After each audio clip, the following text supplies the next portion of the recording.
Showtime in 60 seconds.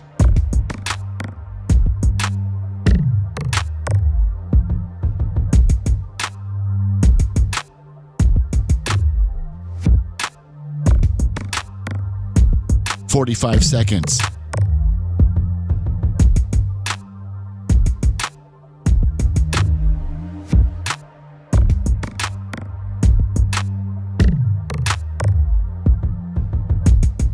"30 seconds.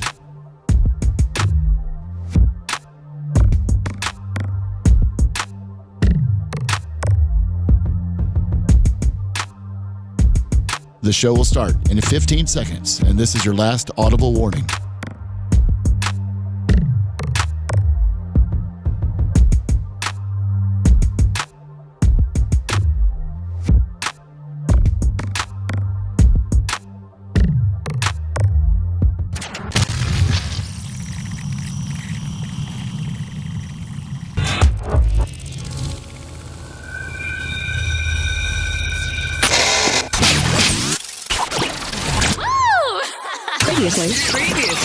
Previously on the Bubba the Love Sponge Show. I think he just goes, like what the hell? The hell? He wasn't really talking before. He might have been, I'm going to kill you like Pearl Harbor. Gene, that's Japan, not China. Pearl Harbor is Japan. Oh. You're listening to the Bubba the Love Sponge Show.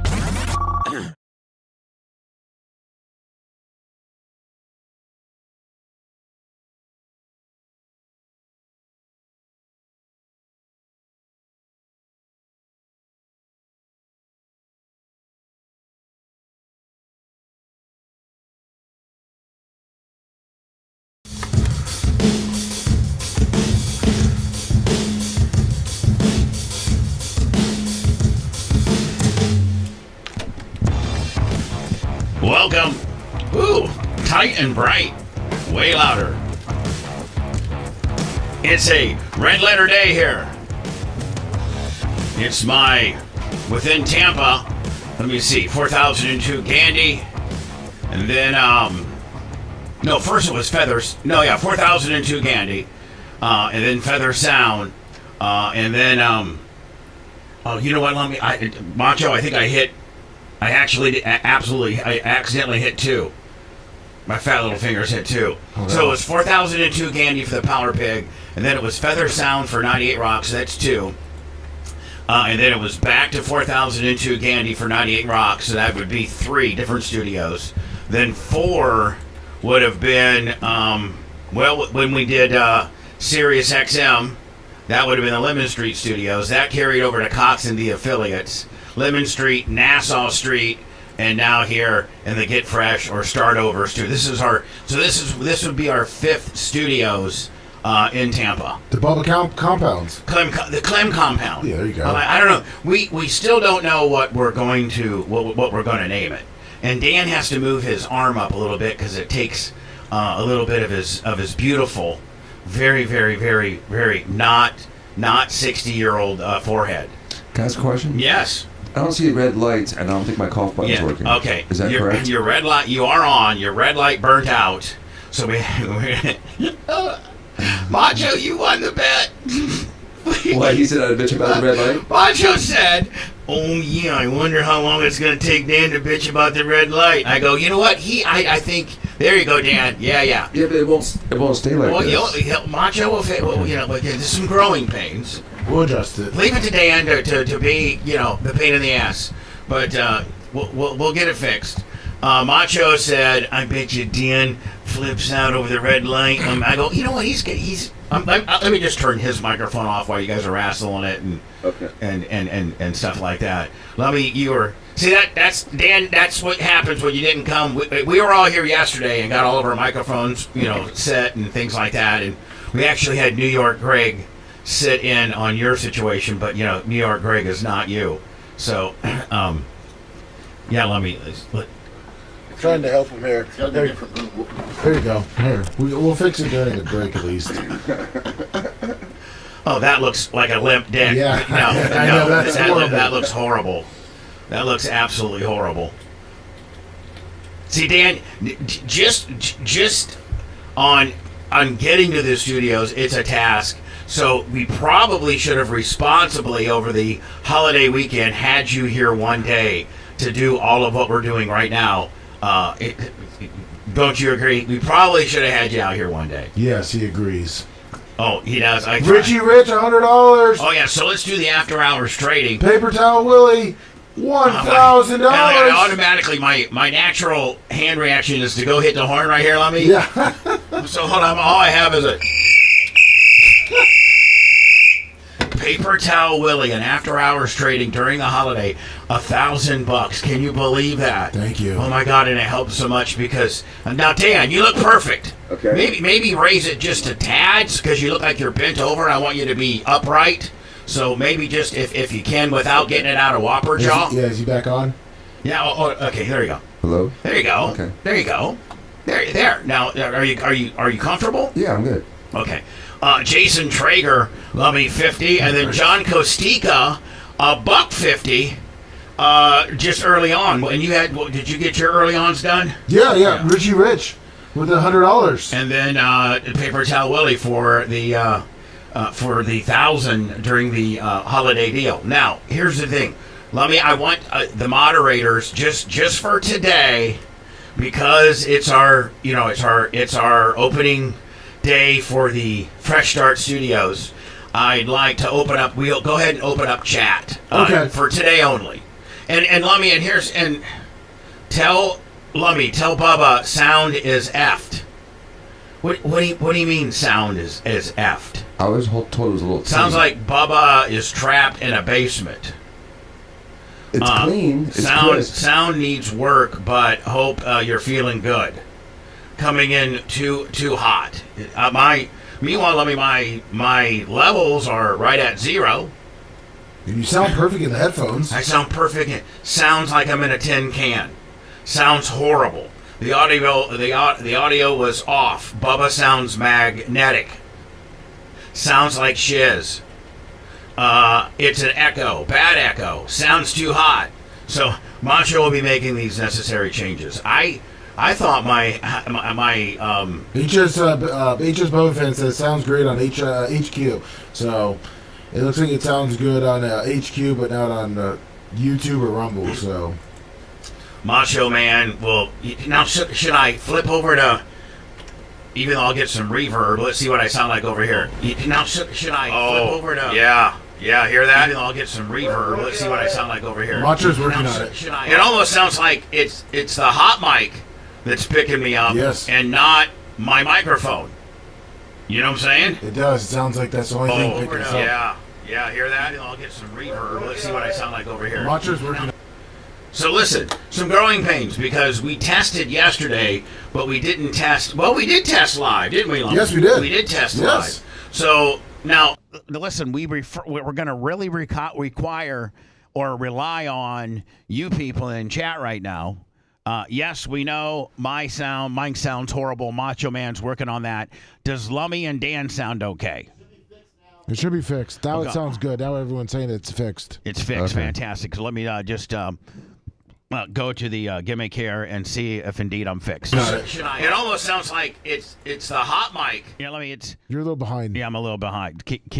Story of my life. Yeah, every single person in chat says it sounds better now. All right, let me just refresh. I got to hear for myself. Listen, growing pains. Growing pains. Here we go. All right, let me just refresh. I got to hear for myself.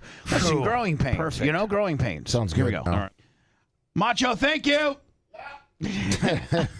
Macho, we still have quite a bit to do here. We still have a glass that's going to be behind Lummy where you can see the rack better. Behind Dan actually is a really good view of the rack. There's I think Nick the Gun Guy has got tempered glass coming for that. The podcasting table, which Dan would be to your left where that Bubba Army red sign is. That's going to be a podcasting table, a podcasting area.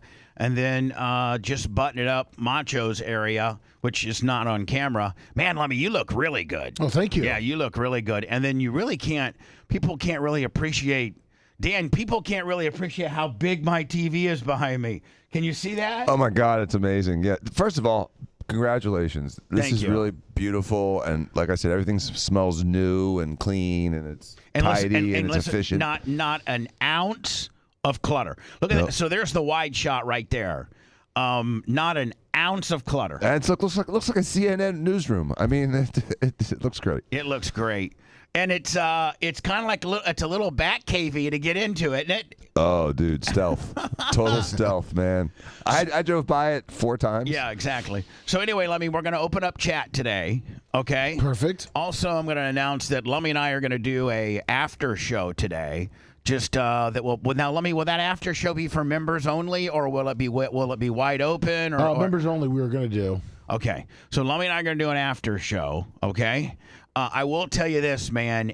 Everybody, for the most part, not everybody, but I have a list of people to thank that have made these studios possible. And Macho was here until 9 o'clock last night. He Wow. was here till 9 o'clock last night, just finalizing things. Bob Cook was here till about 8:30. Me and Merch Crick, I vacuumed and kind of spot mopped the rubber floor, cleaning screens. Macho had last minute, technical difficulties of wiring stuff up and stuff like that. And so we're going to kind of rely on you guys. Mach, can you show the wide shot again? Now we're going to have other wide shots once we get the rack enclosed in its glass casing. But that's tentatively our setup. We have an area beside me that we haven't got done in case we have like where Seth used to sit. That will be finished. Right now we just got the belt there, and then Dan, there will be another mic beside you. There is. Huh? There is a mic beside me. No, but I don't know if it's hooked up yet. No, I think it might be hooked up. I think it is. Yeah. Yeah, we tested it with Bob. But we- yesterday. Okay, because otherwise Jay and I are gonna have to do Simon and Garfunkel. Right. Let me. Do we have? Is Jay coming into the studios today, or is he skipping? Yes. He is. He was bitching and moaning. He goes, I can't get Macho to come out here and help me finish this goddamn studio. Yeah, but he didn't say that. I'm just. He didn't realize that Macho didn't even finish this goddamn studio I know. until 9 o'clock. So we'll get him. He said going. that Macho's already spent a lot of time with him, and he's on the verge. By next Tuesday, Jay will be ready. Yeah. Now, Lummy, we're just going to have to get a chair. Do we have a chair? Yes, we got a chair back there. And then eventually I'd like to get, my chair matches your chair. I'd like to get Dan's chair to match your chair. Which we have that. I got to tell, Greg's going to look for it at the studio because it is there. This is a nice chair, though. Yeah, it is a nice chair, but it doesn't match. I want every chair to match. So that chair might go over to podcasting land.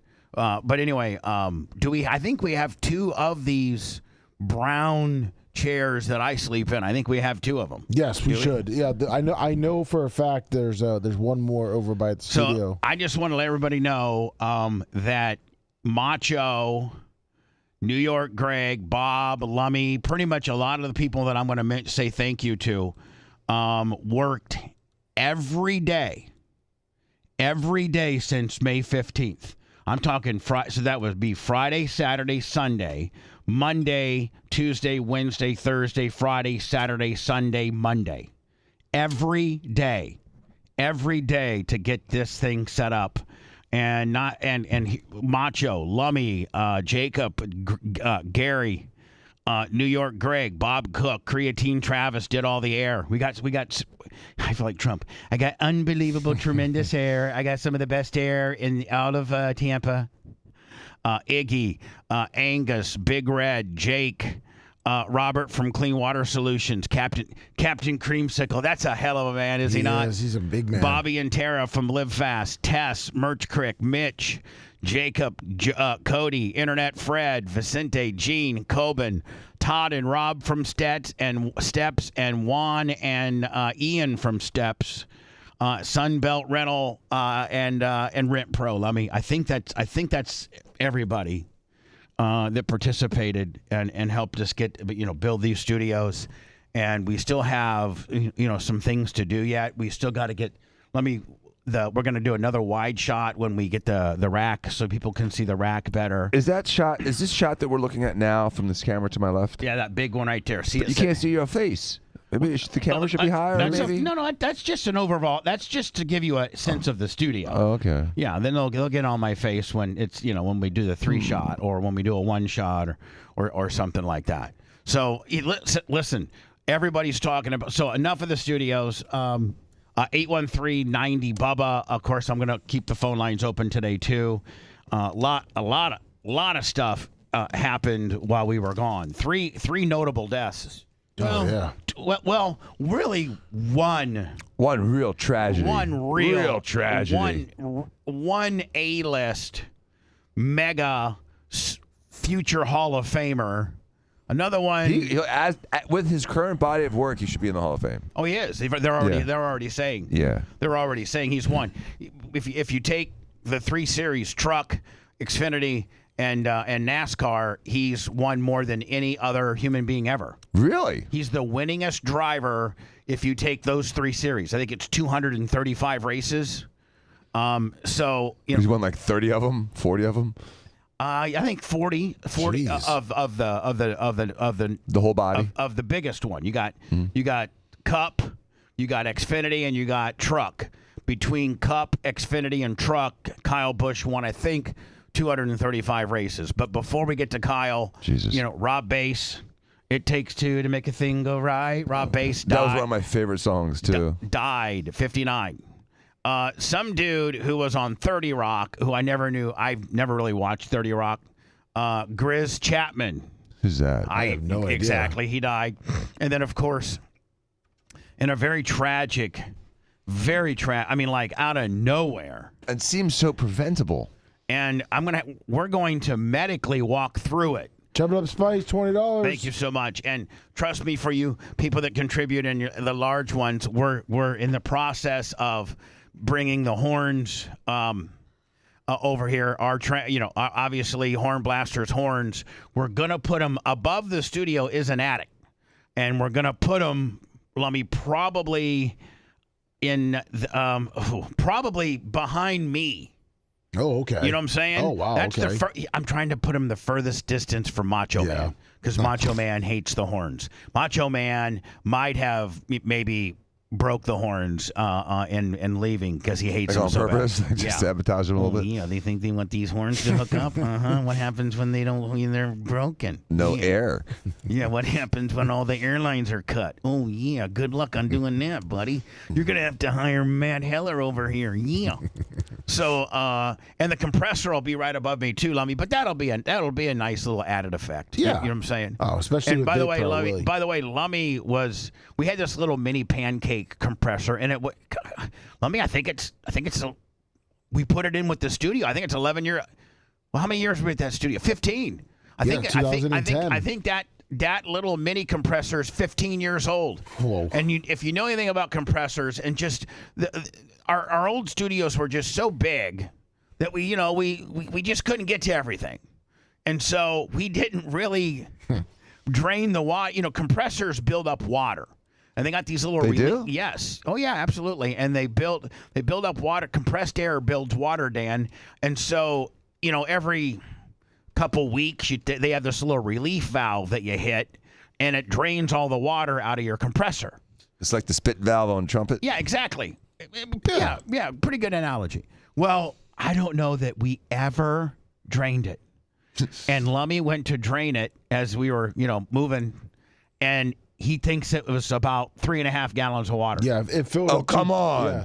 It's a 5-gallon tank. It's a wonder that it works. Wow. Now, Lummy did it, or Mach, whoever knows, did it give it that less? Like Lummy, would it have that less of capacity to store air? Yes. If you got, I'm assuming. Yeah, it's like ballast in your fuel tank. $20. If you've got like cans in your fuel tank, you don't get as much gas. Exactly. So it's going to last longer now. Yeah. So I like to put that Lummy literally right above me. Perfect. So if we could, please. So anyway, one of the most tragic deaths since we were gone, Kyle Busch, age 41, 2-time NASCAR champion, the most winningest driver in NASCAR history when you combine all 3 sanctioning bodies, the trucks, the Xfinity. 234 victories. I was one off. most recently, just like 3 weeks ago, I think at Dover. The week before he died, he won that race. Yeah. Then he finished. I forget what he finished in the road course, but he was complaining after the road course that he didn't feel good, and he thought, Dan, it was like an acute sinus infection. Okay, and so he felt lethargic, couldn't catch his breath, things like that. So he actually radioed ahead after the race, I think on the Roval at Charlotte, and got a hold of his crew chief and said, hey, can you have the doctor meet me over at my bus? He thought he needed some kind of shot or something. So the doctor gave him a shot, I don't know of what. And so for about 2 weeks, he's been fighting what he thought was a sinus infection. And it comes to find out that he died of severe pneumonia, which progressed into sepsis. And people don't realize how deadly sepsis is. And so here's actually, did I miss it? No, I didn't miss. Okay, here we go. Here's a woman describing sepsis, but I don't know if I even need. I'm going to let her start, Dan. Then I'm going to have you take it over. Okay. Mm-hmm. She's going to kind of set us up because she is familiar with the exact prognosis and the whole 9 yards. And then I want you to take it over because why listen to her? Some whatever when I got a real live doctor. His family just announced that his cause of death was severe pneumonia that progressed into sepsis. So many of you may be wondering how a healthy 41-year-old athlete could die from this. 2 weeks before his death, Bush was heard on the radio. So this kind of runs through what I just said. Yeah, and I just sent you the radio, him talking about getting the doctor. The actual transmission? Yes. Oh, cool. Yeah. You got that? Yes. All right. Let's play that for Dan first, and then there we go here. Kyle Busch has been suffering from a sinus cold all week. Lost 5 spots on that pit stop. He has asked to have medical attention available after the race. Here's his radio. And can somebody try to find Bill Heisel? He's the Hendrick doctor guy. Tell him I need him after the race, please. Hey, do you want Mr. Bill at your car and at your bus after the race? Bus. I'm gonna need a shot. Copy. He'll be at your bus. Racing can't be any fun when your head is completely stuffed up like that. So that's what he thought, Dan, right? So here we go. Hold on. His race, telling his team to have a doctor waiting for him when the race was over. Can somebody try to find Bill Heisel? He's the Hendrick doctor guy. Tell him I need him after the race, please. I wouldn't want to be Bill Heisel. There were reports that he was dealing with a sinus cold. A week after that incident, he said he still wasn't feeling 100%. You can kind of still hear it. I'm still not great. A lot of people don't know that he died. That he actually fell out at the Chevrolet facility in Concord, North Carolina, while on the race simulator. Yeah, did he have a stroke on it? What all these guys do, Dan, is they have these race simulators that are like $500,000. Like they're not just sitting. It's not just your video game Xbox with a little remote. It's got you sit in the seat. It's got the pneumatic shocks. So it moves. You got all they're $300,000-$400,000. But and so no matter how good you are, whether you're Jimmy Johnson, so I don't know if he's running anymore, but Kyle Larson or whatever. Like when Tony went to run that truck race, he spent like 3 days on the simulator. So no matter how good you are, they make you get on that simulator because they can work on. It's not necessarily to work on your skill set; it's to work on the car setup. Right, because that translates as well. Right, exactly. So the scene. So he was on the Chevrolet. He was at Chevrolet headquarters of North Carolina, NASCAR Chevrolet headquarters. He was on the simulator and he fainted or fell out. His cough was pretty substantial last week. But despite these issues, Busch actually won the Craftsman's Truck Series last weekend at Dover Motor Speedway. So you're thinking, okay, he's got this little sinus gimmick, got a shot, and he just won a race. That's not what I'm thinking. 2 weeks ago. Less than a week before his death. So when people hear the word pneumonia, they often think antibiotics, rest, and a few days at home. But what people really don't realize is that pneumonia can spiral into sepsis incredibly fast, even in someone who appears otherwise healthy. Let's break it down into how this can actually happen. Pneumonia is an infection inside of the lungs, and it's caused by a bacteria, virus, or sometimes even fungi. And in most cases, people recover completely, but occasionally the infection can become aggressive or the body's response to it can become overwhelming, and that's where sepsis can come in. Sepsis is not just a bad infection, it's actually when the body's immune system essentially goes into overdrive trying to fight the infection, and it triggers a widespread inflammation through the whole body that can start to damage organs, blood vessels, and tissues. One possible scenario is that someone develops what they initially think is like a sinus infection or a cold, just like Kyle did about. So that's what he thought. He thought even himself when you're at everybody always kind of knows what you got yourself. Well, I think I got this, and this, because, you're living in your own body. So he thought he had a sinus gimmick 2 weeks ago, and they keep pushing through it because they're otherwise healthy, active, and functioning. Underneath the surface, the infection is already moving deeper into the... Now, Dan, is there a way, let's say a week and a half ago, when he has what he thinks is a sinus infection, and she's stating that maybe that's when sepsis started to kick in. Can you, let's say he had gone to, like a Tampa, a real accredited, hospital. A big boy hospital? Yeah, a big boy hospital. Here's what would happen, isn't it called level 5 trauma center or something? Or level 4, yeah. Okay. Here's what happened. You take a guy that's worth that much money, that spends his life in an airplane moving around all the time. You know what, Dan? Hold on, can I interrupt you? Mm-hmm. I had heard they had mentioned that his private flying had maybe something to do with this. Well, when you fly a lot, you have Private. a risk of a DVT, a clot in your leg, which can lead to a pulmonary embolism. So if I had Kyle Busch as my patient, and you're talking about, again, a guy worth hundreds of millions of dollars that travels by plane regularly. Yeah, like they the said, first thing I do is a chest x-ray and a scan on his legs to make sure he doesn't have a clot. They were saying it wasn't uncommon because he has an 11-year-old son named Brexton who's unbelievable. Like this kid. Driving? Oh, my God. This kid is... He's got the gene. He raised him upright like I did with Tyler. He started... By the way, did you see my shirt I got on? Yeah, nice. How about that?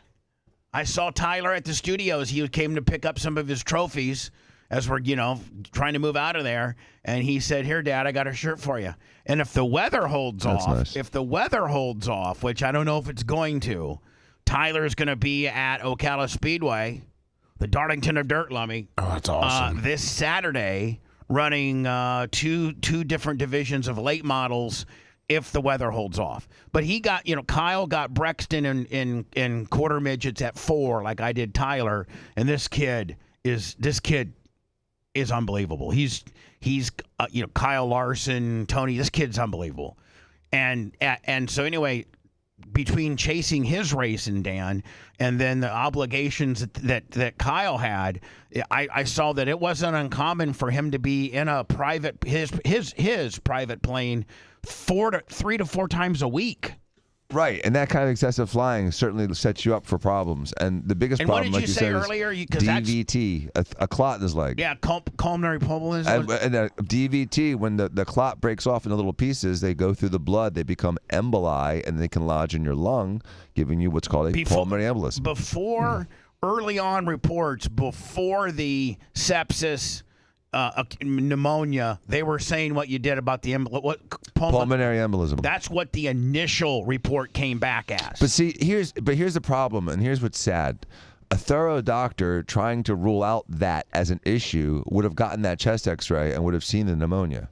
Because pneumonia is sometimes silent. You don't see it. It doesn't sound differently when you're listening to the heart and the lungs with the stethoscope, but you can see it on an x-ray. And when you have a bacterial load, whether it be a sinus infection or a pneumonia, and that bacteria gets into your bloodstream, it's called bacteremia. And then that's when the entire body gets exposed to the bacteria. And then suddenly, like she said, the sepsis rolls up. And that's your body's like sort of over response to the bacteria in the blood. And it's she did a very thorough job. I'm glad she took did. time from She her did. ice protesting to. Dan, let's try to Oh, start. dude, you see your fingernails and her tats? It doesn't I matter. guarantee. It doesn't matter. You know what, Dan? More importantly, she was pretty much factually on. She's perfect. And she set you up for a great monologue. She Thank really you. did. Yes. When we returned, I got the 911 call that came from the Chevrolet Performance Center to the authorities, and they actually, this is a little weird, because all these race teams are all based kind of in the same one or two industrial parks outside of Charlotte.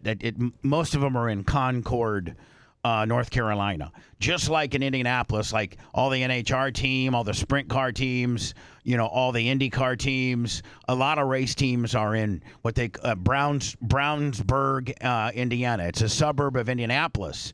And like 25 years ago, Brownsburg, Indiana, Dan, gave if you were a race team and you wanted to open up, and they took this big, 5, 6, 7 mile area of farmland and did all the roads and infrastructure and city water and sewage and the whole 9 yards.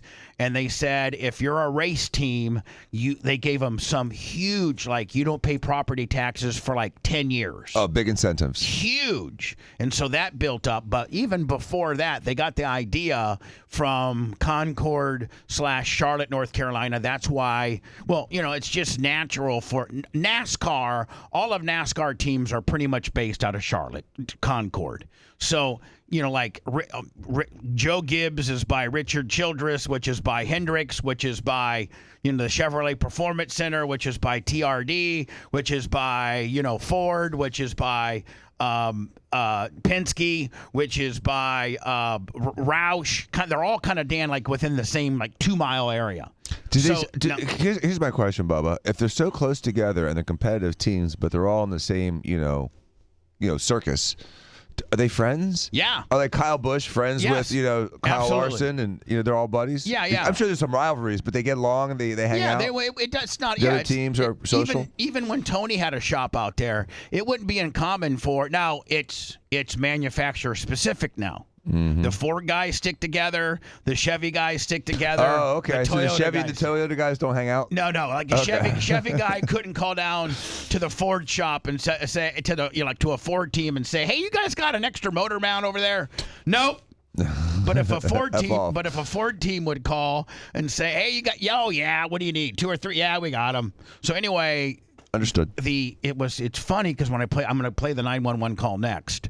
But they ask the ambulance to turn off its lights and sirens when getting into the complex, and they give them an exact back door to go to, so they can really, really be less conspicuous here. You can kayfabe it? Yeah. Well, I mean, this is the biggest star to die in NASCAR since Dale Sr. Wow. This is the biggest star. He's like a Patrick Mahomes dying young. This guy, yes. And this guy probably had 3 or 4 good more years, but he's grooming his son. Just like Patrick. They're actually going, I don't know, Patrick's son's going to be a world-class No. He's got 3 years left. You know what I mean? Patrick Mahomes got 3, 4 high-profile years. I think I disagree. I think he's got longer than that. I think he's got 10. Well, you saw the announcement that Rodgers is this. Let me. He's already confirmed this is his last year. Yeah, of course it is. Yeah. So he's listen, 40 I got somebody on the phone lines. I'll get to next. 813-90 Bubba. It's our very first day. Our very first 30-minute. Our first segment is officially done from our Fresh Start Studios. I don't know what the studios are going to be called. I just know it is, and we got an unbelievable task to go and clean up the other building, but we got plenty of time to get that done. We're not under the gun like we thought we were. Yeah. The landlord is being so gracious and give us a little more time. And we'll be back shortly from the Diaco Law Studios. Well, at least he has his priorities in order. Great. What do we do with them now? The Bubba the Love Sponge Show returns after these words.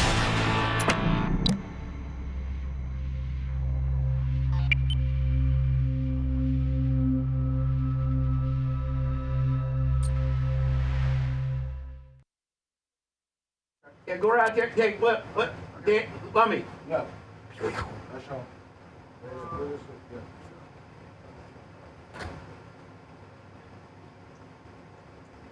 Did we open up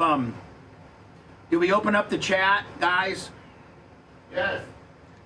Macho? Yes. Thank you for everything. Welcome.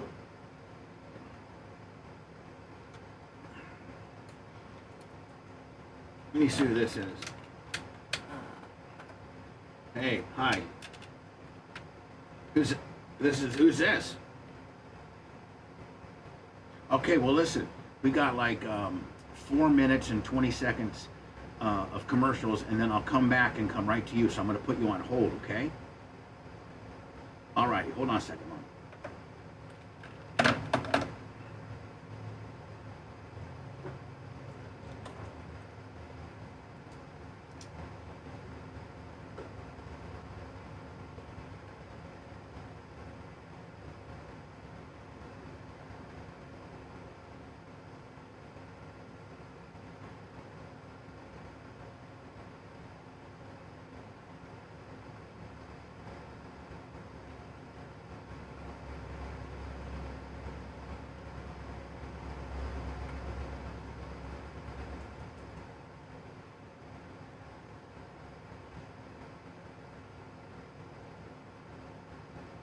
Hi, everybody.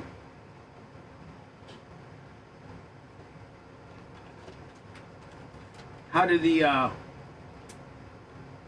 studios are so beautiful.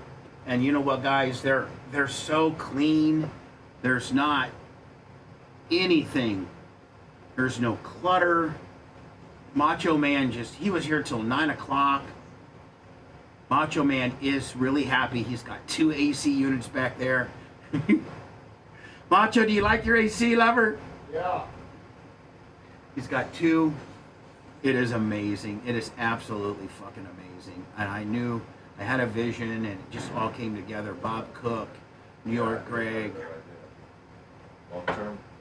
Dan, isn't everything so beautiful? It's really nice. I like the pool and the gazebo. If you ever want to get rid of those 2 statues, I'll take them. Yeah, I knew you would.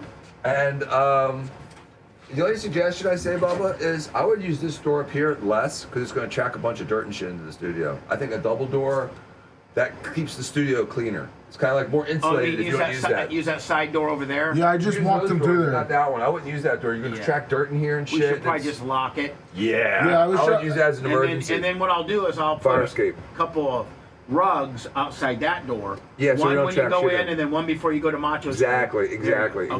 All right.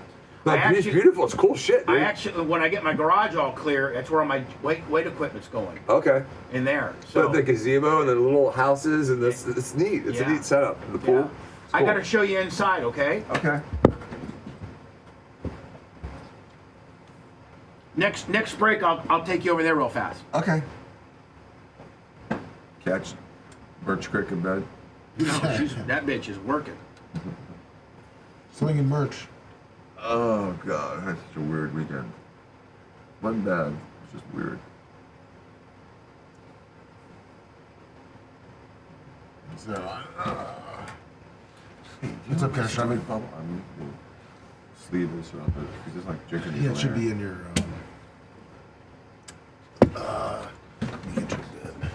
Does the cough button not work? Not yet. Okay, so I don't care about the red light. The cough button I care about. I'm not bitching about the red light.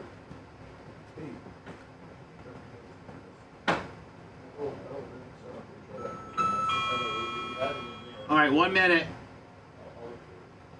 It's not critical. Go ahead, Ben.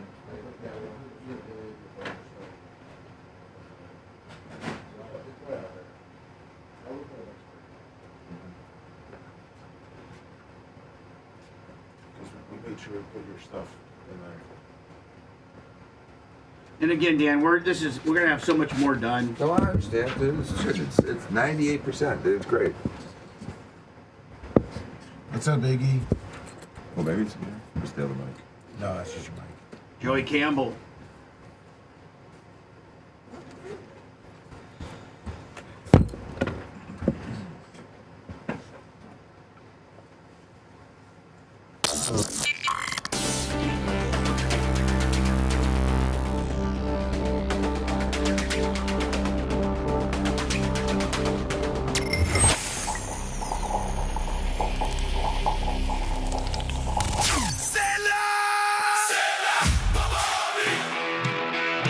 run into the track, climbing over it, cruising it, or along for the ride. You're always in it to win it, and you want to stay cool.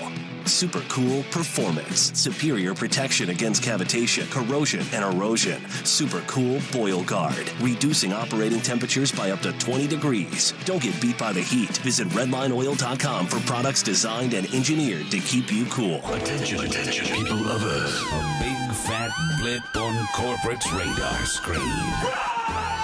This is the Bubba the Love Sponge Show. Speaking of Redline, don't forget, upon checkout, if you go to redlineoil.com, use Bubba10, the number 10, Bubba10. That'll get you 10% off anything Redline makes. From oils to gear lubes to transmission fluid to brake fluid to water wetter. Redline's got it all. Been with them for nearly 20 years. Bubba10 upon checkout. Phone lines, I actually have answered them tentatively, and there's a female on there. Woo! 813-902-8222. 813-90-BUBBA. 2 PayPal Willies. I wish I had my horn, which we hope to have by this end of this week. I got Joey Campbell. Thank you, Joey. And I got Raymond Foyer. Love the new studio look. Congratulations. Thank you, my friend. I am just so happy. There's been such a huge pressure lifted off all of us.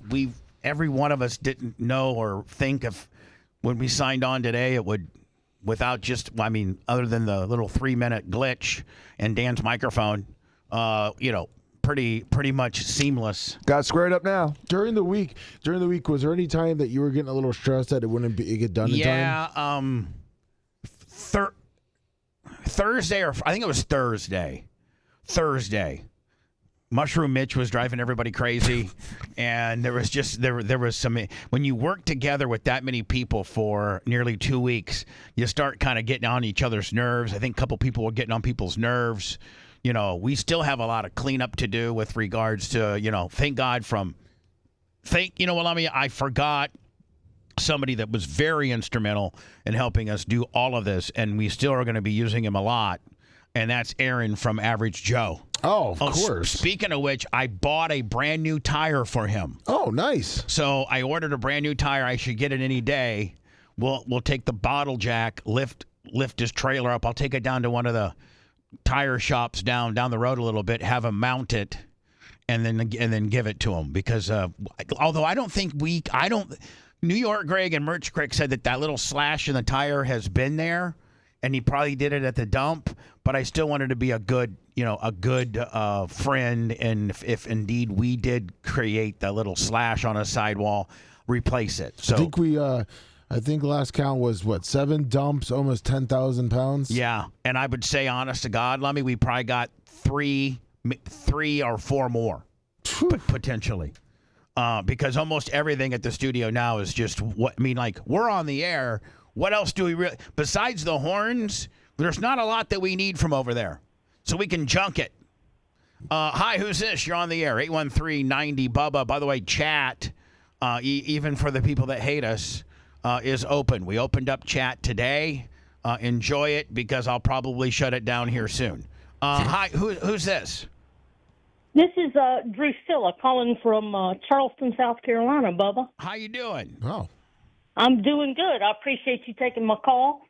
I won't keep you very long. Okay, what can I do for you? I just wanted to tell you, number one, I enjoy your show. And hello to all the fellas there. Hello. Number two, you can... Bubba? Yeah. Yeah, number two...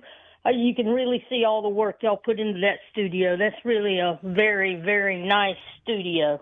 Yeah, this has been about 6 months in the planning, and it took us about 2.5 or 3 weeks of moving the stuff from over there to over here. The hardest part were the countertops. Dan, we had to match up the countertops, and these countertops were made by Danny and Craig, and they were literally like so industrial strength that you could park a truck on them. And to get all the cabinetry and all the Corian desktops to line up, and that was the hardest infrastructure of all. But thank you. What else you got? They look very nice, very, very nice. I did want to thank you for turning the chat back on. Not all of us are haters, and we do enjoy getting to kitty chat with Lummy at times, and all the other guests too.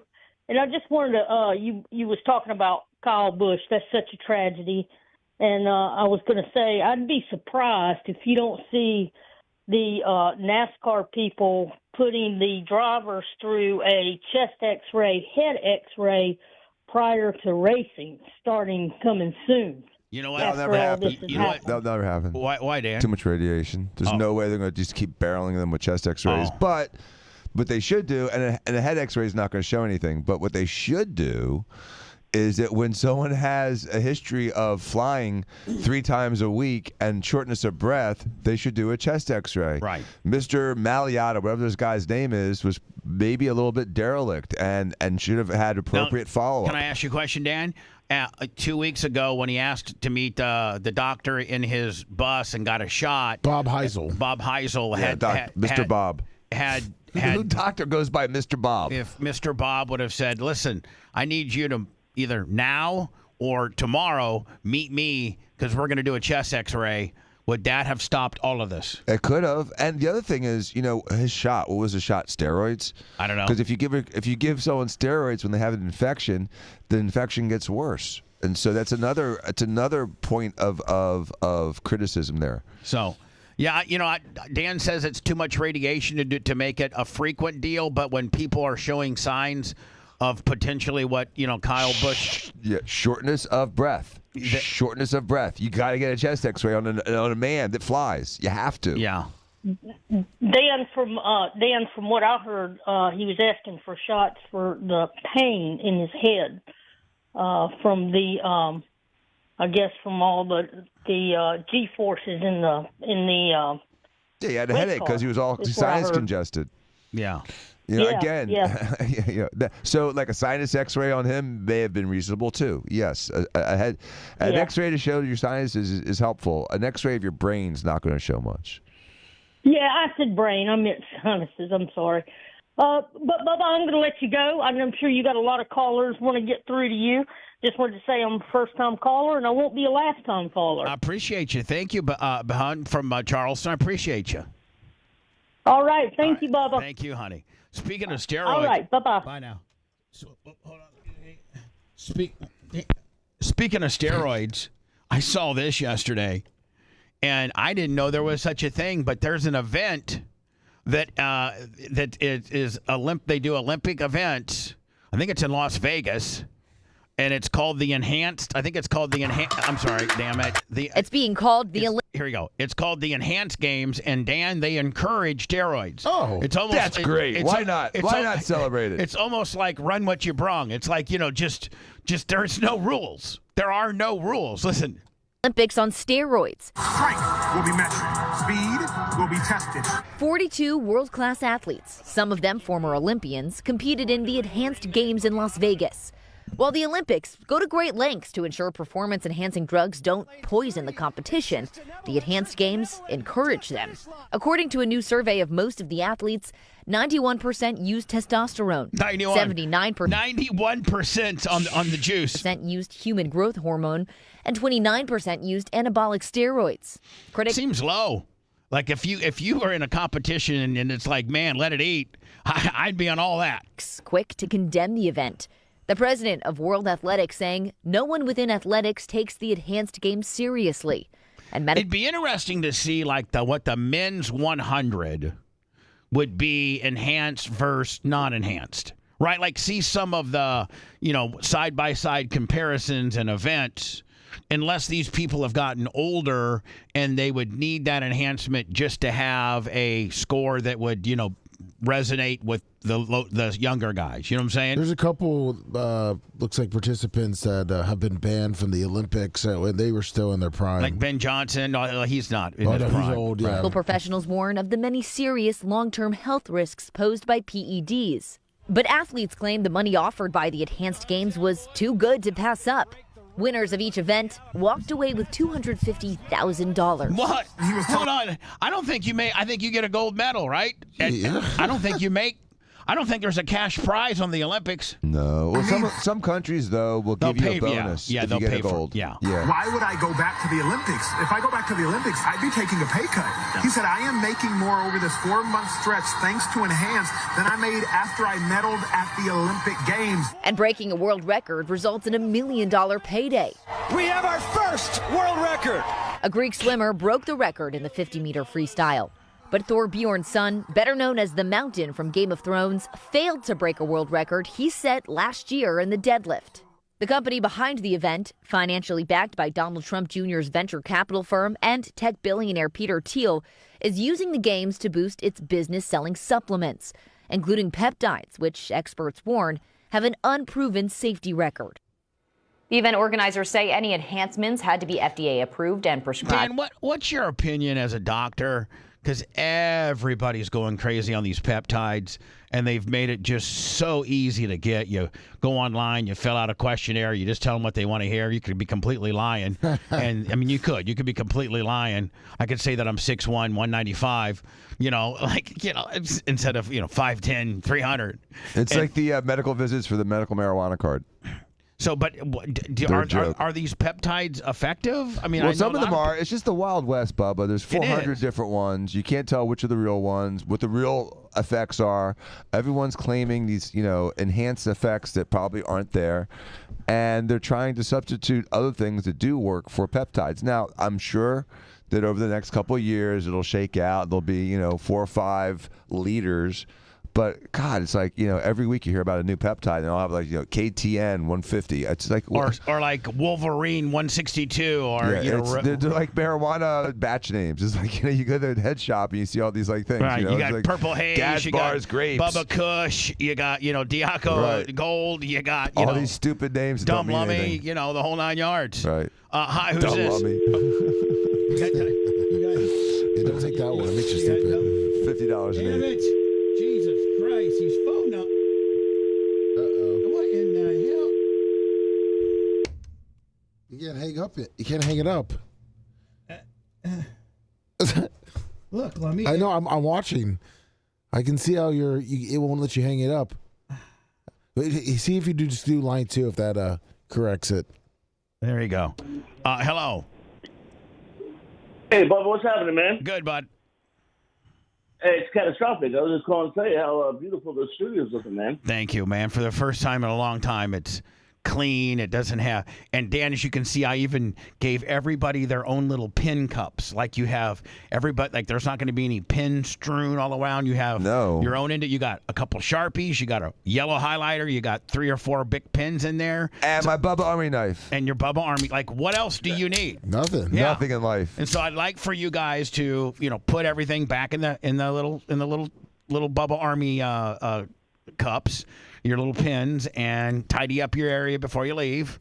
And this is just it's a fresh start, a fresh look, and it looks great. And I don't think I'm gonna be a little braggadocious here, and I know for a fact that nobody in Tampa, Florida has anything this elaborate, and I'd be willing to say that it might be a top 10 content studio in the world. I have a suggestion you're not going to like. I can tell you look better than most news channels look. Yeah. With the TV behind you and the quality of the cameras. No, it's a great studio. It's like a national TV studio. But hold on to your suggestion until we get done with him, and then I'll go right to you. All right, man. Is that all you got, bud? Yeah, man. I was just calling to tell you that I miss you guys, and I tuned in to see the new studio, and I hope everything's good, man. I hope everything works out. Thank you, buddy. Appreciate it. It's catastrophic. It's like. Let me. It won't. They won't let you hang up. Let me. It won't. Now it's got 2 different lines. Yeah. Matra may have to reset your phone. Now we have 2 lines full. You know what? I almost just got to busy them all because it won't let go of a line. Like, see if I go like that, right? Yep. And then if I go like that and I hit the off button. Yeah. Oh, there you go. Oh, here comes Macho. All right, Dan, Macho's coming to look. Dan, what? God damn, his arms are big. Dan, what suggestion do you have? In keeping with the theme of cleanliness and tidiness, but knowing that there's a sometimes necessity to write things down.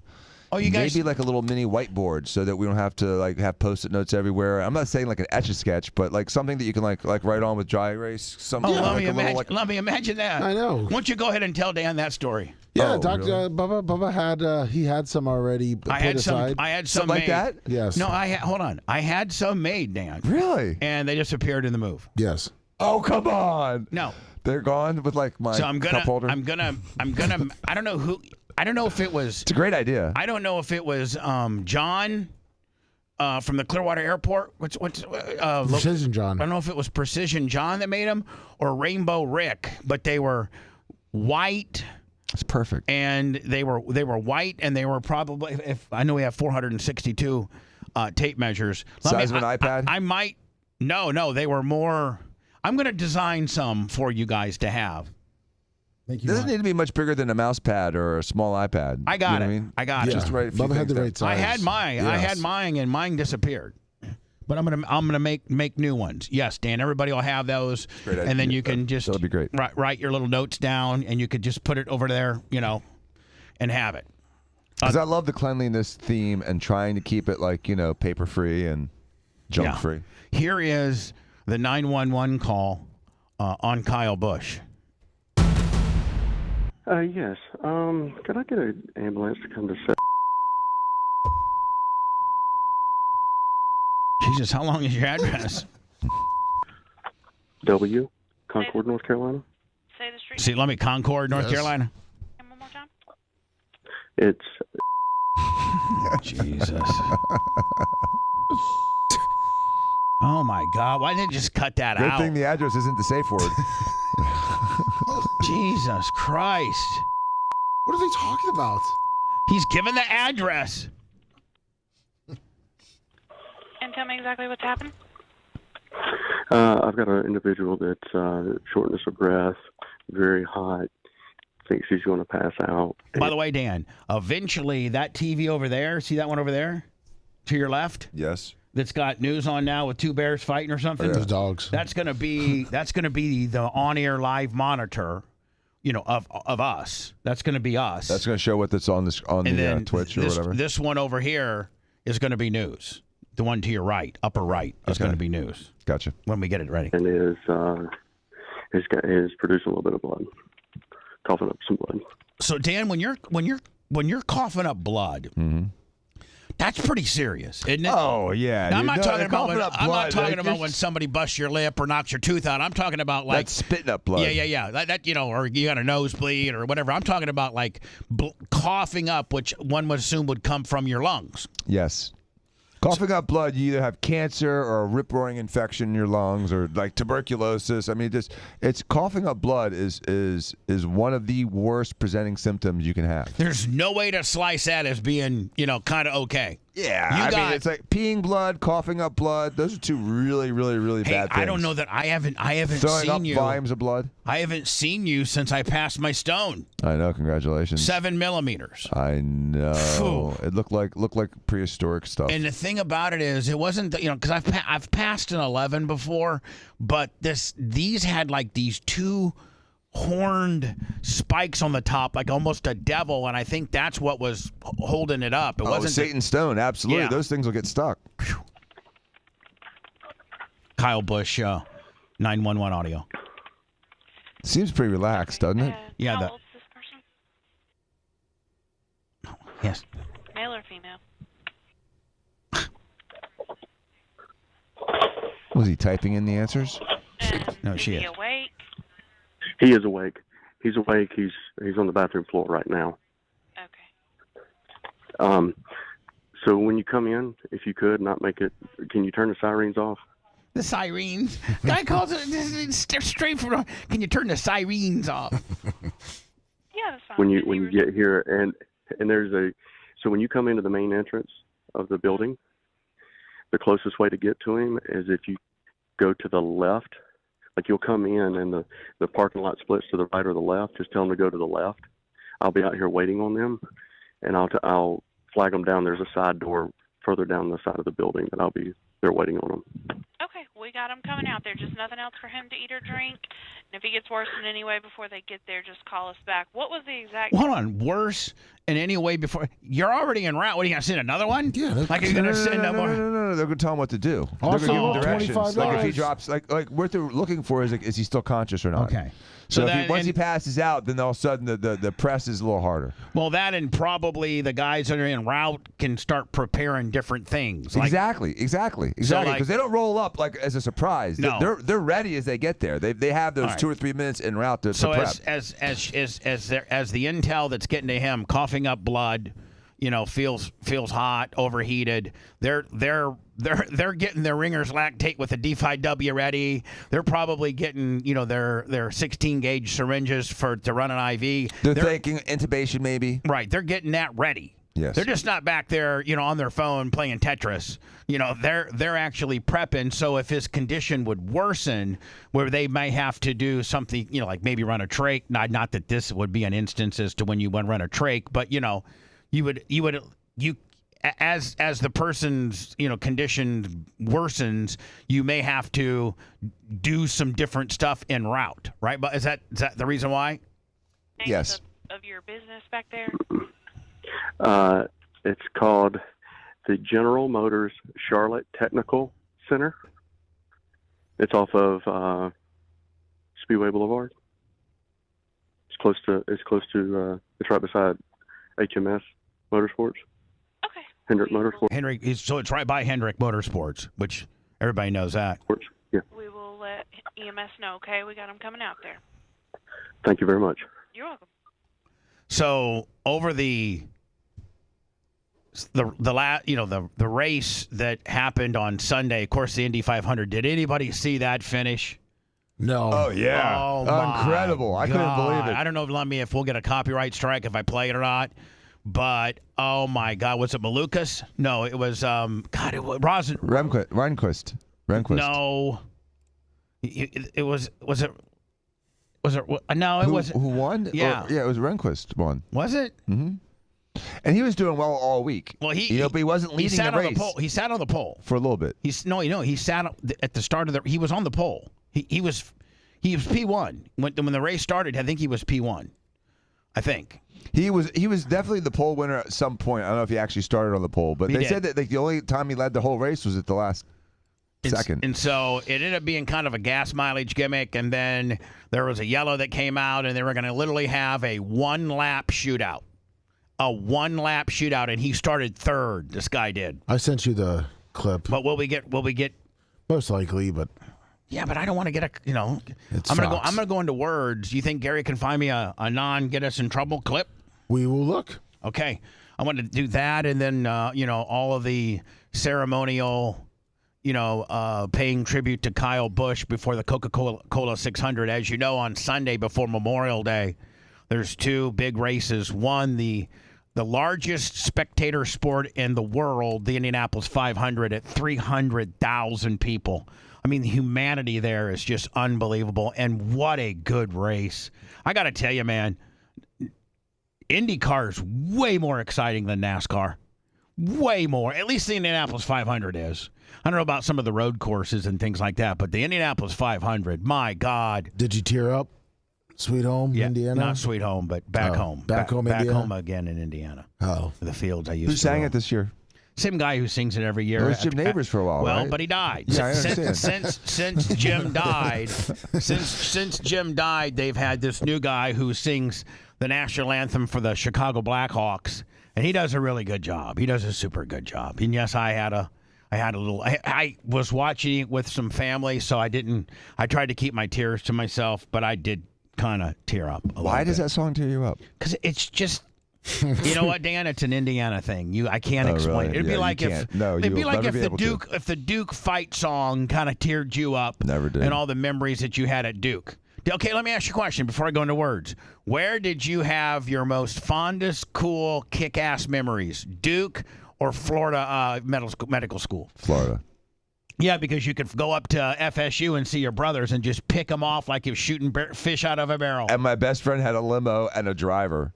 Oh yeah. Along with you being good looking and in pre-med. No, I was in medical school, so I was all my friends were 5th-year seniors, and I'm like a first-year medical student. So rolling around in Gainesville as a medical student with a limousine was pretty. Because limos were people really put more credence in limos back then. Oh yeah. I mean now it's just Uber, get a Lincoln Town Car, whatever, but or a Sprinter. But back then, man, you had to have like a 8 or 10 passenger full-blown black Lincoln. He had like one that I guess it was a 140-inch, the 140s. It was a big one. It had probably 8 people, 9 people you could see. So you ever went up to college bars in a limo? Yeah, of course he did. Look at him. Dude.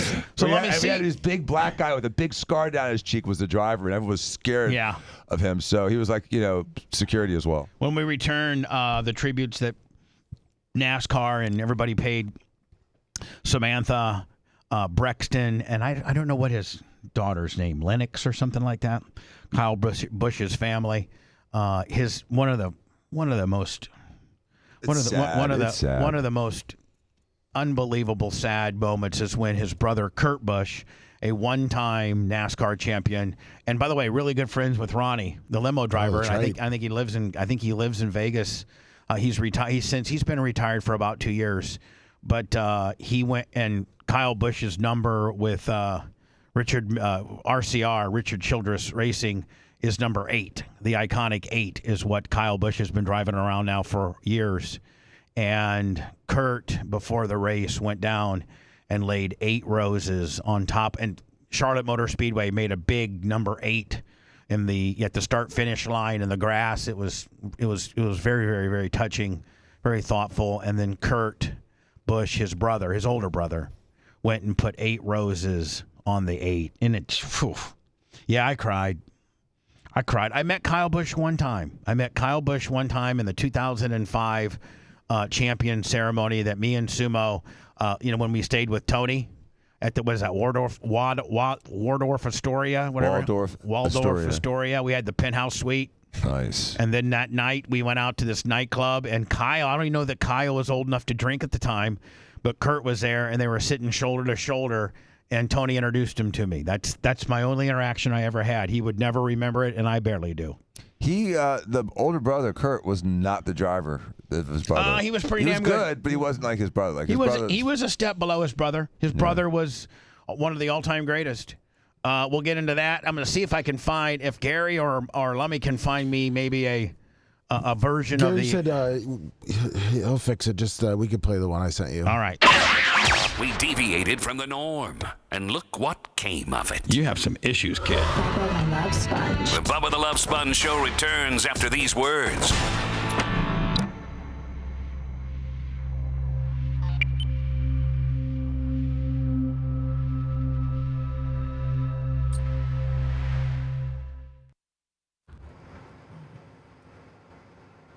Oh shit! All right, Farm Driving Dialing. Good morning.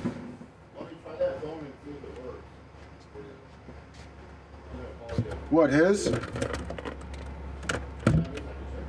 I can do it. I'm trying to. It hung up for me. Ugh. Hit button. Huh? I don't think the button was working. I hit it. I hung it up. No, I'm trying.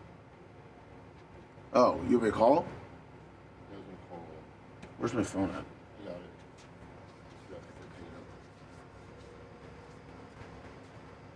Thanks, Wolf. 25. Whoa. Yeah, that's what Well, mine works over there. You did it. It worked for you Just there? did it. Maybe it was just a weird glitch. Because when I watch, when I pick it up, I can hang it up. You did it with a button or you hung it with a handheld? Watch. Oh, well, it did work. Yeah, it's that phone. So there's another phone. There's another phone somewhere. We just gotta find it. See, right there. I had to hit it pretty hard. So the button's going out. All right. So we'll have to find another phone. We got to find Dan's little cup. Well, for you, it's just you just hang up anyway. I just put it on.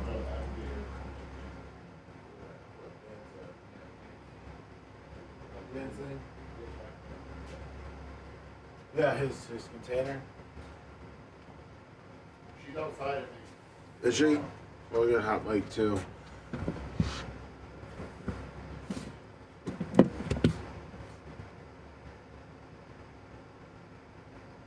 It's a long way to Norway. Thank you, everybody. James coming here? Who? James? I guess so, yeah. Give me a chair.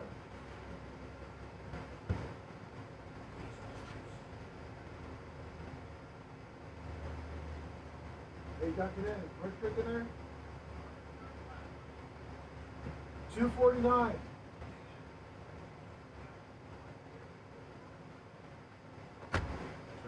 Yeah, yeah, it's me.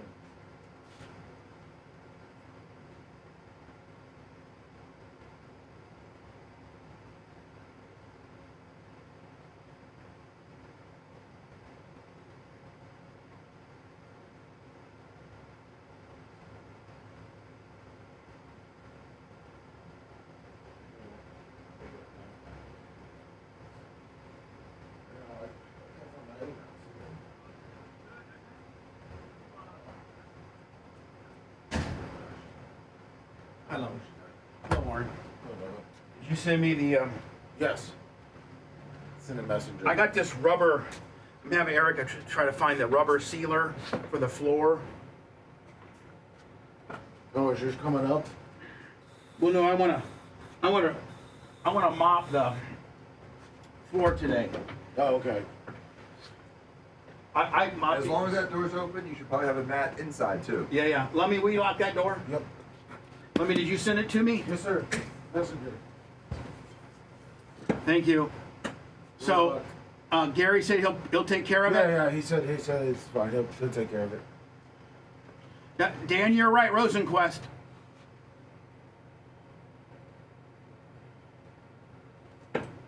What a fucking race, Dan. Yeah, that was exciting. Did you see him? He waited. He fucking knew he had to slipstream him, but he couldn't do it too early. It was brilliant. The whole thing was brilliant. So when Danny Lasowski did his rookie ride to pass his, because he was going to drive Indy or do Indy, but he ended up not. He said so. At 190, they go in increments of 10, and so at 190 he's driving this fucking thing, and he says it's literally you're gonna spin out and die at any moment. And he said at exactly 197 miles an hour, the whole thing sucks down, and it's a whole different race car. That's when that's where it comes to life? Yeah, so at 195, 197, it sucks down, and then you could just put your foot into it. But prior to that, it's a fucking like you're on ice. That's gotta be fucking scary.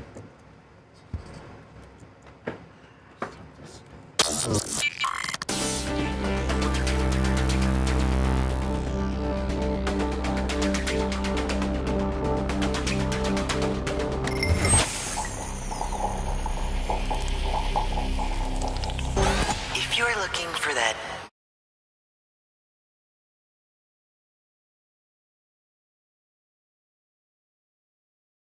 the sponge. It's not that kind of love sponge. Back to the Bubba the Love Sponge Show. Just got a kick-ass text from my good friend Kurt Morgan, who is Jay's wife's stepdad. Am I right on that, Lemmy? Dan, am I right? Correct, yes. Yeah, so Kendall's stepfather's Kurt Morgan. He owns Morgan Exteriors. What a good dude. What a great guy. What a great story, too, huh, Dan? It started out with nothing. Yeah. Started out with, an excavator and just, cleaning up storms and things like that, and has turned it into a multi-million-dollar business. Morgan Exteriors, anything you need for your house, they'll get it done, whether it's windows, whether it's a new kitchen, whether it's a new bathroom remodel. Prime example of scaling. You know what I mean? Scaling up. Yep. Prime example of being a badass redneck that knows how to build No, stuff. hard worker, learn how to advertise and build his business. Yep. I mean, it's not every business can scale because some just are designed not to. But his business was perfect for it, and he did a great job of scaling it up and making it huge. And then kind of taking a step back after it got so successful and letting Opie and his family, his sons, kind of run the day-to-day operation so that he can go out and jet set around the country running his 410 asphalt sprint car that, by the way, got second place in the little 500 is the Saturday night before the Sunday Indianapolis 500, and it's a little suburb of Indianapolis on the northeast side called Anderson, Indiana. It's a little quarter-mile bull ring, and it's a very prestigious race to win. And, a lot of the Indianapolis 500 drivers that you can potentially see in this picture that I got still framed, Dan, that Saturday night before the race, a lot of them will, get their rental cars and stuff and head up to Anderson and watch the little 500. Well, Kurt Morgan's number 14 Morgan Exterior sprint car got second place last. He said almost won it. He just texted me the same thing. He just almost won it. Almost won it, man. Anyway, Kurt Morgan, go to Morgan Exterior. I think if you mention Bubba Army, I gotta get with them because they got like a portal system where we can get like some, I don't know. I got to figure it out. I don't even think Kurt knows how to do it, but Opie does.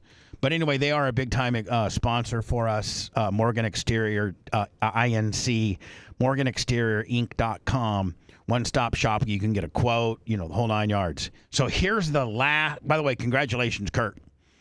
And he's got a badass driver. I think his name's Danny. Is it the Danny Jones kid, isn't it? I think it's the Danny Jones. I forget the kid's name. His dad was Danny Hamilton. His dad was, I think, Danny Hamilton Sr., who ran a bunch of 500s. And this kid is from Indiana. His name is Donnie. Is it Donnie Hamilton? Davey? Is it Davey? It's it's a Hamilton. So here is Davey Hamilton Jr. Davey Hamilton Jr. Here's the Indianapolis 500 that we might get copyrighted on. I hate to get copyrighted, and that puts a bunch of pressure on Gary. Which, by the way, Gary Cantrell drove 10 hours from DC? Altogether, yes. Drove 10 hours to get and spent. How long did he got here on Wednesday, I think? Tuesday night and left Sunday. Yep. Tuesday to Sunday, stayed with me at my house. By the way, I just gave Dan a tour of my little log cabin, and Dan I think Dan liked it. I love it. It's amazing, dude. It's beautiful. Cool. I love it. The kitchen's massive, big high ceilings. I love the living room, the bedroom. Listen, just for the torture rack is great. Your sex room was awesome. Dildos within arm's reach everywhere. I'm an empty nester. It's just her and I. So for just her and I don't need anything fancy. And it's kind of, I don't eat anything fancy, and it's kind of fancy. Everything's updated. Everything's new. Yeah. So, we got us a nice little Clem compound out here. Here is, I don't want to deviate too much from the Kyle Busch, memorial, but I watched this, and this was one of the best Indianapolis 500s I've ever seen. Growing up in Indiana, my dad took me to like 5 or 6 of the races, but we went to probably 10 carburation days, which is the Friday before they race on Sunday. And it's where they kind of get into race trim, and they'll do they'll run for like 60 to 80 laps just to race trim it out, see what it's like, how it reacts when they're drafting, how it reacts when they're by themselves, pit road speed and things like that. So my dad used to take me to Carburation Day. If we couldn't afford or have tickets to the 500, then my dad would take me to Carburation Day, which was pretty cool. It's like the before the 24 Hours of Daytona. There's a weekend where you can just watch everybody practice and play all weekend. And they're practicing in race trim, so it's not like they're just going out there. No, that's real stuff. Yeah. So with 2 to go, but actually when they hit the line, it's 1 to go. So it's 2 to go now, but as soon as they get like to right here, it's 1 to go, and this is a 1-lap shootout.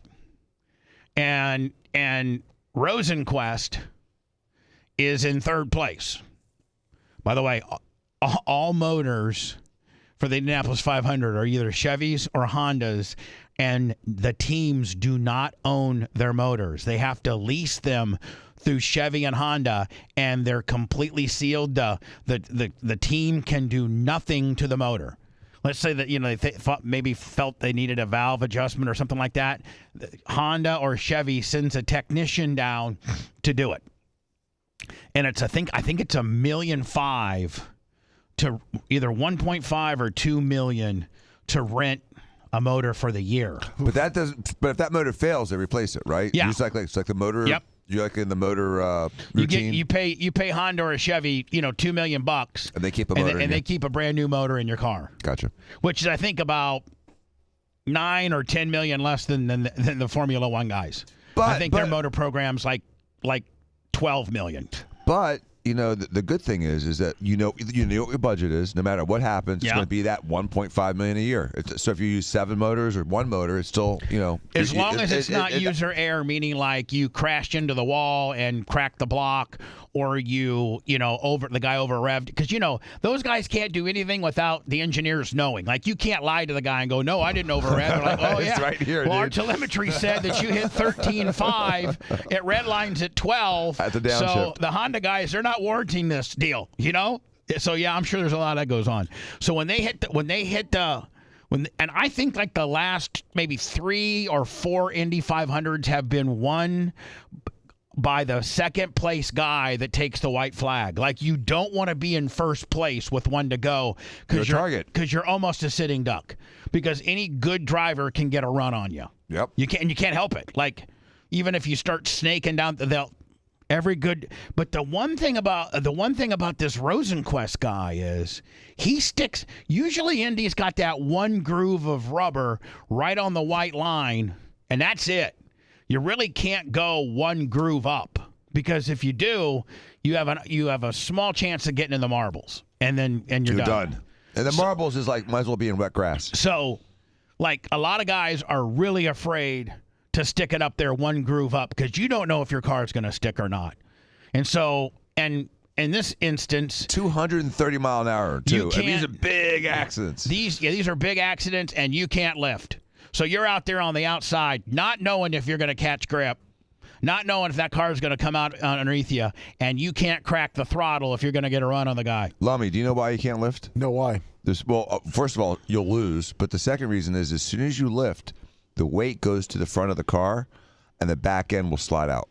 Oh. One of the many things. One of the many things that can happen if you lift. That's kind of the most. That's the dangerous thing. Most drastic. Here we go. Malukas hunting. So the guy that wins is behind this dude. Hunting to the high side, around the outside. And see, they got to be mindful of the guy. When the guy beside him darts up, they got to dart up, or they'll go wheel to wheel, and they're both gonna, end up in the wall. Now, the one thing about it is, watch Rosenquist. 95% of the guys out there would have tucked in behind this guy and not hung her out here. But, he knows he's got 1 lap. Let's go! Rosenquist round the outside of his teammate through 1, into the short tune in 2. Teammates battle side by side, but out front the. And Dan, look. Well, these guys are going 230 miles an hour, 240 once they hit the back, and they're what, 3 inches from the next guy's tire? Oh, yeah, certainly within 6 inches. But, Bubba, can I ask a question? Because you're a big oval guy. So when you're in an oval during a turn at high speed, is the draft a little to the right? Like, is he not? Yes, it's called side drafting. So where you want to be is you want to crunch this tire right on this air duct. Right. Not meaning crunch it as in hit it, but you want to get as close as you can to that back air duct, which will suck him slower and propel you up. You're slingshot him, kind of? Well, kind of. Yeah, but you got to get as close. So that's in the turn, not on the straight. Well, but on the straight too. It still works on the straight? But on the straight, you're going to get more drafting if you suck in right behind him and then slingshot him. But in the corner, it's called side drafting, and you want to pack as much air as you can to disrupt because you got clean air out here, see, and nobody's on your. You know what? But you want to dirty that air in his back, right? A lot of people describe Indy cars, if you know anything about it, as those big whales that open up their mouth and they just eat plankton. Yeah, it's called, they're called whale sharks. Yeah. Well, these are big. All these are machines that are trying to pack as much air into these radiators as they can. Same with F1. Is you're just trying to get as much air into that area to, one, give you downforce, but two, to help you, cool. with cool and air fuel mixture for your car. So if you go back just a little bit here, Dan, that's where he wants to be. He actually wants to be a little bit closer to that air duct with his left front. And what that does is it kind of drags the inside guy down a little bit. Battle side by side, but out front. I mean, like right there is the skill set in that. There's probably 10 people in the world that can do that. But the controllers are like all digital now, right? Yeah, well, the steering wheels are like $75,000. It's still a steering wheel. It's square shaped. So it's Dan, rectangular. look at that, Dan. I mean, American. So then, as you apex off, you got to kind of let the car take you out. Your natural momentum will take you to the wall if you're the outside guy. See his first win off turn 2. Now, see, this first place guy, he is so scared. He's trying to zigzag as much as he can so that nobody can get right on his ass and do indeed what happened. But there comes a point where you can't. He's slowing down by doing that. Yeah, well, not only he's that, losing speed. But not only that, you can't do it too much. You could spin yourself out. David Malukas goes to defend. The MSR driver still side by side, but will that play into Malukas' hands? And here comes Pato O'Ward. So that's what he's doing. Malukas is out in front. So if he was zigzagging? Yeah, Again, Dan, look what he's doing here. He's packing the left. He's packing the right rear. It's called packing the right rear. Out in front. Side by side behind. All right, now they're in the short chute going into 4. And he was able to side draft his teammate to kind of see how it kind of pushed him forward, Dan. Not over yet. It's not over yet. Malukas has to defend from Rosenquist. Great run off the final corner. Here comes Rosenquist. Now at this point, he's got the optimal amount of draft right now. He's directly behind the guy. He's on his ass too. On his ass. On his ass. He's like a foot behind him. He probably had to lift a little bit, or he kept it floored, and he drug the brake because he could not slingshot too soon. You had to. I mean, this is some of the best Indy car driving I've ever seen. This is unbelievable. Malukas defends. Who has it? And so when this guy, he kind of used the guy's momentum against him when Malukas went to kind of pack in the inside. Of the inner wall here. That's kind of what slingshot Rosenquist. Watch. Defense. Who has it? Over the line. Who's it going to be? Boom. Wow. I mean, it was like the last 50 yards. It's amazing. David Hernandez, $20. Side by side behind. It's not over yet. It's not over yet. Malukas has to defend from Rosenquist. Great run off the final corner. Here comes Rosenquist. Malukas defends. Who has it? Over the line. Who's it going to be? And if you notice, Dan, how pissed would you be if you notice, you were Malukas? I want you to notice one thing here. Soon as he gets by him, he then breaks off, goes kind of not real drastically right, but really noticeably turns right. He doesn't want that dirty air off the front right of the red car. He wants the dirty air off of him and clean air. Right. So if he stays beside him too long, he could get side sucked. So watch him kind of distance himself to the right here. Defense. Who has it? Over the line. Who's it going to be? Right there. Yep. See that? Mm-hmm. Brilliant driving. Rosenquist. Oh my goodness. Man, some of the best driving I've ever seen in my entire life. And they said that was the closest finish ever? Ever. In the history of the Indianapolis 500. Wow.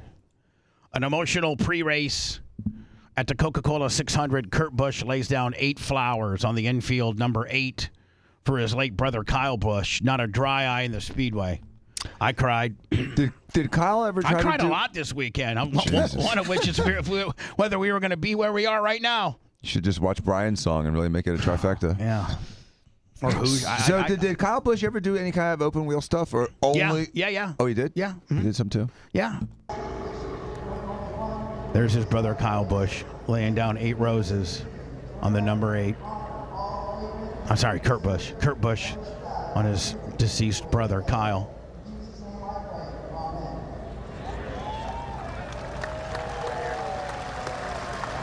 He's shaking too. I feel so badly for him. I saw him at Ronnie the limo driver's wedding. Had a few words with him. Just said, "Hey, Kurt." He goes, he asked, "How's Tony doing?" That's what he said. I said, "I don't know." He goes, "Yeah, I don't hear much from him either." That's brutal. That's tough. Yeah. I did like, this is Steve O'Donnell. This isn't the best. This isn't the clearest copy. Singer? No, he's the president of NASCAR. Oh. And he tells Samantha and Brexton that we got you. Well, we're going to take care of you. I thought that was pretty classy. They're $500 million not going to take care of him? Well.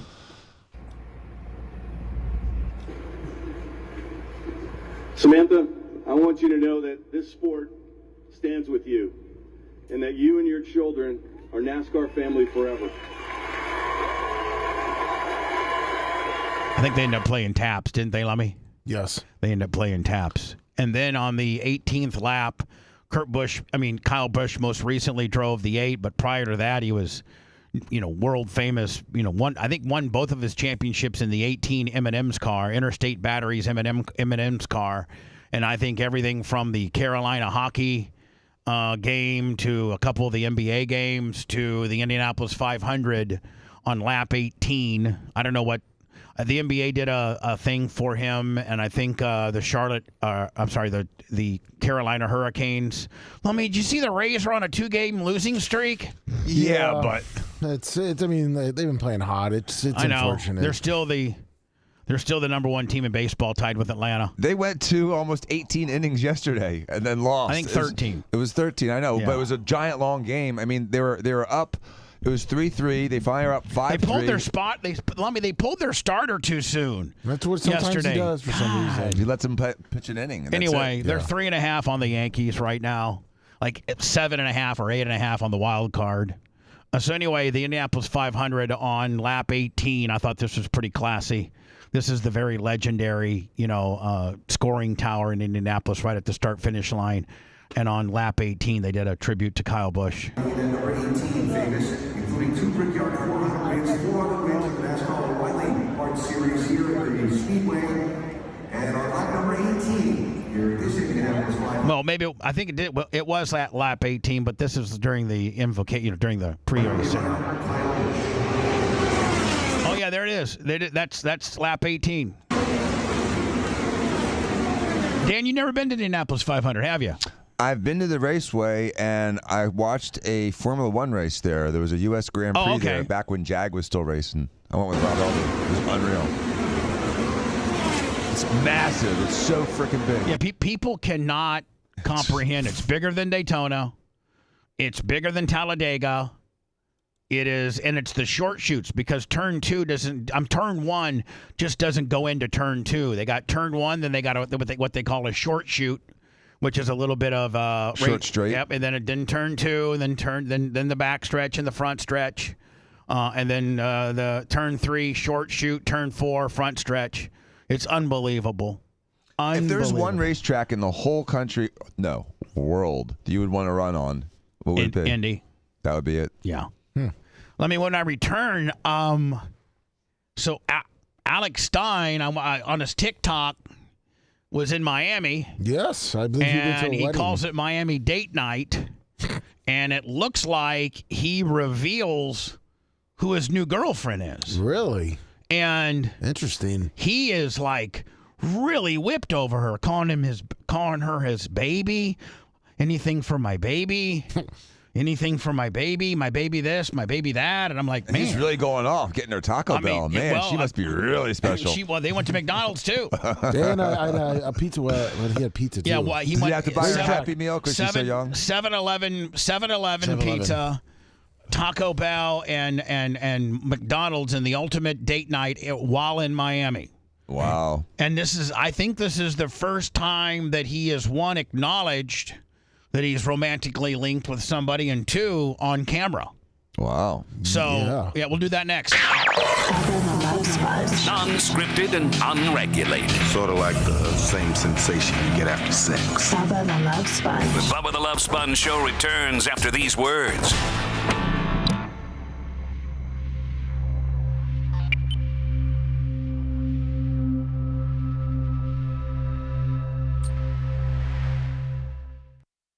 Fix it, Dan. I'm trying to, buddy. Oh, I'm going to say I'll have my guys fix it.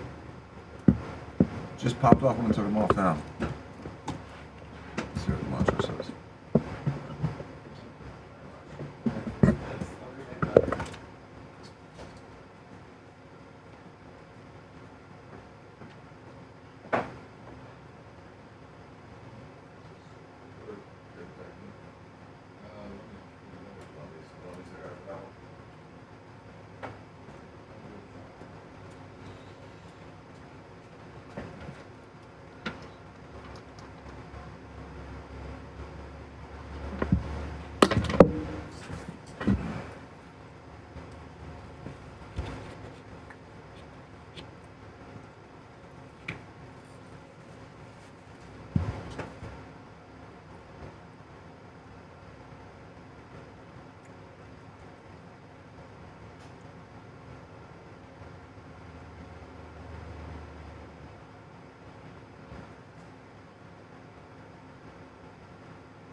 So I got Alex.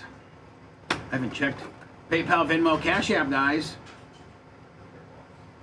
Please. Thank you for the new studios. But whatever. We opened up chat today. 1,600 people watching.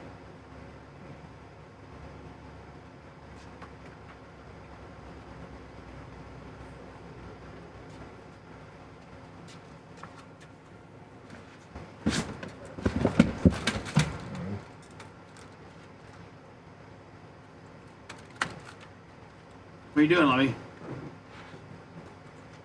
Looking for Dan's cup. Looking for what?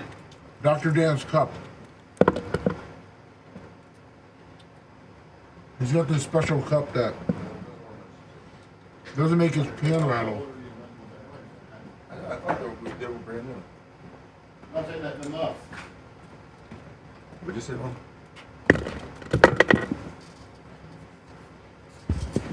Trying to find your cup. Oh. Oh, good.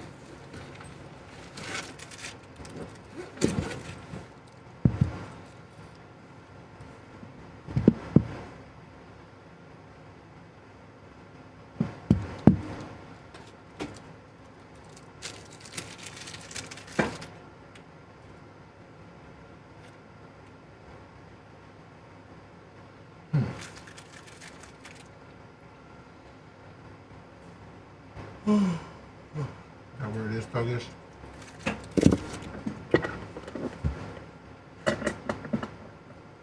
Did you get it? Your headphones? Needs to be fixed, but I'm sure it's going to pop off next time. I think it's just temporizing. We need to like super glue it. What's going on, Lummy? Dr. Dan's earphone or headphones, his little ear part came off. The pads. We got some Gorilla Glue. I know. I think I'll mess with it after with some Gorilla Glue. Okay. Then we gotta get a chair for Jay. Yes. Probably next break, try to find one. No problem. Do we have one?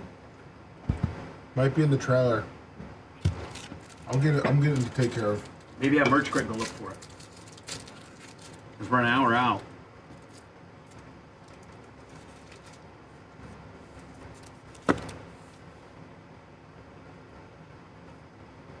the mic even more?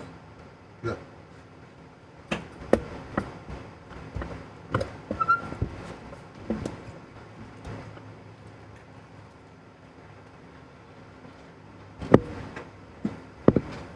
Bob Cook. All right.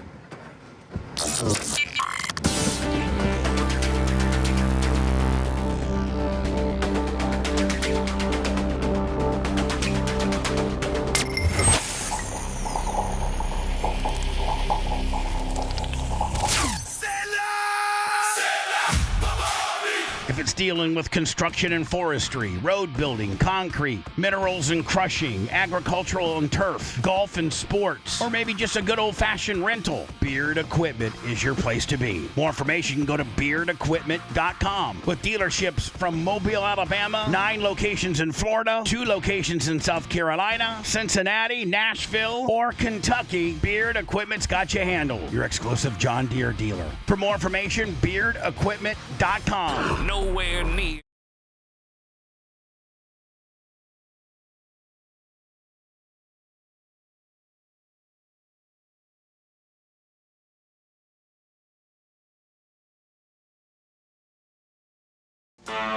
First day, red letter day. Tuesday, May 26th, the first working day past the national holiday of Memorial Day. And we're live from the Fresh Start Studios. I don't know what we're going to call these places, but in all my years, this is the nicest, cleanest, less cluttered, our very own, unbelievably visually impressive studios. With the new car smell. With the new car smell. We still got to put just some of the preliminary things. By the way, Venmo, PayPal, Cash App, all out. The Bubba Army, Mushroom Mitch, $100. Thank you, Mitch. Worked his ass off. Thank you, my friend. I saw Bob Cook in chat. Just so many people. I thanked a whole bunch of people early on. Couldn't have done it without. Macho Man was here for, 14 straight days, 16 straight days. I think Lummy only missed one day to be with his family. I think on Sunday, maybe. I think yesterday. Creatine Travis, $100. Oh my God! And Creatine Travis. Lummy, I was automatically reaching for my horn. It's just muscle memory. I don't have my horn button, and then Lummy, I don't have my little hook where I put my headphones. I know. So like every break, I take my headphones and I go for that hook. So, like some things we still have to do. We still have a big, Nick the gun guy ordered us a big plate of tempered glass to put between you guys and an engineering. We still have the podcasting area to build. And then Macho Man, we have to tighten up his. I want his area back there, Lummy, to look as clean and neat as this area. And I think Macho wants that too. Of course. But that's just been kind of the staging area of when we needed to throw stuff out of the studio. And so Macho Man's place just by attrition has taken on a bunch of stuff. I think they got potentially one more TV to hang in Macho's area. So it's a work in progress. Lummy, I got to find out who made me those dryer. I don't know if it was Precision John or Rainbow Rick. I think it was Precision John. I sent him a text message. I asked him. Yeah, I'll give you the measurements on them if you could. So Dan, you said earlier today that you had an interesting time off, or since the last time we had. Hell, it's been. Let me see. It's been since the 13th. No, I'm sorry, the 12th. I haven't seen you since Tuesday the 12th. Yeah, it's been a couple weeks. So what is? I know that Danny graduated 8th grade. Sophia graduated college. Jay had a birthday. Hold on. I mean, high school. Hold on. Sophia graduated high school. High school, yes. I'm sorry. Okay. Danny graduated 8th grade, and now do they have graduation ceremonies for both? Yep. God, I'm not. Of course, Sophia, because high school. It's a real graduation. We all had. That's a real graduation. Right. Like that is an accomplishment. Mm-hmm. You made it through high school. I'm sure she was with honors, and that's a real deal. Mm-hmm. But now you graduate from kindergarten, you graduate from like 6th grade to go into middle, I think you graduate maybe 8th grade to go into 9, and then of course the only one that I really recognize would be the one that Sophia just went through, and that would be your senior year of high school, and now you've graduated there, and what you do next is whatever. Elon Musk doesn't have his 8th grade graduation diploma on his wall. No. And the other thing is, I got 2 instances of graduations are now just turning into an absolute circus because everybody wants to go viral. Back in the day, your family sat there on the bleachers, and when they called your name up, they're like, "Hey, Dan! Danny!" And if you overdid it, they'd pull your diploma and not give it to you. But he was just that was the threat. But what I just did was about the extent of it. Yep. Danny, my man, Danny, Iraqi, woo woo, Iraqi Danny, woo woo woo. Like that's like maybe 3 seconds. And you're right, Dan. If you overdid it, then they'd pin it like they would not necessarily. They'd take your graduation and make you wait like 2 weeks and come to the school to get it. Yeah, they do something to make life a little miserable for you. So I have 2 instances now that you bring up graduation. And by the way, congratulations to Sophia. Yeah, I think she's going to U of T, is she not? Mm-hmm. God, what a great school, and close. At U of T is as expensive as Florida, isn't it? It's more. So, but not as expensive as Eckerd. Eckerd College is like $50,000 a year. Really? Yeah, that tiny little school. So I don't know when we're gonna like everybody now finds these little graduation. Damn it, I can't. Okay, here we go. Everybody now finds these little graduation ceremonies cute, and they. Like Dan said, back in the day, man, if your family or somebody hooped and hollered too much, or you did a backflip, or you were a distraction from the ceremonies, there would be some type of consequence. Oh, wait, I missed another graduation. It's just as important as any of them. Bella graduated law school. Now that's a real graduation. That's a real graduation. They had that at the sound stage at like downtown Clearwater. What's that place called? Like the Bay Sound Stage. That's a real graduation. The one, the new one. Out of all the 3, the Baycare Sound Stage. Not to disrespect Sophia, but out of all the 3, that's the big Sling and D graduation right there. That was really nice. That's big boy. But dude, that's big boy. Except for when they take 50 seconds for each name. Like they announce a name, and then you walk across the entire stage. They wait for all the pictures and the diploma, and then they announce another name. That was Bella's thing. It took like 3 hours. Well, it wasn't this bad, and I just don't check this out. So this girl just got her graduation. She just graduated from high school. And this is what she does. And she doesn't get penalized. Everybody thinks it's really a cute thing in the whole 9 yards. And if I'm the superintendent or I'm the president or I'm whatever the hell I am, and this happens, I'm taking this woman's diploma away and making her wait 4 to 6 weeks to come to the office and get it very unceremoniously. Here we go. Dan, when you see this, it's going to make you disgusting, especially having attended 3 graduations and knowing, that there should be a certain protocol of decorum when you're getting your right. Sophia's graduation was so well coordinated and choreographed. I mean, they weren't allowed to move if someone else's name was being announced. Like they would have to pre-stand up, then move about 10 feet. Had a staging area. It was very methodical, and they had to rehearse it. When I went to Vicente's, Erica's son's. He got his master's in architecture.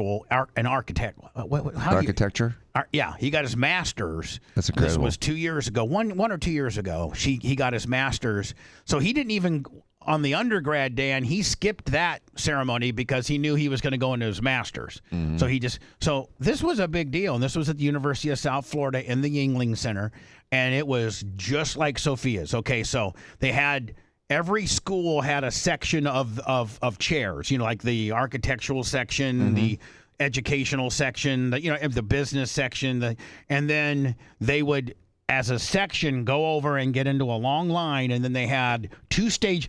It's almost like being in baseball. You had an on-deck circle, then a guy in the hole. You know what I'm saying? Then the guy at the plate. When you're in baseball, you got a guy at the plate. Yep. You got a guy on deck, and then you got a guy kind of in the hole. In the hole, and he's usually on the first steps of the dugout, kind of loosening up everything like that. That's what they had with Vicente, and it was flawless, Dan. It was all staged.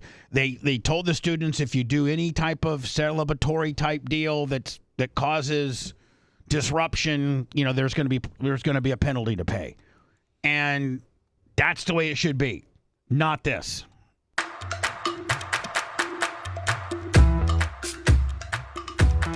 Now, you know what this is? Look at me. It's all about me. It's all about me. It's all about me. I don't care about the institution. I don't care about my fellow classmates. I don't care. I don't even know if necessarily I care about my diploma. You threw it on the ground. Watch.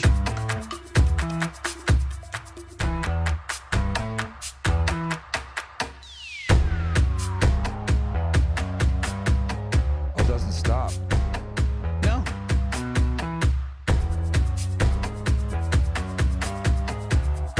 That's called lack of parenting, ladies and gentlemen. I sent you the one from Tennessee where they did the Now, rain. Dan, if that was your daughter, I mean, oh my God. She kicks off her shoes, throws the diploma down, and everything like that. I get the diploma off the ground and throw it away. So here's a kindergartner, and everybody finds this so cute.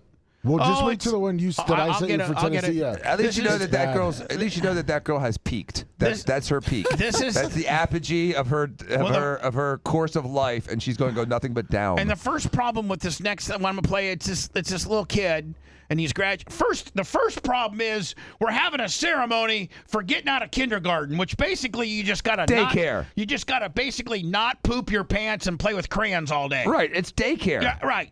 Maybe nowadays they put you in front of an iPad and you play, some stupid ass games, some shapes and sizes and colors, and this block belongs here. But you're right, Dan. It's just a tick above daycare. And look at look at the money that each family had. Each one of these robes and that's all probably $200-$300.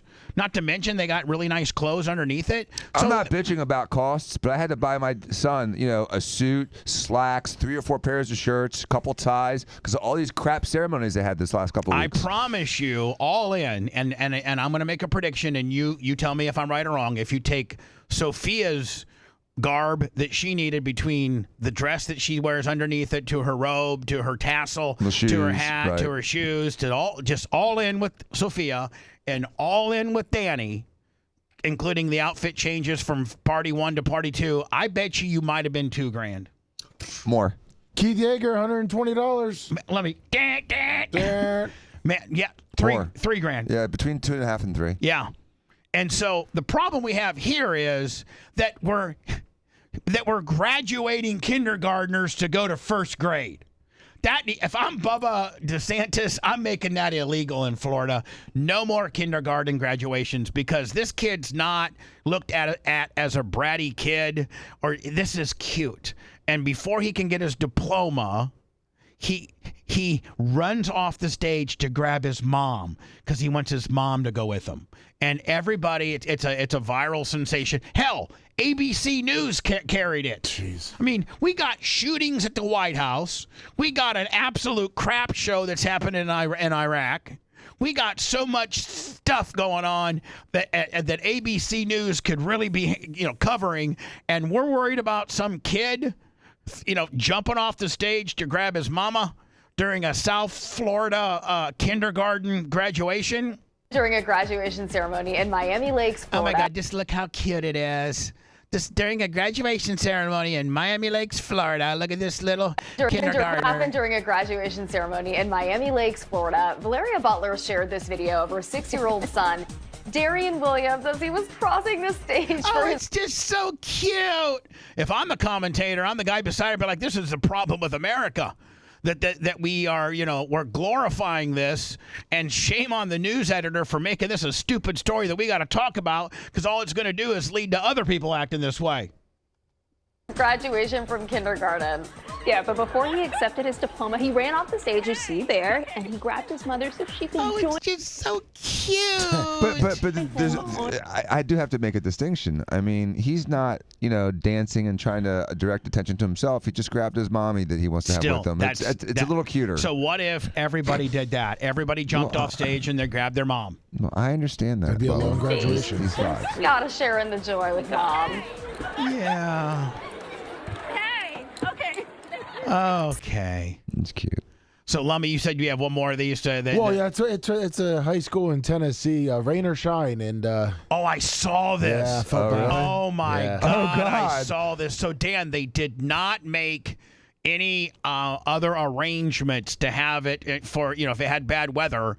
They didn't make it, okay, we're going to have it in the gym, and we'll know before the ceremony starts. We'll just, herd everybody in the gym. We'll have a stage built with a PA system just in case something like this happens. Well, they said that I guess they knew it was going to be raining, and the school still said, "Hey, rain or shine, we're doing it." Now, Dan, I'm assuming that these amps are much like the dime amps that I have, and they cannot endure weather like this. These are not made for that. I would expect the same, Bubba, and it's amazing that they just left all that equipment outside. And here's the thing: what people don't realize, when they gave the $56 or $65 million damage report from Tropicana, let me remember that. Yes, most of that was not. It was all that stuff, the sound system and the LED lighting and the scoreboard and the lights, that light up the field. None of that, you make that stuff. Like if you're at Yankee Stadium or Camden Yards or Wrigley Field, that stuff is made to be weatherproof. But when you have an indoor stadium, your speakers, your sound system, your lighting, all of that's not made for outdoor weather. So that's where the majority of their cost is all that stuff, every speaker, every scoreboard, every seat. None of those, I don't even think those seats were, I think they had to replace the majority of the seats they had too. to replace a lot of them, yes. Now, the hard plastic ones were okay, but like the luxury seating that they have down in home plate, those all got replaced. Yeah, so Dan, I'm looking at, I don't know much about this, but you're probably looking at easily 10 to 15 grand in sound system just right there, right? Oh, yeah. If not more. Mm-hmm. The amps and, the microphones. Well, each one of those amps is $500 to $1,000. Yeah. Grace Braun. Which, by the way, I can't get anybody to buy my dime bag Daryl stuff. That's insane. I'm going to lower it down to $3 grand, and that's the lowest I'm going. For both? For all of it. For every bit of it. What about, okay. What about what? Well, it's just going to take one stack, maybe. No, you can have it all for $3 grand. I can't separate it. You can separate the two towers. You have two towers, right? I got. You know what? I might be able to because I got one you have guy. two full towers. I do have one guy that wants to buy one stack. And I'll drive the other stack. Oh, there you go. But does a stack consist of 2 sets of 4x12 speakers and the amp? Okay. The slanted one, the straight one, and the amp. 1,500. That may be a good deal. Well, I mean, that means all of it's $3 grand. I just lowered it. I was asking 6. Yeah. So I'll take a stack for 3. Okay. For 15. For 15. 1,500. You got a stack. Okay. I got to get a hold of the other guy. I said I'll sell the other. Then I got that big speaker, that kind of oddball big speaker that we might be able to use something here. Yeah. So Dan sold. Got it. We'll handshake Deal. on it. Okay. Jocelyn Chelsea Brimmer. Man, I tell you what, it's not all staticky. Everything's good, right? Oh no, Dan, it's been used 2 times. Okay. And if you'd like, they're over at the old studios. And this is what I prefer actually. Just get them from there. No, well, yes, but I prefer you to bring your guitar. We fire them up. In fact, sound test? And I can do it. I can also tell the other guy that they've been tested. So bring your guitar. Just test everything. Sure. Yeah, just okay. We'll do that. and we'll say, maybe this weekend. and maybe I'll even videotape you testing so I can show the other guy, hey, before I sold him to you, my guy plugged the other guy who bought the other half. Let me Gary Selder on the PayPal. Thank you, Gary. Appreciate you. So, Dan, I'm going to videotape you doing your little, eruption gimmick. And then you take your stack that you tested. Then I'm going to have you test the other stack, and I can send that video to the guy that's interested and say, hey, listen, my buddy came over and tested this 2 days ago. He only charged $500 to test. Dan. Someone said that on chat. I thought it was funny. Michelle, if I'm the family here, and I didn't bring an umbrella or have any Viz Queen or a raincoat, I'll see you in the car. Oh yeah, there's no way I'm sitting outside for an hour and a half for all these random names. I might actually go home and get you a dry set of clothes. And make you go into the girls' or boys' bathroom, inside the school and change. Bring a towel and everything. And I don't want, because Dan, you don't want your kid sitting on your leather upholstery now, do you? No, God, no. I'm gonna have my little clear umbrella hat. Jacqueline Elizabeth Brown. Dan, they got a full-blown setup here. Look, monitors. Those are JBLs. Everywhere. Yeah, monitors for the crowd. Sophia Renee Brunsma. And Dan, how about this? What if? Nice turf. What if this, Dan?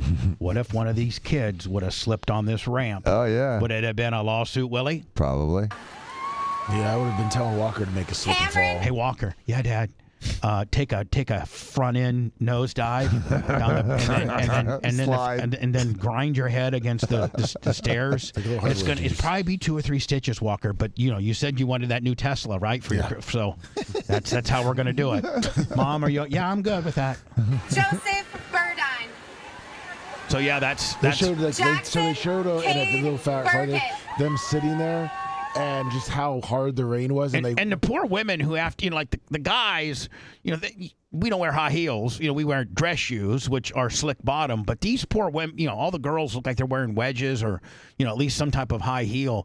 And I mean, except that linebacker. Gabriella Vashta. Yeah, except the linebacker. She's got shoes on. Yeah, she's Burrows. Starting nose guard for the team, Sophia McGillicuddy. Starting nose guard. Squats 415. Jade Soraya Burns. Audrey Bella. Is this an all-girl school? I've not seen one boy yet. They show a guy sitting there in the crowd, just waiting. Dan, look, I know how much these cameras cost. Cameras are $3-4 grand for good ones. No, there's easily $20,000 of equipment out there. Don't you love how clean our lighting is? Remember, we used to have those rinky-dink little ring lights. Everything's all mounted up top now. God. No, everything is beautiful, dude. Oh You've done a really, really, really well thought out. Do you know why? Macho has. The difference is urban sprawl versus a planned city. And so the other studio started as something and then kind of evolved over time. And when you do that, it's not the same as if you'd planned it from scratch. We planned it to be an audio-only syndicated radio studio. And as we've evolved visually, we've had to tic-tac the visual aspect onto it while maintaining, the audio distribution content while tic-tacking on video, which all of our video components were tic-tacky. No disrespect to anybody who put them together, but like you said, Dan, when you plan something, it turns out one way. And it's almost like having, have you ever seen those nice houses and then they decided to add on and you could tell it's an add-on and it doesn't look stock, like it doesn't like all of England's like that too. They have all these beautiful old buildings and they literally attach a hyper modern looking building to it. That's what we were kind of. We were like white trash that decided to add on to our. We had a single wide and we needed a triple wide, so we added a double wide to it. Put a couple of floors on it. Yeah. Peyton Quinn Byfield. Just show the. Oh yeah, look at these. Maria Look at these people. Fernanda Cervantes. But the rain gets harder. Look at this guy. He's like, what am I doing here? All right. So when I return, Lummy, we'll get into the. It looks like Alex Stein is, public about his new love interest. Surprising. We had Paige. Paige was his first girlfriend, and we were close to her. I liked her, and then they broke up several different times, and then this is his new. I don't know what her name is. he just calls her baby, and he's like really like I gotta give him a call. You got a Venmo gimmick? Baby's as good as bro, man. Any girl will respond to baby. Shane these Moore's days. off $50. Thank you. Yeah, but it's kind of. Isn't that why Hogan called everyone brother? Yeah, there's a brother. Yeah, but it's this just you don't is- have to know anyone's this is- name. And if you're dating 5 girls, you Yeah, call them but all this baby. is You're golden. this is very specific to her.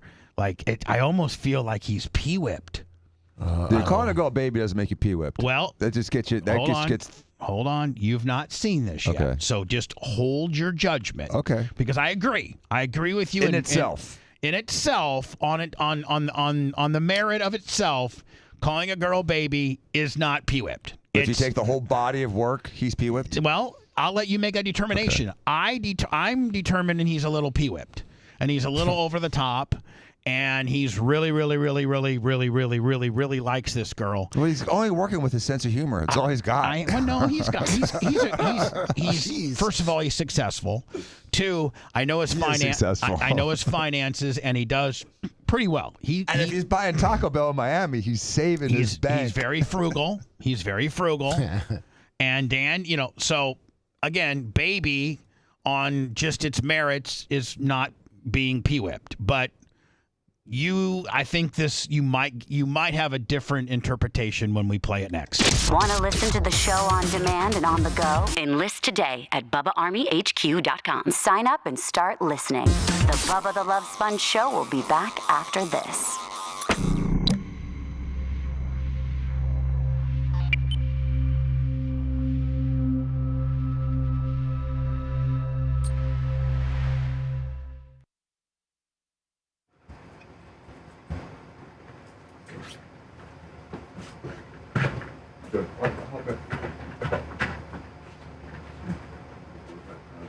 Hey, Lum. Yes, sir. We probably need. Are you putting a chair down for Jay? Yes. I just probably need you to get on the mic over there for me. Okay. And talk so that we get it. Let me see here. All right, your mic's on. Check, 1, 2, check. Okay, that's good. And just maybe somehow arrange it how. Yeah, I'm gonna do it to how he should be. I don't know. I don't see the camera feed on that, but. There's no camera. No, Masha's got to get the camera there. Oh, okay. Well, Jay may be cameraless today. All right, he'll slide over and get on the camera. I'm gonna leave right at 9 because I don't know what the traffic's gonna be like. True. Traffic wasn't bad getting here, was it? No, there's no one on the fucking road in this direction. The other way it looks shitty. Yeah. We got all those semis. What was it 20 minutes for the other studio? For me? Yeah. No, it was 38. It was like 16 minutes, 15, 16 minutes. It's going to be interesting to see. I think the determining factor is going to be how you get home today. But I do think you got to leave right at 9. Yeah. Like we can't have you to 9:15, 9:20. No, but like I woke up a half hour earlier today, and You got here. I mean, It gave me you plenty of wasted time. you wasted 8 minutes on trying to find it. right, exactly. So. And I think with that long of a drive, if for some reason I mistime it or get a little hung up in traffic, Okay. you're not going to shit yourself. No, not at all.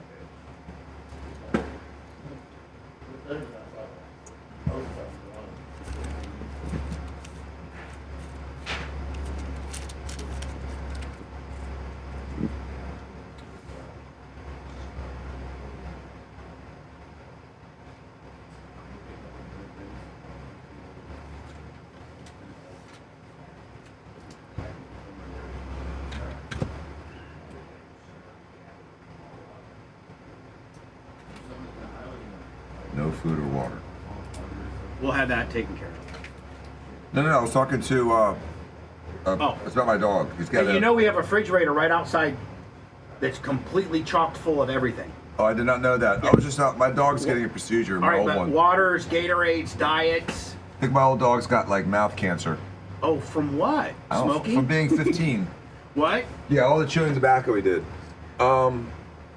Is he 15? Almost, yeah. He's old. And he's a big dog. Yeah, 60 pounds. He's not a 55 toy. pounds. He's not a. Toy nothing. What was? Vizsla. What was? Shih Tzu. What was Yorkie. Steve's Yorkie's Yorkie. called? Who? The Yorkie was the name? Yeah. Oh, I can't remember. Oh, you gotta remember. You saved its life. Fucking mouth. You gave mouth to mouth to a Yorkie. What was its name? And after that episode, Dan, it was never the same. No, you're right. It was always a little off. Fuck, I bet you Jay would remember. Alex, I think, was the name. No, I don't think Yeah, I think it was Alex. Was it? Yeah. Text Steve. Steve's in Guatemala. Is he really? Yeah. That's pretty cool. On business or vacation? Fishing, sort of.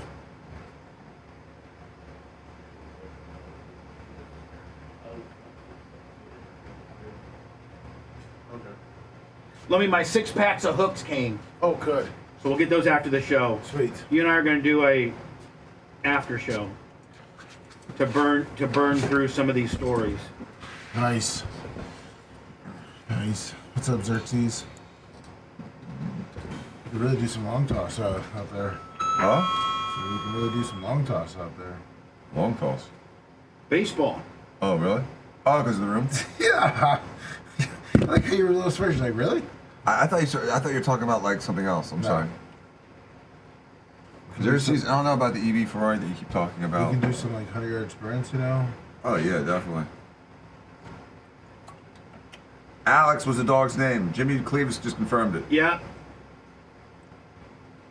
Thank you, Shade. Marshall. Is that what you said earlier? Yeah. Christoph Jones, 39 months. Andy the Hogs Ghost, 89 months.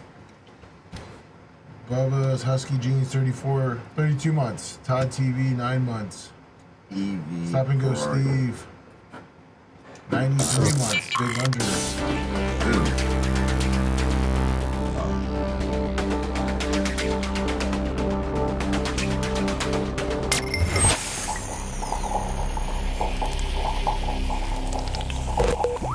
It's quite painful to listen.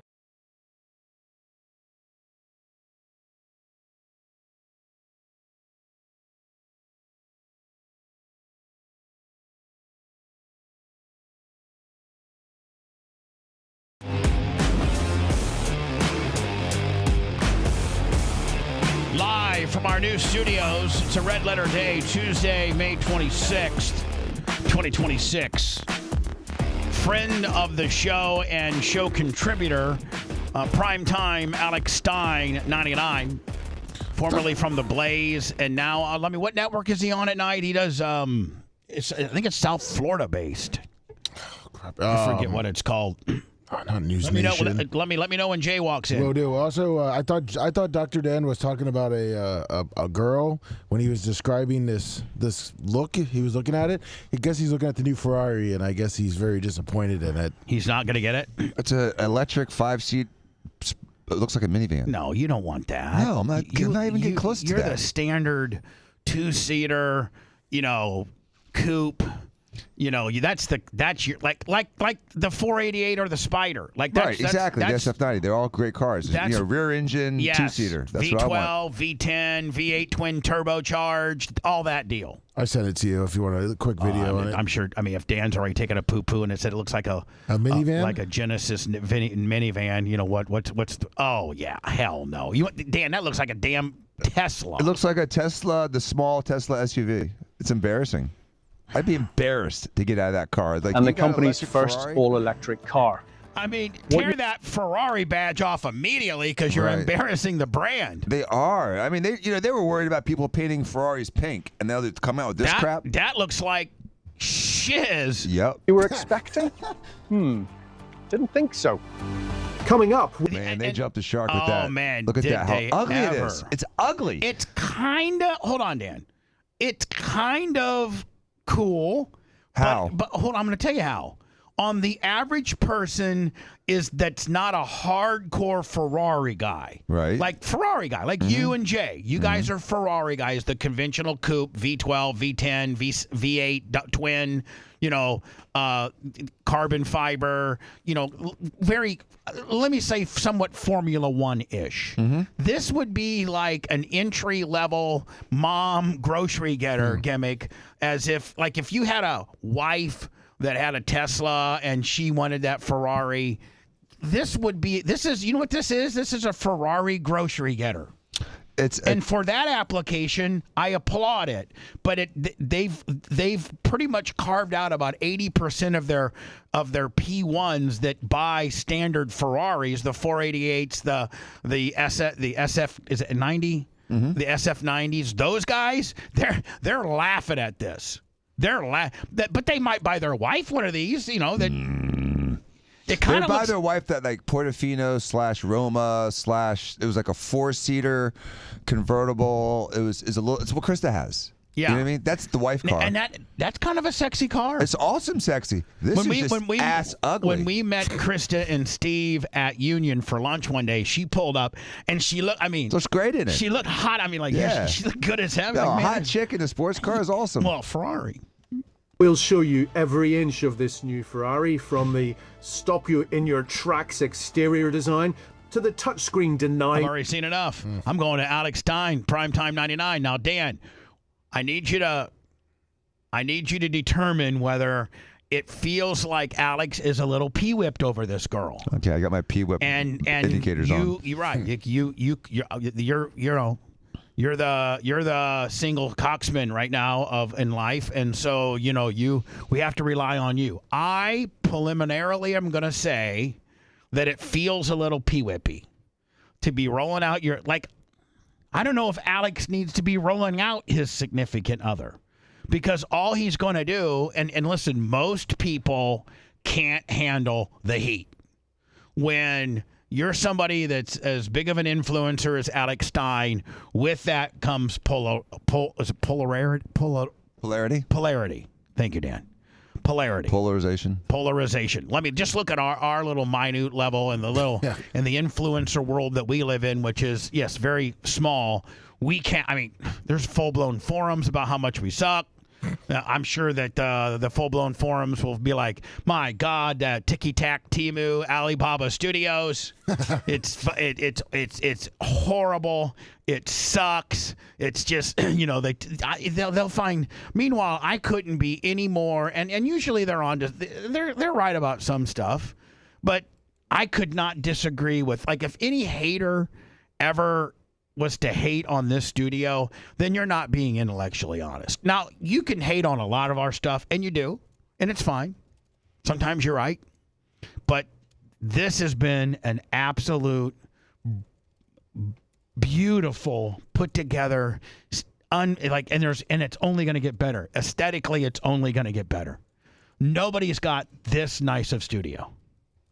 It is unbelievable. It's the nicest studio. I've been in Tim Pool's studio. I've been in Howard Stern's studio. I have had a couple studios of my own. I see the iHeart. I see the Cox. I see the Beasley. I see all those corporate cookie cutter, local stations that are trying to do video. Nobody's got this. Nobody. This is absolutely gorgeous. And if you say otherwise, then it just goes to show you how much of a dick you really are, and you're not honest. Now, you can pick apart other things, very much so. I give you 50 things every day to pick apart, and of which I have to take some of that. But, even the hardcore haters should be saying, wow, I didn't think the fat ass had it in him. I didn't think stupid ass Macho Man was going to be able to get it done. I didn't think lazy ass drunk Lummy would even show up and try. We nailed it. So he's not lazy. No, nobody is. I'm just saying what they're going to say. Yeah, Dr. Dan, you're lazy too. Yeah, you're like, you didn't lift one finger for this. Damn right. and Dan, guess what? Tell the people how many times I asked you to lift one finger. 0. Thank you. You have other skill sets that I need, like when I'm hurting, I need to go to the doctor. Do you know how cool it is? I am so spoiled because when I hurt or I got something wrong with me, Dan's my primary physician, even though he's a plastic surgeon. And even though I have another primary physician, for some of my other meds, and Dan can't prescribe certain stuff to me. Dan doesn't, you know what Dan prescribes to me?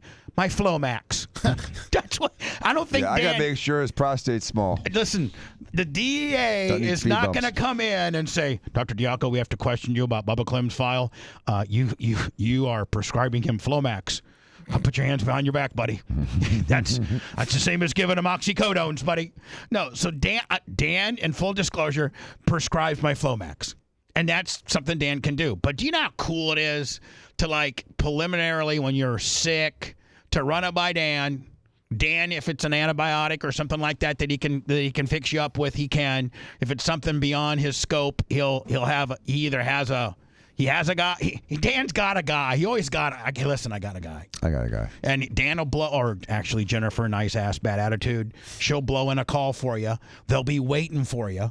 Like, you don't have to go through the whole rigmarole. Dan gives you the VIP setup, from afar. Yeah, but just don't call me Mr. Dan because I will retaliate. I never have called I know you haven't, but they were calling that other doctor Mr. Mark. No, you're Dr. Dan to me. I mean, Dr. Dan Diaco. Let me finish it. Hero to me, handsome and rich. And drives a Ferrari. Daniel, he's a star. And he works in the forgot the last part. So Dan and your expertise, coxmanship, and what I was getting at is so Alex is highly polarized. When you put on your significant other, she's not been in the public spotlight for the decade or 7 to 9 years that you've been, Alex. And how many people does he have following him? It's like in the millions, right? He's all in. Yeah. All in. He's seven figures all in. Right. So that's a massive amount of people you're exposing somebody to. But it's also a massive amount of people that hate you. Yeah, that's true. And there's a massive amount of people that are going to just absolutely pick Alex apart. And he knows that. He's in that game. He understands that, he's highly polarized. There's going to be some people on various forums be like, Alex Stein, you stupid, Jew. I hate you, and all this anti-Semitic stuff. And just that, you're a grifter and you're a hack and So he knows that and he has to deal with it. But the minute that you put your girlfriend, wife, fiance, significant other on camera and put her over as your baby, you're now subjecting her to all that. Oh, you've opened the floodgates. And here's what I'm getting at. And I hope Alex is listening to me because I've made that mistake. And that's one of the reasons I try to keep Merch Crick off of anything. Not because I'm ashamed of her. I love her with all my heart. Maybe we're married, maybe we're not. And if we're not married, we're getting married soon. Thank you, Daddy. No problem. But I try to keep her exposure limited because people will pick her apart. And so she's not really used to that. And most women who have not been conditioned for years and years and years, Dan, you're used to it now. Dan sucks. He's got MAGA. He sucks MAGA kids. He's whatever. He's a dick. Or he's the greatest. I love him. Dan, you got to deal with it, but you're prepared for it. Yeah. And so, but you put your significant other on there who has never been exposed to the public eye, and people are all cruel. Listen, I've seen this story I'm going to run. This is Alex's TikTok. I've seen this already, and I find her attractive. Little skinny. I think she needs to maybe gain 10 pounds. But maybe that's why they're eating Taco Bell and McDonald's. But I think she's very attractive for the little bit that I get that he puts her on. Very attractive. Maybe that's why he's so pee-whipped over her because she's a little bit above his league. But very attractive. But Alex, keep her off of the bad places these people gather and say they're bad things. Keep her off of those places because they're going to tear her apart. And they're going to tear her apart not because of anything that would be valid, just because they don't like you. And by the way, even if he keeps her off the air and there's still an element of his supporters that are going to figure out who she is and still F with him. And dox her. Right. It's one of the reasons why we try. Well, we can't keep Walker off the air. He's a sideshow in himself. Yeah. Walker says, "Put the camera on me. I'm gonna do a full blown Billie Jean, breakdancing gimmick before I hit home plate." That's right. So, but we've deliberately kept Sophia off of any content. We've deliberately cut Danny for the most part. But we've alluded to them. People have an idea where they're at school. I mean, there's still some exposure to them. But there's not a lot of video out there. I'm talking about in our world. Right. And maybe in their own little Instagram world. That's their world. But I'm saying we try to keep all kids off of our world because these trolls are just absolutely ruthless. And I feel for Alex. I don't know if he understands. They're going to kill her. They're going to kill her. So here it is. This is primetime Alex Stein on his TikTok. Happened 13 hours ago, Lummy. And I think he's in Miami, and he calls it Miami Date Night. And Alex being, the guy that knows all the cuts and all the hacks, if you will. Listen, Lummy, they're not going any fancy burns like sit down, going to cost you $400 or $500 with the wine and the sides and all that. He's going to Taco Bell, 7-Eleven, and McDonald's. He's like a rich version of Colton. Colton always, Chick-fil-A. He's very basic, but he knows all the tricks. He knows where to go, what to get, the deals at all the fast food places. I'm taking you to the freaking trio. So he even says he says Miami Date Night Trio. And the three places they go are 7-Eleven, McDonald's, and Taco Bell. Wow. 7-Eleven, McDonald's, and freaking Taco Bell, all in Miami Beach. It's the Miami Triple Threat, Primetime 99. I invented this.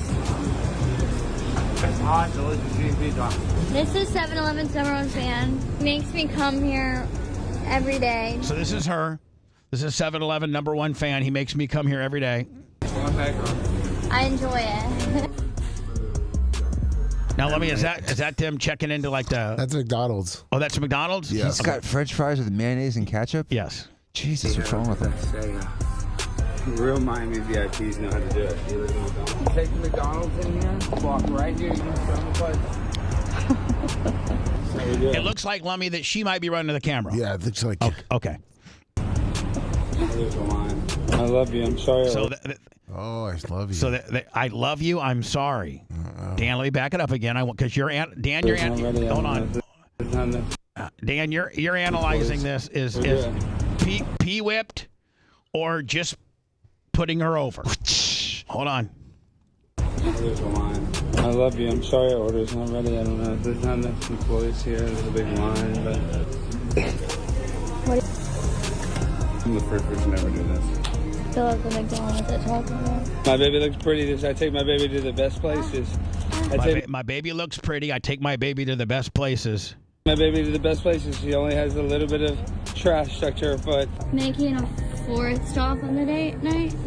My baby said she wants to go shopping, so I took her to my favorite store, the clearance section at Walgreens. Anything my baby wants, antacids.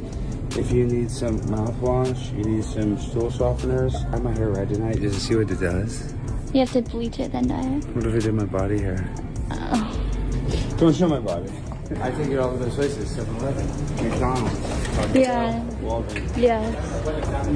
This is what a real date night looks like. McDonald's, Taco Bell, 7-Eleven. I still have my muffins to get out too. This is Primetime 99 Date Night Special. It is Date Night Special.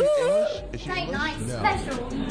No, they're just doing a English gimmick. So Dan, P whipped or putting her over? P whipped. Yeah. So you kind of got the same. You got the same vibe I did, right? Yeah. You got to be careful with that, Alex. You got to be careful. People are going to kill her and pick her apart. And listen. You put her out there, so now it's open, and you just got to prepare. Now, maybe she has got more intestinal fortitude than I know, and she can let that stuff just roll right off her back, but most women don't. Most women don't, and if she's never been thrust into the public spotlight, you have a very large forum, and people are now going to just have her stay off the bad places. And, keep her off that stuff, and you'll be okay. It's kind of what he did with pay-per-view. No, he's putting this one. He didn't put paper. He didn't put. That's what I'm saying. He did that. He kind of kept her off. He didn't put Paige on at all. Yeah. And he's going right, to introducing her. I don't think he introduced her name. I think it's just my baby. Yeah. So Dan, you're co-signing with me, P-Whip. Mm-hmm. Father who beat a man. Listen. My answer to this is absolutely 1,000% yes. Take me to prison for the rest of my life. But good luck on living in Texas and finding 6 or 11 jurors in East Texas that are going to put me in prison because I beat a man to death for raping my 5-year-old. Doesn't happen. Is Jay here? He's trying to find it. I'm trying to help him. I just sent a picture and the directions and tell him it's very Batcave-y. So, anyway, father who beat man to death for raping his 5-year-old faces no charges in Texas. Hell yeah. I'd do the same thing. A 5-year-old? Yeah. He walked in on a man raping his 5-year-old daughter. He didn't shoot him. He beat him to death.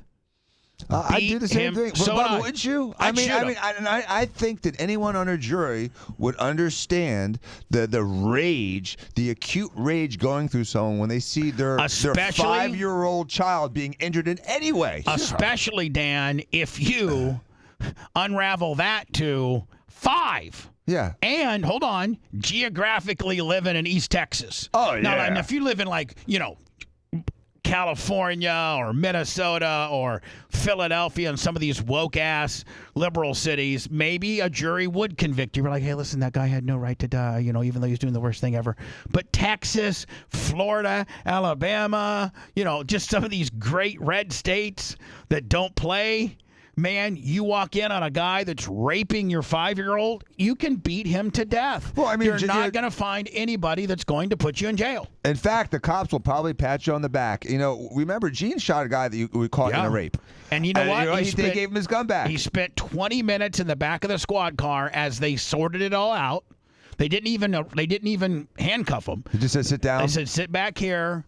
Where's your gun? Gene showed him the gun. They then corroborated the story with his sister. And the guy that he shot was still alive up until like 3 or 4 hours after the shooting. Dan, some guys can stay alive for a while. No, Bubba. No one dies immediately when you shoot them. So it never happens. People take 30 seconds to 2 hours to die after you shoot them. It's never immediate. When they asked the guy, well, behind the guy's back was a gun, which he was reaching for. And when they asked the guy, were you going to shoot? Yeah, I was going to shoot. I was going to shoot Gene Lasker. They went out, unlocked the door and told him he was, they took the gun just as evidence, and they had to teach for ballistics, and I think it was like maybe 4 to 6 weeks. They called the Lasker goes, let me tell you something. The state attorney called me and said I'd come get my gun back. So he went and got his gun back. Jay can't get in. Can you walk him through? You know what? I'll go to Words. I'll just go to Words. Get him in, okay? Okay. All right. He's a good guy, even though he's a Bubba the Love Sponge. Bubba the Love Sponge Show returns after these words.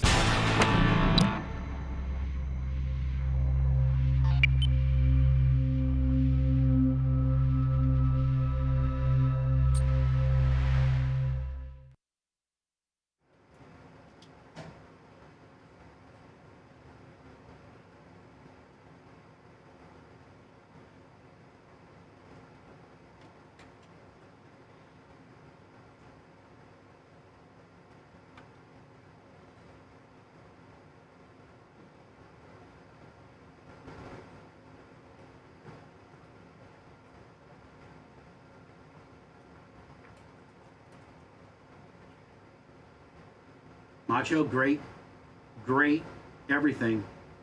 Don't you agree? All these guys, we should have had them come.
Don't forget hot mic. Let me tell him hot mic. Hot mic. Don't say anything you don't want the world to hear. Next one. Jay's here.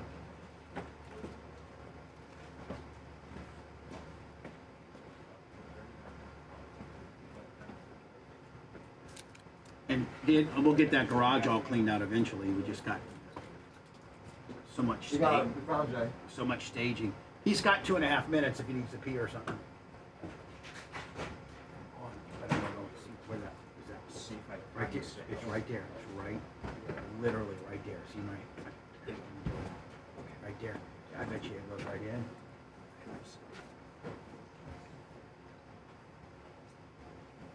I think it is, isn't it, Mike? Yeah, it is. It's going in.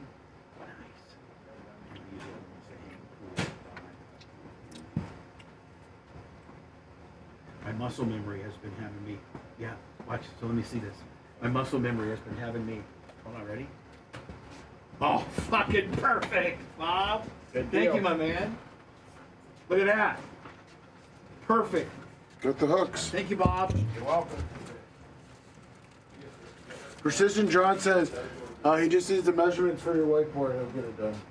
It's just white plexiglass. No, he said like how big, how wide. I'll give you the measurements today. Okay. Wow. Jay, what do you think? The visuals on YouTube are incredible. Isn't it unfucking believable, buddy? It's so crisp looking. We got a whole program. Look at here. I know. So Jay, we got this program where we put any city or any type of graphic or like wow. And then right here, Jay, there's glass that goes against that back rack. This is where you buy a Mercedes. So This is a there's Toyota. tempered This glass is cheaper up here than this camp, isn't it? And then I think like $500,000 cheaper. Volkswagen right there. So you were just saying about Mercedes. how on a house makes so much sense because it was like state-of-the-art audio studio. One right on. And we tic-tac video. Those That, lights are hey, huge. now we don't have those stupid ass The fucking ring lights in my glasses the whole time. Yeah. That Isn't it was awesome, amazing. bud? Amazing. I'm so proud of it. You should It's going to be. almost be as impressive as your enclave. Yeah, it is. It's your enclave. When did your enclave get done? Just about done. So you're done? Like, I'm almost done. I'm Week just or waiting two. on this. probably on the punch out right now? Yeah. Does this go any taller, or am I going to look like I'm at the No, you base can't. table? Get him taller, let me.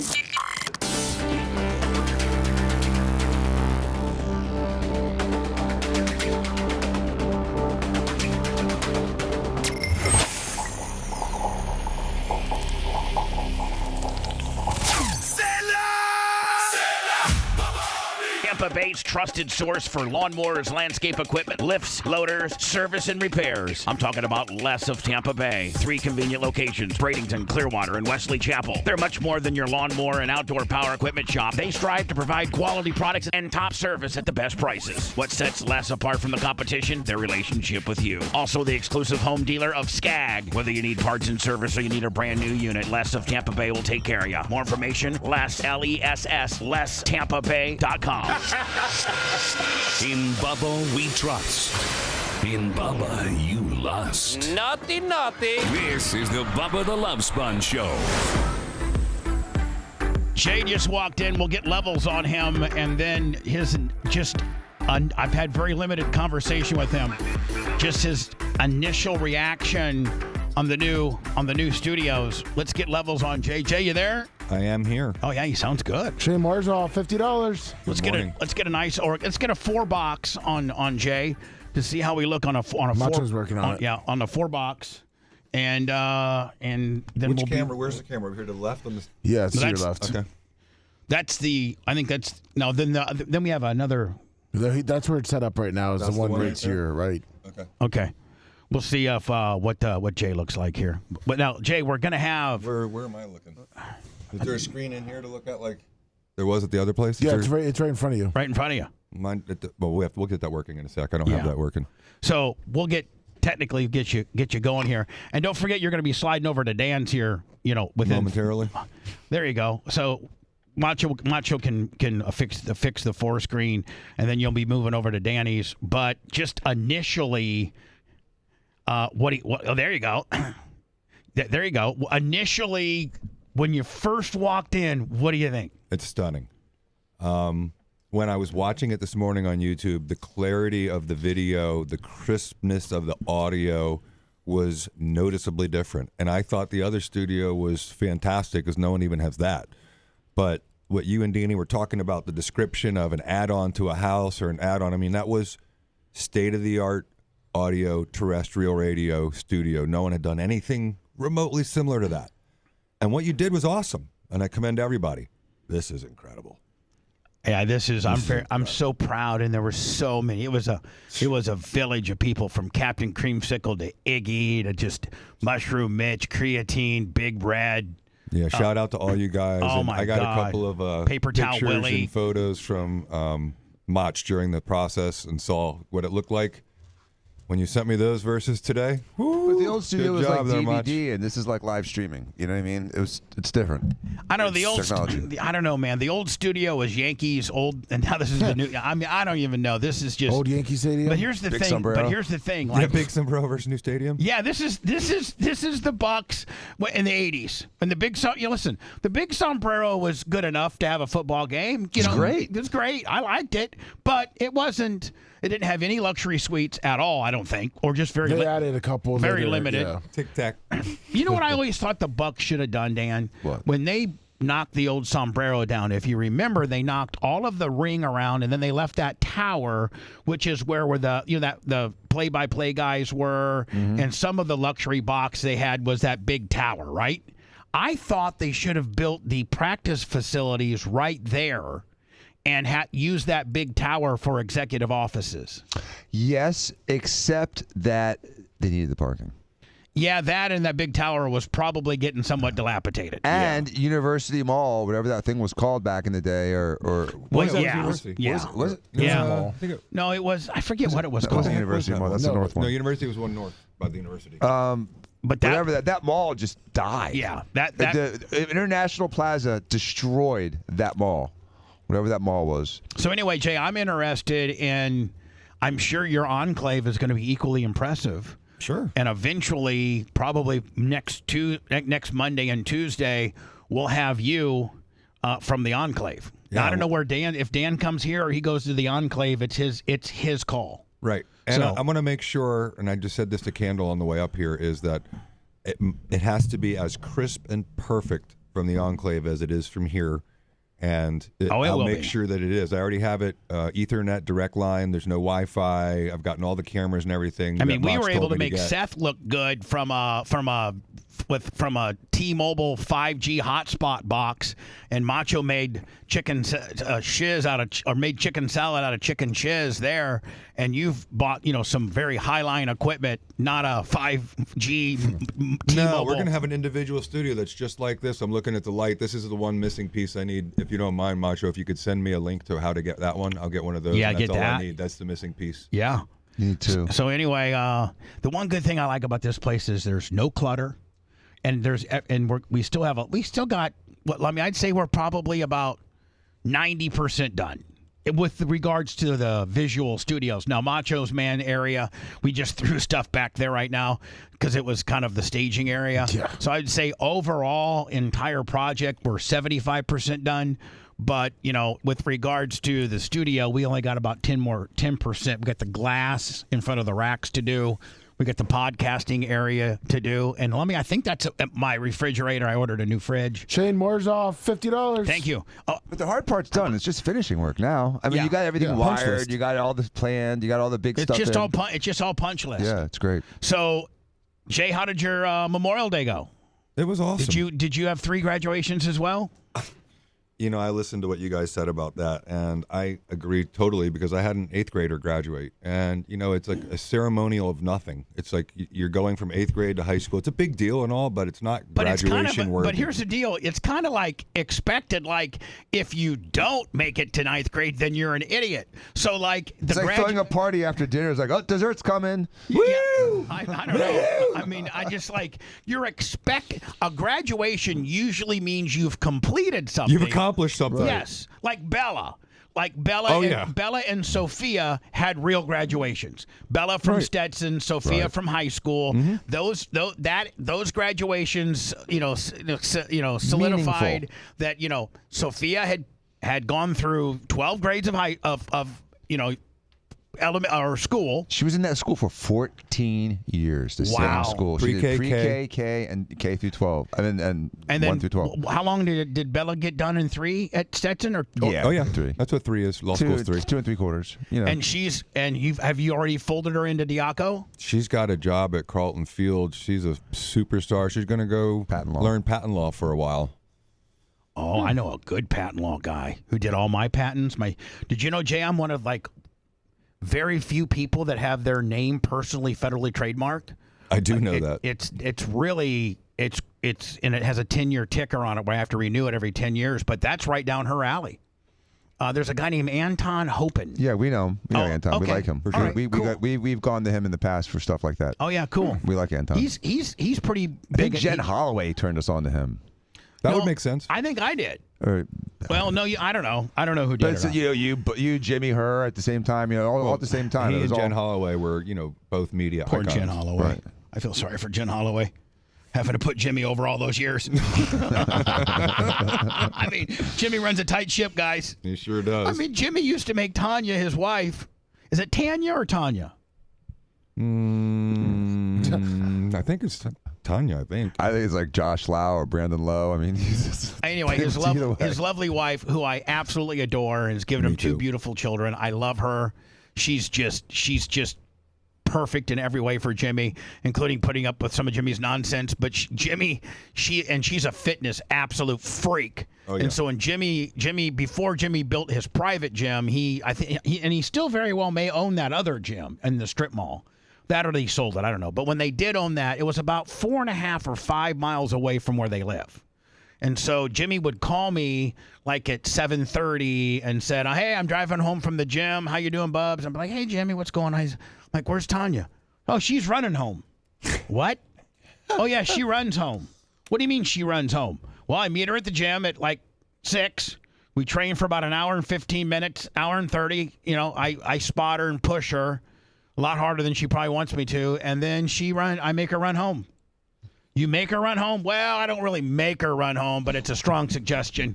It's that or I'll learn. So Jimmy would train his girl at his gym, and then he would make her run home for 5 miles.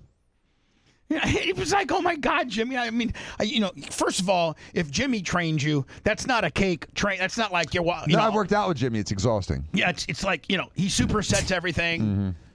He does love supersets. He does. Oh yeah, I'd be like, "Hey Jimmy, we just did 3 sets. I know we got 15 more skull crunchers, so we can superset this, and then we're gonna back in pull downs."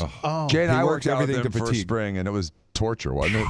Never bigger in my life, and never stronger than worked out with him, but never more unhappy either. He looks great. Shane Moore's $50. So Jay, any more? Did you see that Kurt got second the little 500 last night? Yeah. His team's awesome. What you and Candle have a nice relaxing vacation, or we hung out. There was some track time on Friday and Sunday. I did that, and then I went on the boat with my daughter and some of her little girlfriends and my wife on Friday afternoon, and then Pitty and Wendy came over yesterday, and we went over and had some lunch at the Enclave. And so, had a great weekend. Very relaxing. One of these days. And Trey's around having fun. One of these Fridays or Saturdays, I want to meet you at the Enclave. For sure. And just hang out. Just hang out. 20 minutes from here. So while we were gone, this was one of the big stories. And boy, this was kind of sketch. For sure. The shooter at the White House. And this was sketch, and I think, didn't he only get 3 rounds off, and then all the other rounds you hear are the Secret Service smoking them? Because I think, will you look into it? Because I thought that he only got 3 rounds off. And then I'm going to play, there's 2 different feeds. I think one from ABC or there's 2 different reporters, female reporters, that were doing shots from the White House. And I'm not talking about shots as in, I'm talking about journalistic shots. And the White House, if you've ever been there, and I've seen it, to the right of the White House, I don't know if that's east or west. I think it's west. I think it's east. It's east. On one side of the White House, they have, and you never see it on TV, but when you see these journalists that have the White House in the background, and it's a very common shot because they have about 5 tents, and each network has their own little tent, and this is the backdrop. They use the White House as the backdrop, and that's where they put, the networks that are cleared, and they pass Social Security. A Secret Service protocol, and they're checked out, and they got their White House press credentials. And so at any time, there could be 1, 2, maybe even 5 networks going live from the White House, especially when there's something like we got going on right now, some kind of conflict, and there's always something to shoot live from the White House. Hey, it's Jerry McGillicuddy here at the White House on the White House lawn. It's a great backdrop for network television. And so, no new news on the Iraq situation. President seems to be getting frustrated. They got those all day, especially for the 6 and the 10 national news. Or, News Now is a constant national news cycle, so they're there all day. But you never see, but there's 4 or 5 tents because they don't ever tape the other tent. Like they just use this shot with the White House in the backdrop. Here's 2 different reporters that were doing live shots, not shots as in pow, pow, pow, but they were live on the air doing a report from the White House, and this is what they heard. Now, Lummy, did you get any preliminary reports as to how many he got off? It's saying that there's anywhere between he got off 5 to 10. Okay. And there was a 30 total shot. Yeah, so he got, of these 30 that you're going to hear, he got 5 to 10 off. Did they kill him? Yes. They killed him? Yes. And Dan, listen to the Secret Service make Swiss cheese out of this guy, right? Listen.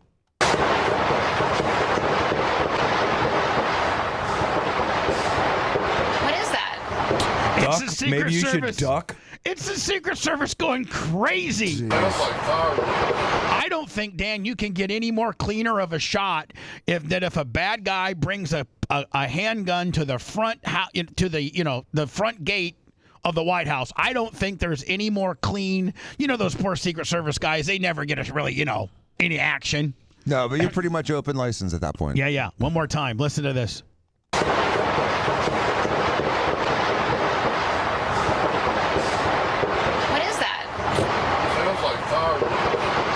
Sounds like gunfire. That dumbass is a reporter, and she can't identify the sound of a gunshot. Are you kidding me? But the producer / cameraman, I think he says fireworks. Yeah. Sounds like fireworks. Listen. Sounds like fireworks. Hear him? Sounds like fireworks. I'd be like, bitch, that's bullets. Hit the deck immediately.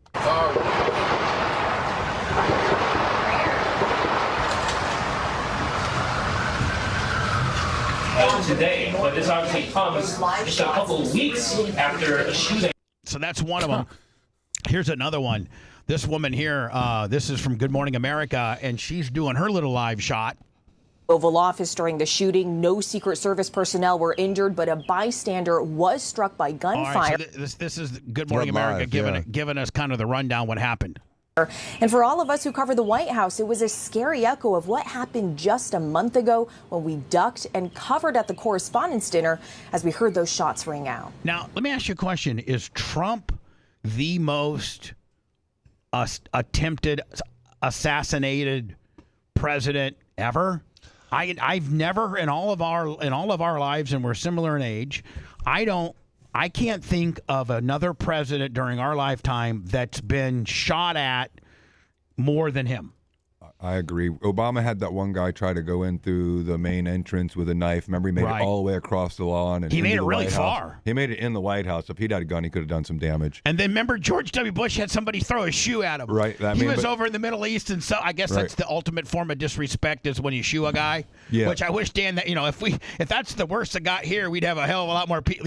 If in Chicago instead of shooting a guy, you just threw your shoe at him. Right. But I was just thinking about it right before you asked that. He's had 4 attempts. Well, let's do this. Okay. 4. Butler. Yep. Then the one at Mar-a-Lago. Yep. Then the White House correspondence. Yep. Now this. That's right. And the Secret Service is 2 for 4. Yeah. Jeez. We're running a 50%, I thought, of batting average. I want This them to run a morning, little an better than urgent 50% investigation average. is underway after gunshots rang out near the White House. Medic 1, respond for a shooting at 17th Street and Pennsylvania Avenue Northwest. I was just yards away preparing to So she was there live as it's happening. go live on air when I heard a flurry of gunshots. See, She knows. Yeah, 'cause she she's knows. Vietnamese. She knows. Hey, preparing to go live. She's what? Vietnamese. She's Vietnamese. Yeah, she's an entitled girl. She's a Viet suburb. Cong. Yeah, she knows the sounds. Her dad was in Vietnam. Right. On air Your when I bullets, heard you a duck. flurry of gunshots. Smart. The shots were fired shortly after 6 p.m. And on CJ, the little tents that they all have. Oh, yeah. They all Yeah. got little tents. Those are more than Saturday. just a tent. That's got cement. Those are like gazebos. Yeah, well, they have a gazebo for each one. It's They like a do their- gazebo. Okay. Yeah, it's my crew and I ducking for cover. And then we ran, We have to evacuate shooting. We have to evacuate shooting. We have to evacuate shooting. sprinting across the North Lawn with the rest of the press corps. Law enforcement swarming to the scene. President Trump was in the Oval Office with his aides as a gunman approached a White House security I checkpoint. wonder at that point if they take him down to the bunker. They probably do for a moment. Till they determine there's isolate. no other shooters. Everything's The guy's dead. secured. No more threat. He's dead. He's got 36 holes in him. And that's what you do. When you have a shooter, you take cover. When you have shortness of breath, you do a chest x-ray. There's certain things that should trigger certain other things for everybody. That one dumbass reporter who's looking around and gawking, she should have been on the ground. There's no Took a shame gun out of the taking a bag knee and when there's started gunfire. firing. No Secret Service personnel were injured, but a bystander was struck by gunfire. Right. D.C. police say the gunshot wound was non-life threatening. Officials say the suspect has a history Man, of that'd be a hell of a story if you're just a guy who got shot like in the arm or something, at the family reunion. Hey, Jim, what happened? Well, I was down there by the White House, looking at it and everything, and this guy got whipped out his gun and Secret Service made Swiss cheese at it, but they got me in the arm right here. This happened in St. Pete downtown, right by Beach Drive, Sunday night. There was a shooting at 3 a.m. Oh, jeez. Someone died. incidents involving the White This is House. interesting. He encountered law enforcement in June 2025 for blocking a point of entry at the White House. He was detained and involuntarily committed for a mental evaluation. 1 month later, he was arrested after he attempted to enter a White House checkpoint, telling officers he was Jesus Christ and that he wanted to get arrested. Yeah, that'll get you arrested. It should. Well, I don't know. In Chicago, they'll let you go. Well, Record DC too. showing a judge let him go. They let him had go. ordered he stay away from White House grounds. Yeah, so he had like a temporary restraining order against or no trespassing on the White House property. So not that matters. He's dead. But you would think that President maybe the Secret Service would know about this guy who lives in D.C. and's made 2 attempts in the last 90 days. That maybe someone should pay attention where this guy is. I don't know. They're very understaffed. I thought they were more sophisticated apparently than they are. I mean, I think they're understaffed. I think the White House is a fortress and that you can't get in. And I think that if It's hard to be predictive. Yeah, I mean, they probably don't have. I mean, they probably have facial recognition, but the guy could have had a disguise on or had a hoodie on or something like that. This will make sense to you, Bubba. It seems to me like they're reactive rather than proactive. And the Secret Service is supposed to have a zero tolerance for flaws, because if you have a tolerance for a flaw, you have a dead president. And so it seems like in Butler, they don't have a drone. They don't do enough forecasting. They didn't have the right staff. I mean, if you look with at all Butler, the things. though, but with Butler, that was under another administration, and that was buffoonery and absolutely, the not doing their jobs correctly. They had a horrible director. Jill Biden took like 8 to 10 assets away from the Trump detail because her and Kamala Harris wanted to go to Pittsburgh all of a sudden in a last-minute deal. So 10 guys that were going to be assigned to the Trump deal got pulled off. I agree. That was dereliction of duty there. But since Trump's been president, I think that they've done a pretty good job. And Bubba, what happened at the Correspondents' Dinner is an embarrassment. That this guy can have a room with ammunition and guns, scope the place out for 24 hours beforehand, and then run through the metal detector. If there had been 10 of him, we had a big problem going on because that Secret Service, they look like the Keystone Cops shooting. They're lucky they didn't shoot each other. Yeah. There's no argument that they did. And it's probably where the friendly fire. It probably was friendly fire. But he shot him right when another guy was standing right behind him. That doesn't give me confidence. If I'm the president looking at that, I'd be saying, "Did you guys not anticipate this?" It's called reasonably foreseeable. But there's again, Jay, what I said a couple minutes ago. Law enforcement almost everywhere and in every context is reactive and not predictive. And so that's it's the nature. It's the nature of the business. We're not that fantasy movie, the science fiction movie with I think it was Tom Cruise, where they Minority Report, where you predict you're about to commit a crime and then arrest you. There's pre-crimes. The pre-crime that we don't have that technology. We don't have those violations of our civil rights, and so it's hard. And facial recognition is not foolproof. No, I mean they let 6 different Joe Bidens come to the White House. Gary Selder. Love me on the PayPal. Thank you. So it's all the craze. Dan and Jay both have teenagers.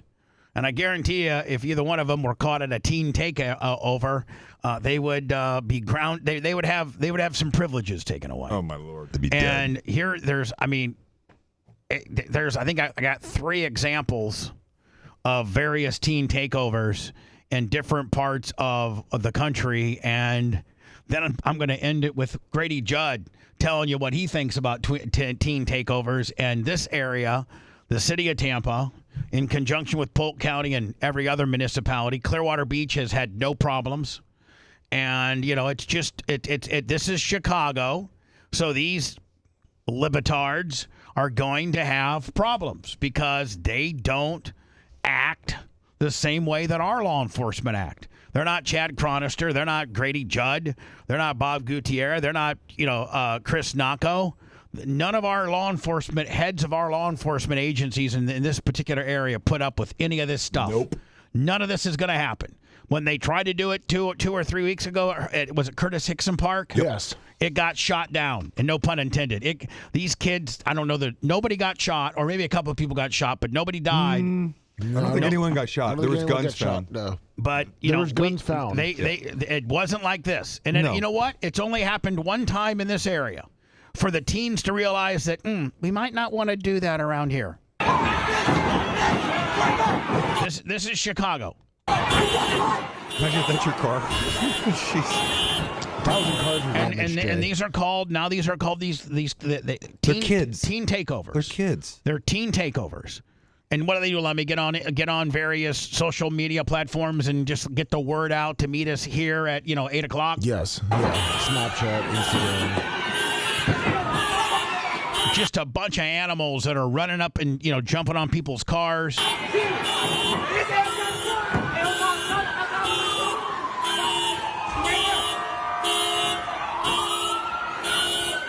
It's not just the vandalism.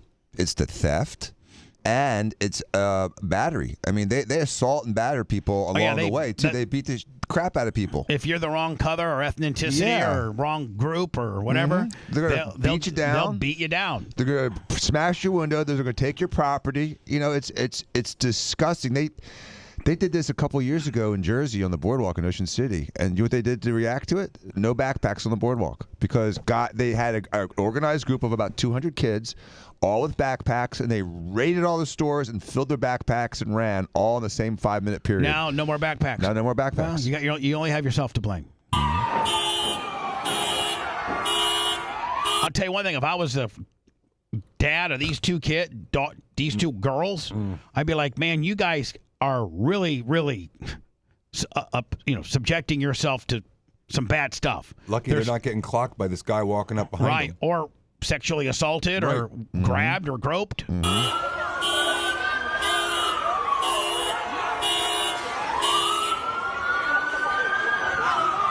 Just a bunch of animals. That's Chicago.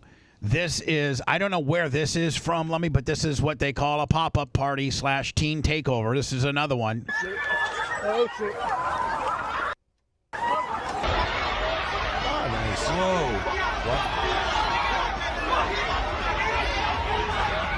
Look at all them crazy white people.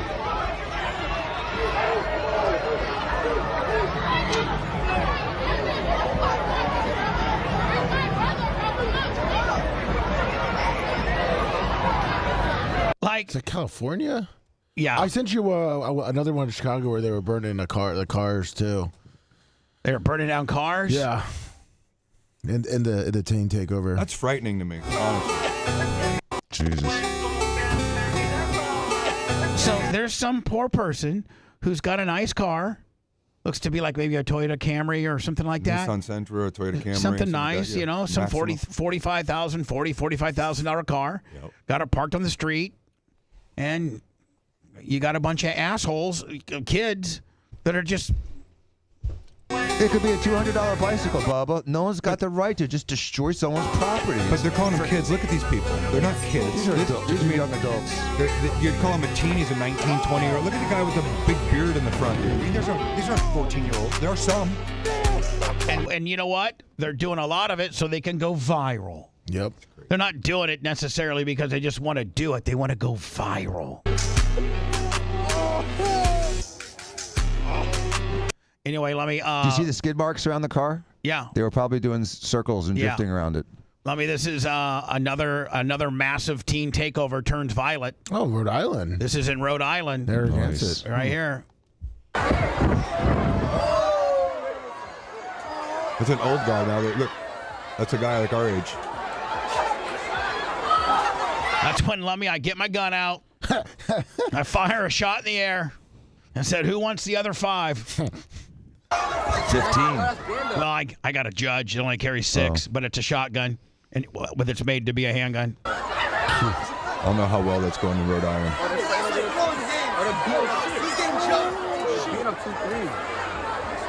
And they're jumping. They're jumping the guy with the hat. They're jumping the old guy with the hat. These kids. Now, I'm going to end you before I go to words and before Dan takes off. Grady Judd's, you know how, Dan, you were talking about proactive versus reactive? Well, Grady's, he's got a nice proactive speech for you right here. And you know what? And the best thing of all, I've already watched it. The best thing of all, Grady says, not only are we going to lock up your kids, we're going to lock up you as parents. That's what Grady said. That's what you got to do. And that stifles. That makes... So if your kid's going to, hey, Dad, I'm going to a teen takeover. Why? Because I might get arrested. So you're keeping your ass in here. Yep. Okay, so there's a new TikTok trend. You know, takeovers, going into restaurants, trashing places, meeting up, driving crazy. See, Chicago only needs Grady Judd. Detroit only needs Grady Judd. Philadelphia and Minneapolis and New York and Los Angeles, you only need one man. You know, any city that has a problem with crime has a problem with the people in charge. Yes, the people in charge are why the crime's happening. Yep. Listen, that's not going to work in Polk County. There's a whole lot of laws that not only hold juveniles responsible, adults responsible, but parents responsible for your children's conduct, to include juvenile curfews. Now, summer's coming, and we want the kids to have a good time and a fun time. They worked hard in the school this year. We don't want them to start next year with a criminal arrest record. But see, he breaks it down brilliantly. He breaks it down so that even the most uneducated person that had 4 kids can understand. I'll guarantee you, they start cutting the fool, tearing up people's businesses, fighting in the streets. We're going to lock them up, all of them. And then, Mom and Daddy, if you don't hold them accountable personally, make sure they're home when they need to be, then we're going to come lock you up too. Or charge you civilly, depending on which laws we can plug in. But parents, hold your I love, Jay, the fact that he's got the laws in his hand. He knows which equals which and which equals, and he'll even go civil on your ass if he needs to. And he like he's loaded up. He's PR savvy too, with the split screen showing what this is the behavior we're not going to permit here. Exactly. We don't have to. We will hold them accountable if you make us, but then we're going to hold you accountable too. Think about that, and then have a good summer. There you go. When we return, Lummy, I saw this. I had to ask you. Yeah. Is this AI? No. And because I've been known to get bamboozled by AI.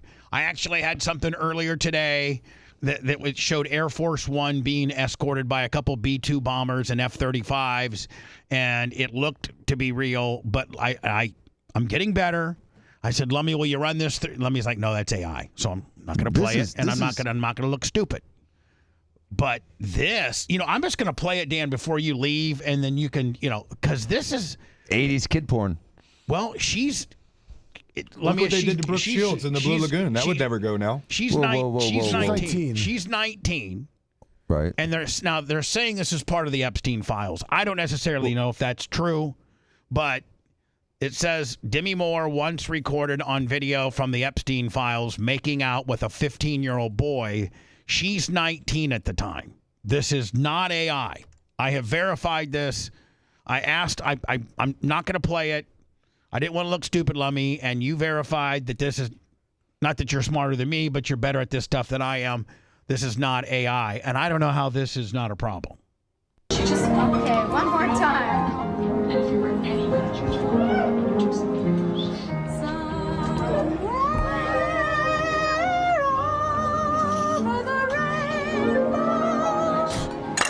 Why do you think the animals come out? Now, Lummy, who's the lucky 15-year-old? I don't know. He looks familiar, though, doesn't he? He looks like maybe Bill Gates or something. That's what I thought. I thought Bill Gates, too. This might be Bill Gates when he was 15. But I don't know. Bill Gates? The age is wrong. I don't know. Yeah, the age is way off. Philip Tanzini. And what was he like? Dang guy. And let's be honest, Demi Moore at 19 was a goddamn smoke show. Oh, yeah. He was in General Hospital with Demi Moore. All right, so they were actors together. Yeah. Okay. Oh. He's still licking his lips. Maybe just because I love them all and I hope they all love me. We do love them. And I love them. I mean, I really don't have a problem with it. I kind of envy the 15-year-old. It's a little creepy. Yeah, it is. I mean, I wouldn't mind being that 15-year-old. Is it creepy by today's standards? Yeah. Yes, it is. But would I like to have been 15 making out with a 19-year-old Demi? Yeah. Yeah, but can you imagine if that was like Biden kissing his daughter like that? That'd be disgusting. But that's not even the same analogy. It's an older person kissing a younger person. It would be like Trey making out with a 14-year-old girl, which would be gross and absolutely disgusting. Well, but Trey's not he's 19, a star. So no, I know, but if he was, I'm just saying that they're not related. You need to find like a 19-year-old actress and a 15-year-old actress in today's standards. That happened a lot back then, by the way. Yeah, I'm sure they did. Yeah. The rules weren't nearly as strict back in the day. It was Wild West, man. I mean, Jesus, the stuff I used to do on 98 Rock and the various things. I mean, my Lord, lucky I'm not in prison. So when we return, we've not been too political today, but I think that wouldn't be like Oprah kissing Johnny Depp. Yeah, that's a better analogy. Now we got a little jungle fever involved. I want you to stay on this channel. More bullying and brutality after this. That's real nice. Bubba the Love Sponge.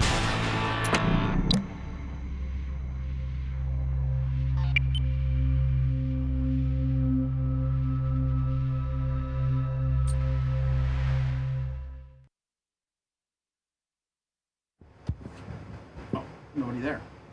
Hello, chat. Almost 1,800 on YouTube. That's amazing. What's up, everybody? How you doing there, Sicilian Redneck? How you doing, my buddy? Matty P, Kenny Powers. What's up, everybody? Dirt Merchant. You guys love the studio? I think it's fantastic.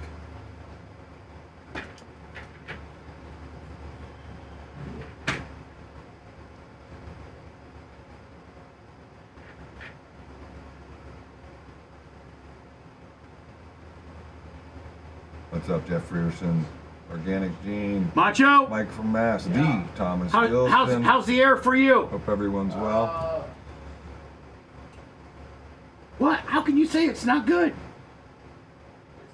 Internet Fred, Matty P, Jiggy Bear, Berto Perez. How you doing, buddy? You might need to get a little fan to blow it over your way. Morning, Big Longer.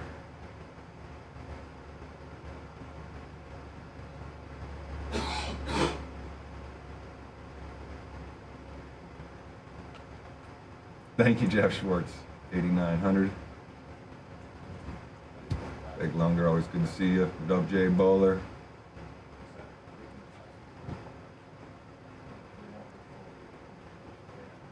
What a great job you guys do.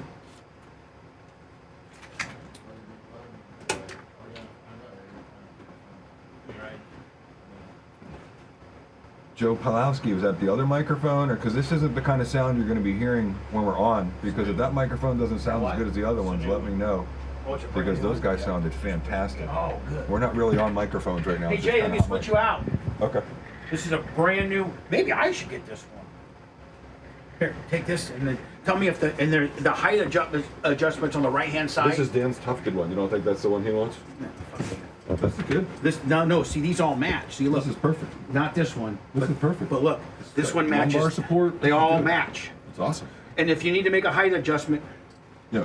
it's Someone right said when I was on that microphone, I sounded like I was in a tin can. height adjustment there if you need to. But I wouldn't go. I think you're perfect. No, that's good. Don't listen to the tin can comments. I think it was when I'm hot mic versus. Yes, they don't know. They're not. Yeah. They don't understand. Look, now we're all good. Look. Drum, Buzzer Bob. Yeah, it's awesome. I love it. What up, Hollywood? Cole, Shaka, right back at you, my friend. Buzzard Bob, what up?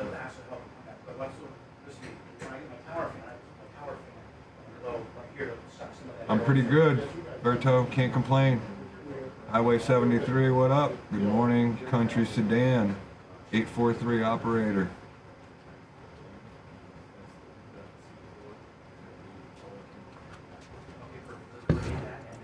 What up, Grouper Lips? How you doing, everybody over there in Rumble World?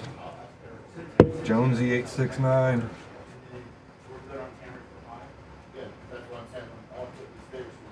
Yeah, they talked about him a little bit earlier, RVA. I wonder if this being open. You know, he should have probably done a chest x-ray when he was complaining after winning that race the other day.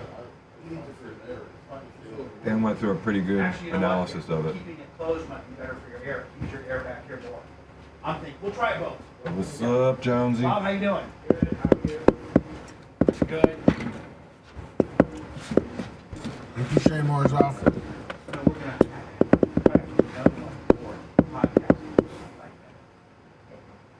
Is it French Open time, Jeff Schwartz? Is it? I like watching the French Open. No, it's not disrespect. I thought you were just paying attention to the little details, Joe Palowski. No one, excuse me, Plazewski. Trying to get everything all tightened up. It's all It good. sure man. does. White Boy Georgia, 3 What months. up, Nick?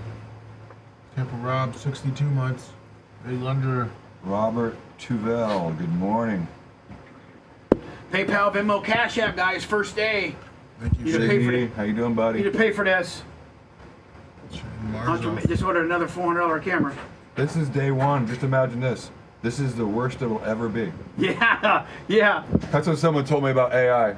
They said, you know, Jay, 6 months ago was the worst AI would ever be. Today's the worst it'll ever be. Here we go.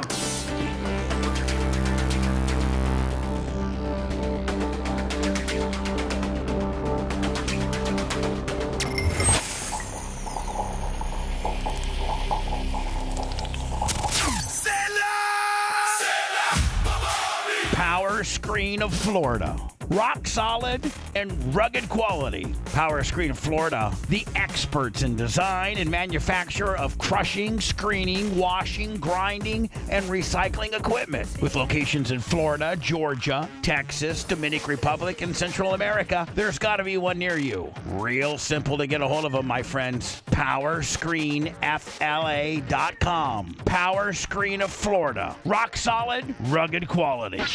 The Bubba the Love Sponge Show. Listener supported via PayPal, Venmo, Cash App, all at the Bubba Army. Now returns. Lummy, you know we don't have, and I'm not trying to throw Macho a curve, but eventually we got to get it. We don't have a brake counter. I know, I just noticed that. So we usually, wasn't there one beside I thought the one right next to you, I think, was counting brakes. I was just looking at it. Right there, to your left. It up does? left. Yeah, it does. Is it? I was watching it, for sure. Macho? Next gen. Oh, it's on next gen. As I say, brakes, because we've done 6 breaks. I know I've been very much on time today. Yes, or you have. more not on time, but more so on time. Does the button still work on? Where does it, Macho, on the next gen? Okay, I'm looking. Okay, commercial brake 7. Do we have that brake counter? Yes. Oh, so it's something we can get done eventually. Yes. Yeah. Okay, no problem. Not today. We got some punch out stuff to get done. PayPal, Venmo, Cash App at the Bubba Army. Super chat us if you like on when you're on YouTube. And listen, I deliberately I didn't watch a lot of anything other than sports during our vacation. Me either. I It was so nice to just unplug from all the biz. It was, and although I kept thinking maybe we were really bombing the hell out of them or doing something, but it looks like we haven't really done much. No. And to me, man, they're just, in my opinion, they're just kicking the can down the road. And let me look at gas futures. That they were actually trending down. I don't know. That's usually somewhat. They're up today. They're up 3.7. They're at 93 right now. It was over 114. 110. 114 was its highest. I'm sorry. Yeah, 117.21 on April 7th was the highest. Today it's trading at $92.87. So, Lummy, you said that the price of gas dropped like 25 cents over the weekend. Yes, sir. And so, maybe that's an indication that we're getting close to this being done. But it seems like what I've said all along. Warmline, special guest. Who? Wants to congratulate you. Hello. Hello, sir. This is Brooke from BB Designs. I'm pleased to inform you that after a completely biased and highly prestigious selection process, I'm calling to congratulate you on winning a complimentary decorating consolation for your new studio. Well, thank you. I'd love for you to come in and look and see what the hell we can do. How you doing? I'm good. Congratulations on the new space. How's it look on from your end of the deal? Looking sexy, man. It's looking nice and lit dimly. It's looking a little bit like a little bow chicken wow wow. So are you going to? I heard from your husband, lovely husband, maybe it was you, that you're gonna relocate BB Designs out of Nashville and be Florida based now and start concentrating on not a lot, more high end stuff and not 15 jobs but 5 jobs. Yeah, well, we've already kind of done it. We've done a house in St. Pete and in Palm Harbor and one in Tampa. So we're just making the move over here to do some stuff. We're still doing stuff in Nashville, but we're gonna be one of our clients though. So you did such a good job on that show, Brooke. I'm a little bit of a cheesy guy as far as what you I and like your to watch. wife were locked in on it, weren't you? I've watched a lot of those series, and I thought you guys did such a good job. I forgot about that. I already forgot about that. I watched the finale last night. I mean, it was last night. I heard she got screwed. Look, I honestly thought that they had a better design, personally. I liked her style, but I mean, the thing was, Brooke, you added to that dude who is a pro. You added to the design and the elements that the people loved were the parts that you put in too. You guys were a great team. So out of all the celebrities, was she the most talented? I mean, did she have more spatial awareness and better than all the other celebrities who were just there because they were celebrities? Meanwhile, Brooke's an actual, interior designer. No, they're all pretty good, but they had a really sassy team. Her partner was really funny and provocative and liked to poke everybody, and so they had a really fun team. And their end product was not so it was livable. Some of the things were not really livable and just over the top and done in a way that no one would actually want to be there.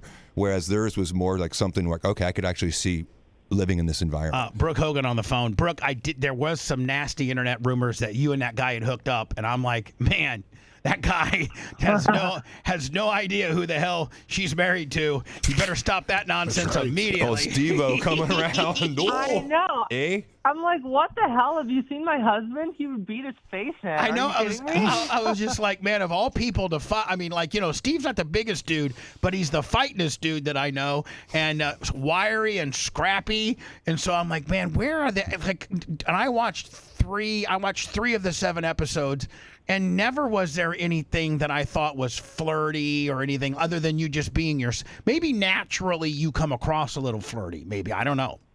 Yeah, I think I hug on you like that, Yeah. So I hug on everybody like that. I'm touchy-feely, so whatever. How can you be mad about it, right? Well, yeah. Now, have doing the HGTV deal?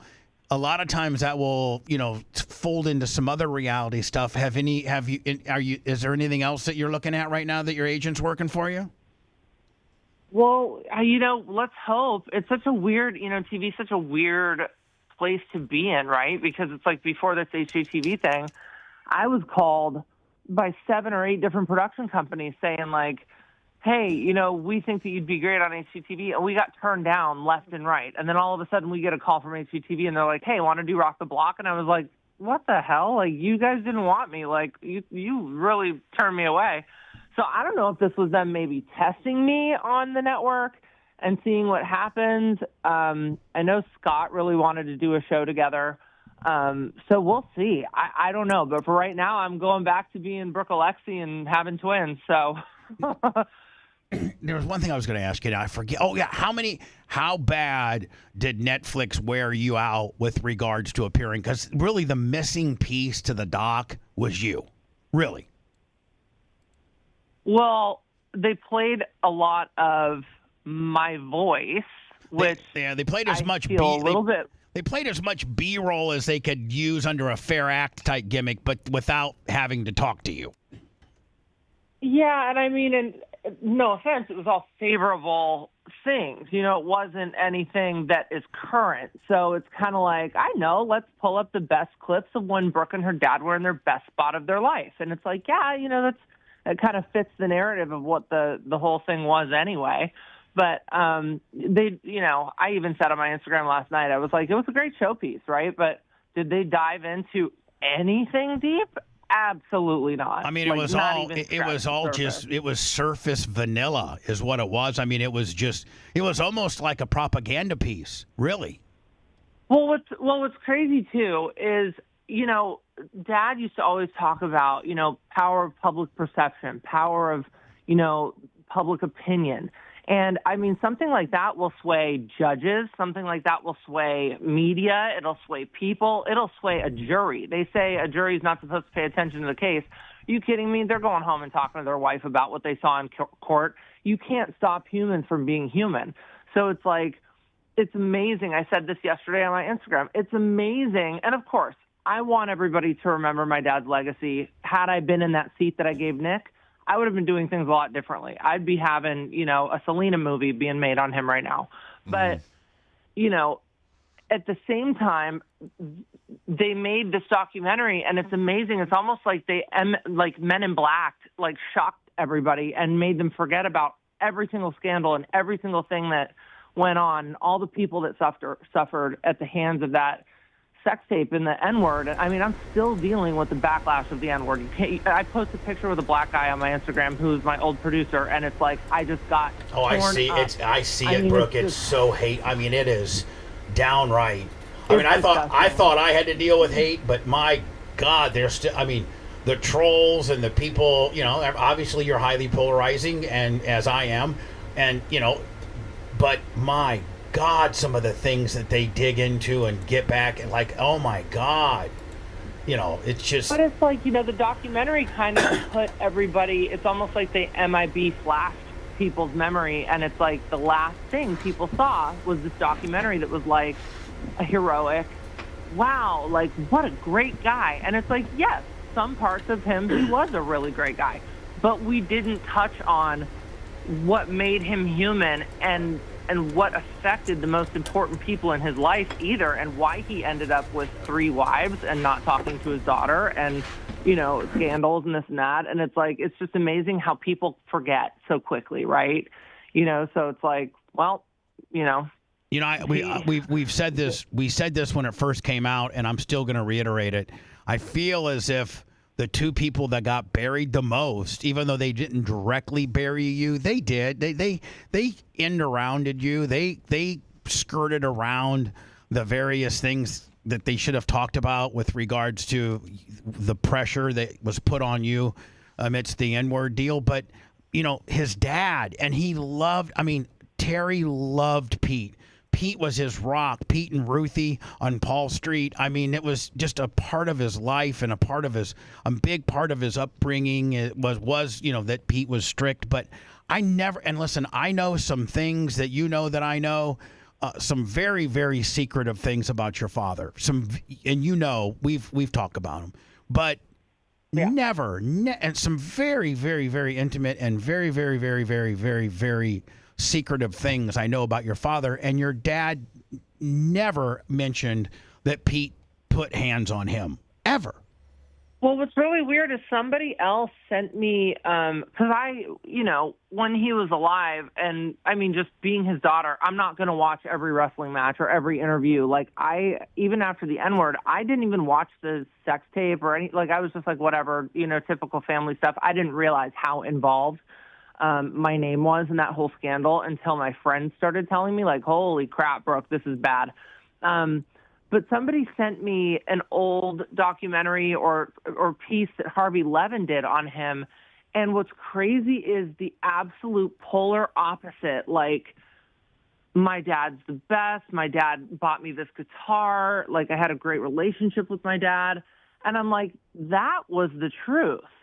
So, like, why did they bury Pete so bad in the documentary? Like, I'm so confused. And I've, I was since there. My dad has passed, I've been on my own little discovery journey of trying to reconnect with people in my family and trying to put pieces together for various reasons. And it's strange how much there's like one story here, one story there. And if you look on the internet, you can find every single word that was said in that documentary. There's a conflicting story to it. Well, and Terry often said in many interviews how he felt betrayed by me and his best friend did him dirty. And then he always brought this up. Bubba was there when my dad took his last breath. It was just Terry and I. Linda, you, and Nick were not around. I don't know if Linda flipped out and was in California, or it just, we happened to be over there when hospice was there. But Terry, me, Ruthie, and Pete, it was just 4 or 5 of us. And I was there when Pete took his last breath, and never was anything discussed about Pete being abusive or mean or anything like that. Like, when I watched it, I'm like, man, they buried Brooke and they buried Pete. Again, I feel like this is a little bit like what I was talking about, though, is the public perception or the public opinion, because I know firsthand, I will swear on it, my dad came back after that sting operation and told me it wasn't Bubba. So I'm like, why wouldn't there have been repair? And the only reason I can think of is that the public was attacking you so hard that if he made a switch up, it would have made him look equally as guilty, or people would have maybe thought that maybe you guys were in on a little,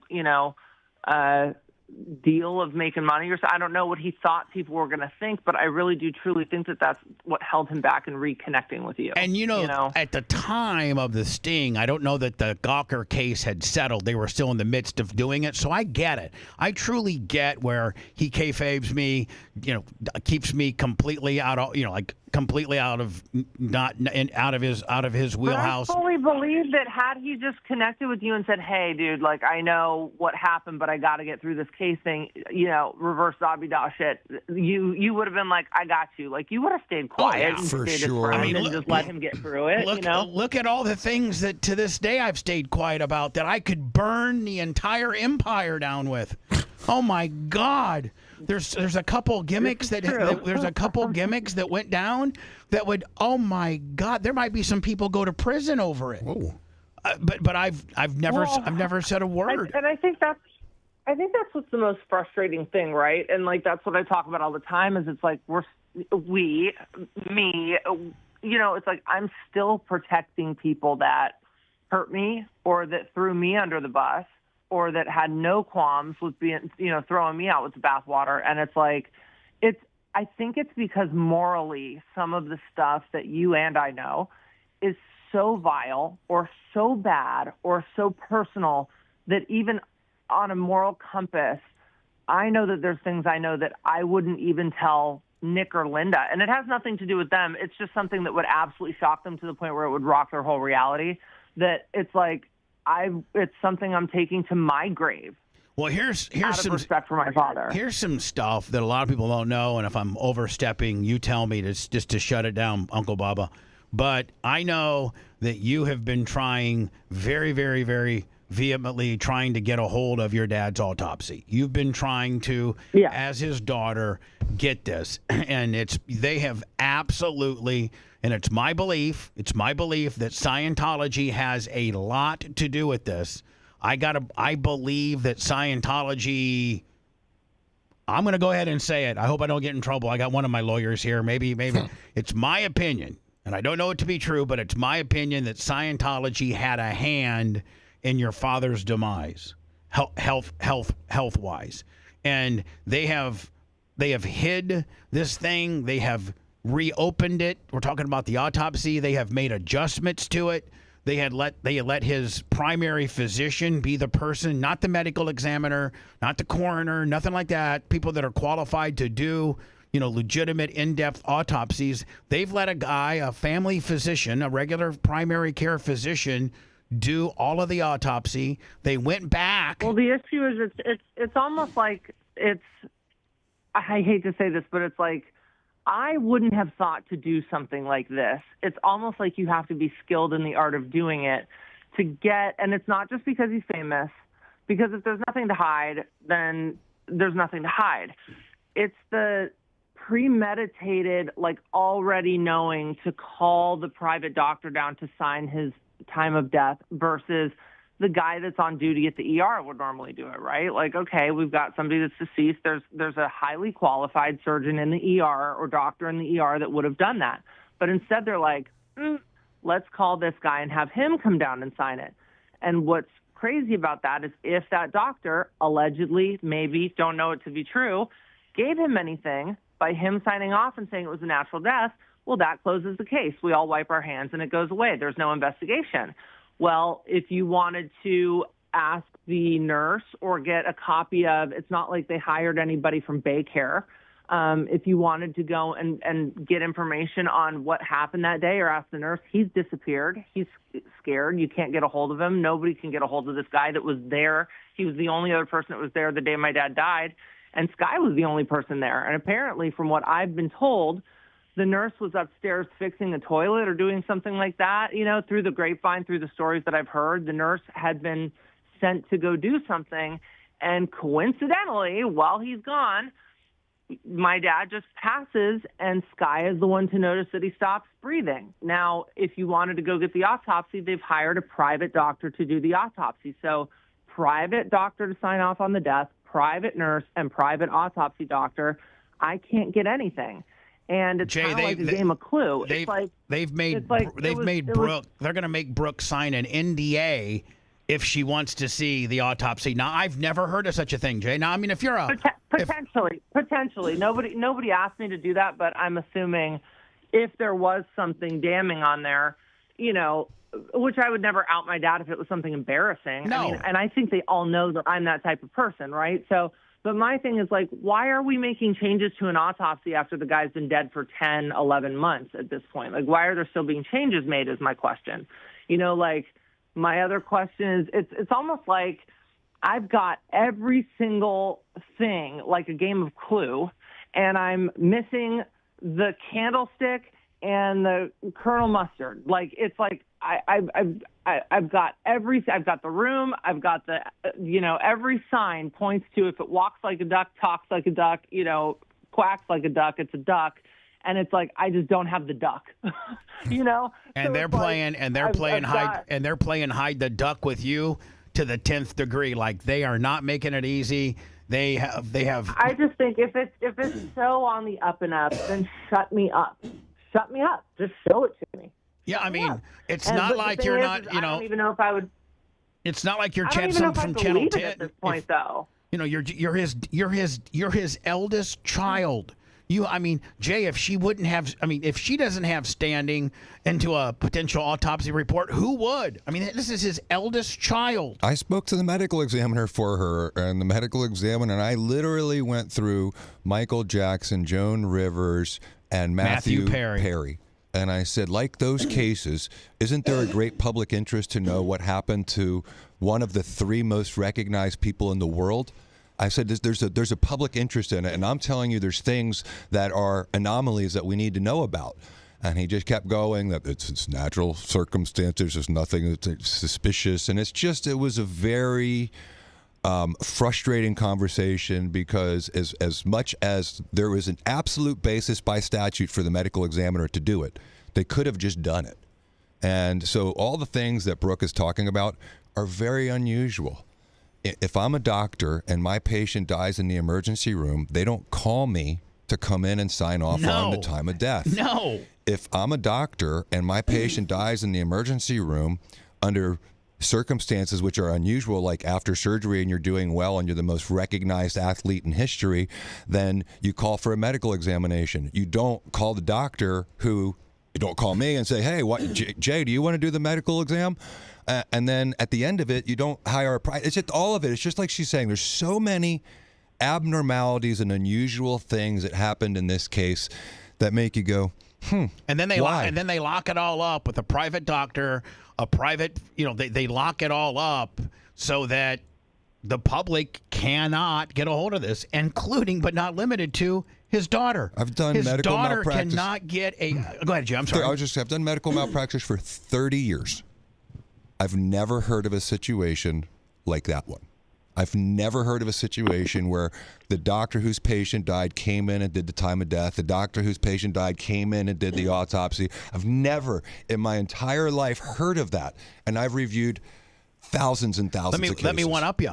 And then recently, just, within the last 60 days, when Brooke's calling up, trying to, dance with these people, she's told, we're making some changes to it. What? You're making changes to what?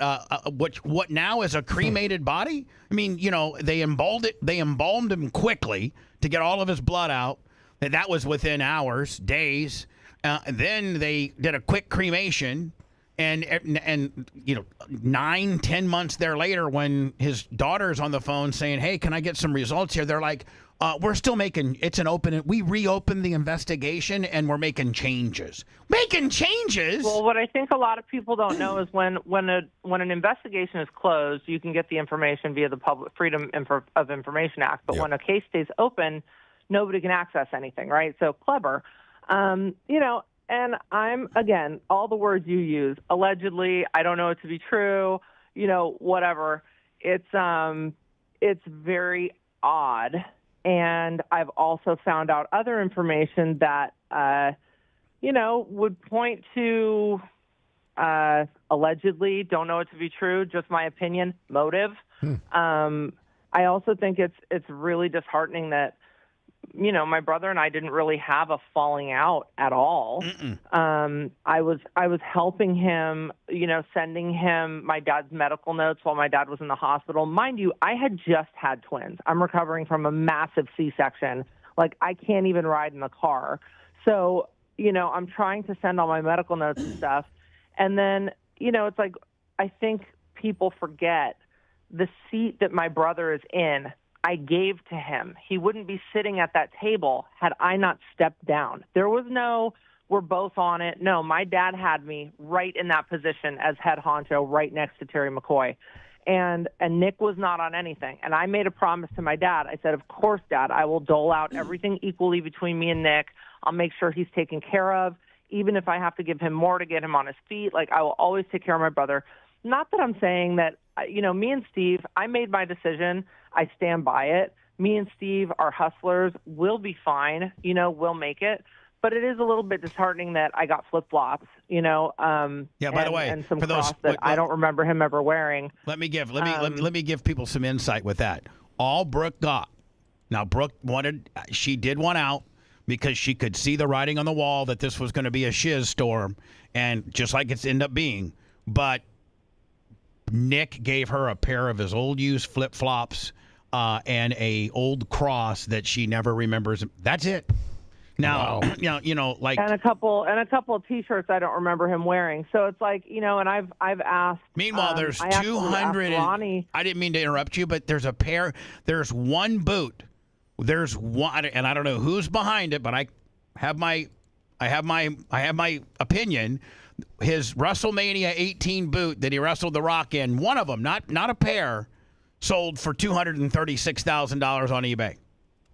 Now, who in the hell? And that's the thing too, is I'm at the point where I'm calling Ronnie at the beach shop and I'm like, do you have any memorabilia or anything that's like original of my dad's that I could buy as a fan?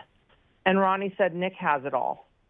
Yeah, just so you could have. I can't get a boot. I can't get a belt. I can't get, and it's like I wouldn't sell it either. And I didn't get the millions of dollars and I'm not closing on $1 million houses in Tarpon Springs. I'm a realtor, right? So I can find stuff out. It's like I would never sell anything of my dad's, and I told my dad that too. So it's like it's really sad that I can't even get something of his memorabilia to show my children one day. It's really, and it's like I didn't emancipate myself. I didn't go tell my brother to go F off. It's like I texted him and I said, Nick, I'm putting you in the position I was in. I trust you. I hope you'll do the right thing. And he's like, don't worry, Brookie, I'll take care of you. The whole song and dance. And it's kind of like he just kind of disappeared. He's got Steve's number. I've kind of been a little bit of like a person where I stopped using my phone and I only talk on my phone for business. And I only do like Instagram posts. So I've really tried to disconnect from the phone. But Nick's got Steve's number. We never got invited to any of the WrestleMania stuff. And Nick Khan was like, I extended the invite through your brother. So it's almost like it feels like Nick got all this stuff and was just like, it's easier for me to just not call and just whatever, because now I don't have to explain anything and I don't have to give up anything and I don't have to share and I don't have to do anything. So, and that's fine. I mean, as my mother would say, it's a cheap lesson to learn who people are. But it's the thing that upsets me the most is that I have absolutely nothing of my dad's other than stuff I bought myself from like a WrestleCon years ago from a fan. And that's the only things I'll ever be able to have to show my children. And Ronnie, God bless his heart, found an old T-shirt of my dad's in his drawer and sent it to me, a shirt that my dad used to work out in. So that's what I have, Speaking of your mom. It's pretty crazy. Speaking of your mom, I saw her big ass up there for Mother's Day. Her and my favorite child, my favorite child and his wife. It was him. It was Nick, his wife, and Linda all out to breakfast for Mother's Day, and Linda plastered it all over her favorite child. I got the best son in the world, yippee-yo. I thought that was kind of a swipe on you. Then she took a swipe at me, and I swiped her back by telling her that I've held her grandchildren more than she has, and that really melted her down big time. You're a little pot stirrer. Oh, she went absolutely. It must have been wine time. It was like 11 o'clock at night, and she starts on me, and I'm like, bitch, you don't want to go there. I saw it all. I saw the coke. I saw it all. I saw the abuse of Brooke. There's a reason why when you deposed me for your divorce and I was scheduled to go for 3 hours, that it lasted 18 minutes because I got right out. I got into it. So she didn't want any of this, because if she does want some, I got a lot for her. I got receipts. I got people. You know what's so crazy too? I was trying to figure out, I'm like, why does this person hate me so much? And I went through old interviews, stuff on us on your show, where my dad was kind of like trying to, for lack of a better word, maybe gang up on her a little bit, and I still was like, my mom is like a great mom. It's just there's this other half that, sometimes, isn't the same. And I was always very careful with selecting my words. And I was always pretty protective of her. And I think the nail in the coffin was the Perez Hilton interview where I did not say it, but he titled the thing, "My Mom Does Drugs." And I think, just like when I said, I'm not saying which person did the abuse, and then she was like, fine, maybe I hit her a couple times. I'm like, nobody asked to incriminate you.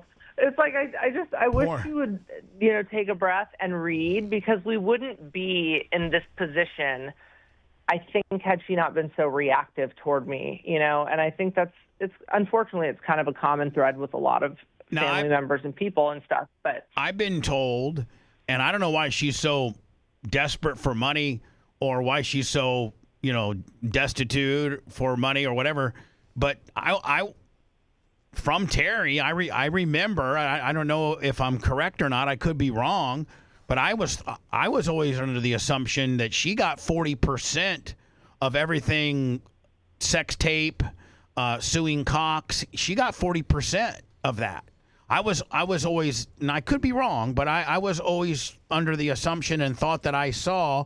Lummy, can you Google, did Linda Hogan get a percentage of the sex tape settlement? Because I think the 40% came from like maybe his licensing and IP, and I'm just talking out of my butt. I really don't know because it's been such a long time, but like, one, I never knew how much money my parents ever had. They never disclosed like what was in the bank account, even when we were kids. I knew. Two, after the divorce, I know she got a certain amount of like IP and like merchandise sales and stuff like that. And I know she got like a cash settlement with the divorce. And then I know that until like a couple years before he died, she was suing him again. And I think Nick mediated something and she got another chunk, but I don't know the specifics. I'm not really sure. I feel I don't know how.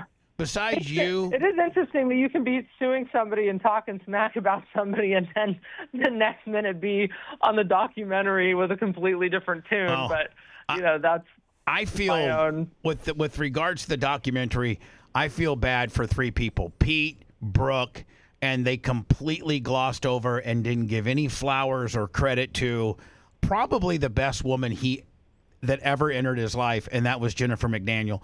She was an amazing woman. She was an amazing wife. She was just an amazing person, not a mean-spirited bone in her body. She forgave me for the sex tape. She's just such a beautiful person on the inside and outside, and they completely glossed over her in the doc. I mean, again, back in that Harvey Levin interview that happened, he was talking about Jen, and he wrote like a love letter that Jen wrote him and got all choked up over it and stuff. And it was like kind of nice to like relive that moment. And it's funny because the time that Jen was with him, I feel like I had the best relationship with my dad during that time. She kept things light. We'd go on the boat. She kept him in good spirits. She always, anytime he'd have, basically my dad was that kind of guy that would fall into, for lack of a better word, I think depression, or like, kind of looking into the past, or, kind of would just get down. And she was always the one to be like, baby, it's a new day. Like, we're so lucky to have, to have woken up this morning and we get to go to the beach. And she'd always remind him of what good we had in our lives and really kept him afloat, so it's really sad. I after she was gone, and then after, I kind of took my hiatus, as you will, it was really sad to see how many people stepped in that were somewhat vulture-like, and I knew that was going to happen, but I couldn't put myself in that position anymore either. You know what I mean? So it's like I stepped back and I was like, shoot, like, yeah, without me or Jen there. Hold on. Listen to this. Good. Listen to this, Brookie. Lummy just tracked it down. Lummy, go ahead. Linda got 40% of the Gawker settlement. Yes, so What? I was told. Now hold on. Let's do the math. I got to let Brooke go. I got two things to tell her. I was told. I think it's fairly well documented. He got $35 million from Gawker. This is just what I've been told. I don't know it to be true, but I got fairly reliable sources. He got $35 million from Gawker, but he had to pay Peter Thiel back and Jay the 30 points. You know how that thing goes. The financing of lawsuits has been going around since lawsuits. So I heard that he netted 9. He netted 9 from Gawker after everything was all said and done. But I also heard that he netted 52 from Cox. And again, I don't know it to be true, but just from fairly reliable sources. So 52 plus 9 is 61. What's 40% of 61 million? Lummy, you got your little calculator over there with your little fat fingers? 35. Yeah, it's about 36 million. $36 million. And that's a shoot, Brooke. That's a shoot. And the only other thing I got to tell you before I let you go is probably one of the most infamous things that your dad ever told me. And I can remember we would be working out, and I didn't want to work out. It'd be like, whatever. And your dad, this is one of his most infamous sayings, and I don't know that when you as a little girl, if you ever heard it, but he would say, Bubba, but the only easy day was yesterday. And that has lived with me forever. The only easy day. Oh, that's so true. The only easy day was yesterday. I like that. I do too. Yes. Brookie, we got to. He always had good things. My favorite one was the higher the monkey climbs, the more he shows his ass. That was my favorite one. Yeah, I like that too. Or call Bubba. Have all your Bubba Army call VH1.com for Brookie. VH1.com for call, not log on, but call VH1.com for Brookie. And I think at one time, Brookie, didn't we get you up to number 2? No, you guys got me to number 1 on the VH1 Top 20 countdown. Yeah. And he called it number 1. The Bubba Army did a solid. He called in and cried the day that happened. We should probably get that and play it one day. He called in, he's like, and he was putting it over, and it was a shoot. It was a shoot. He knows how to work. It was a shoot. Hey, but listen. I think regardless of all the stuff that's gone on, I do think he'd be excited that I was doing music again, because he did love being in the studio and really ate that up. Oh, he loved it. He loved going on stage and introducing you. He loved that. Yeah. He would go out and get in the studio. He would go, Brookie, I'm gonna go out there and introduce you. I'll get you over right from the get go. You'll be over right from the get go. What's funny is he was kind of such a little thug. Like, I'd be in the studio recording with Pooh Bear and in my own vocal booth, and he would be in the other studio with Scott Storch and The Game and like all these huge hardcore rappers. And he'd come out, and I'd be like, how was it, Dad? He's like, man, those guys are really cool. He felt like he was part of the cool kids group. Listen, B, we got to get you and Steve over. I got plenty of room. You guys can bring the babies, and then you and Steve could do the show.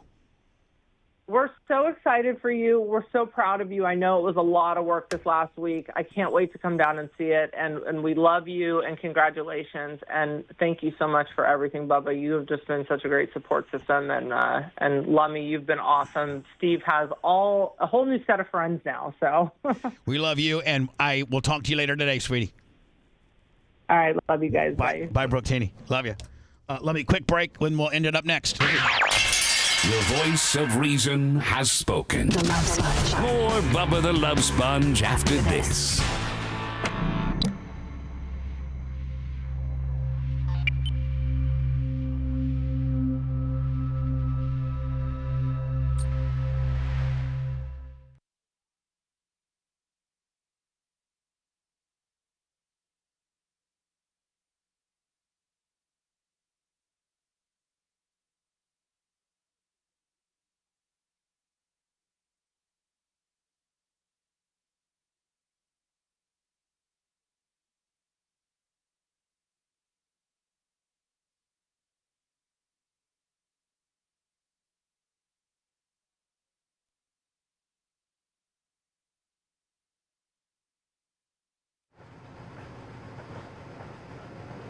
Gary, you should be able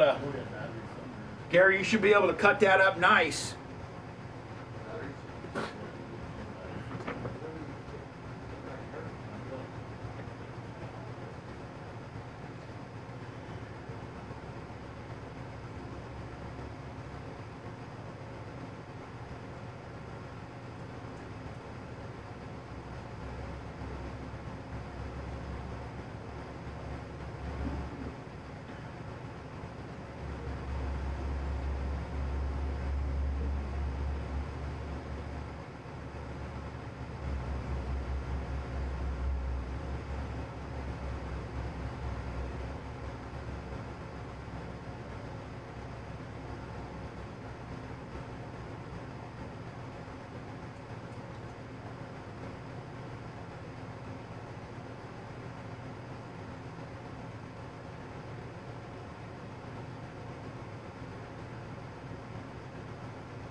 Thank you, Janet. Tell my boyfriend I said hi. He needs to pick his dates that you guys are coming down. The first race is on February 14th. So I was thinking maybe a week before that. Let you know. And thank you for watching. I'm gonna say hi to you next. We got a bunch of shit to clear up, Jay. We're still kind of scattered. Of course. It's day one. What do they look like? Oh, so good.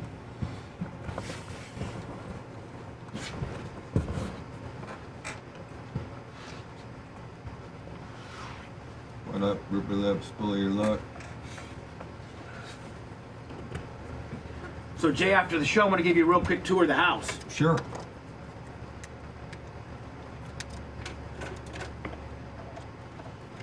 And you're getting ready to be an empty nester here in about, what, 3 years?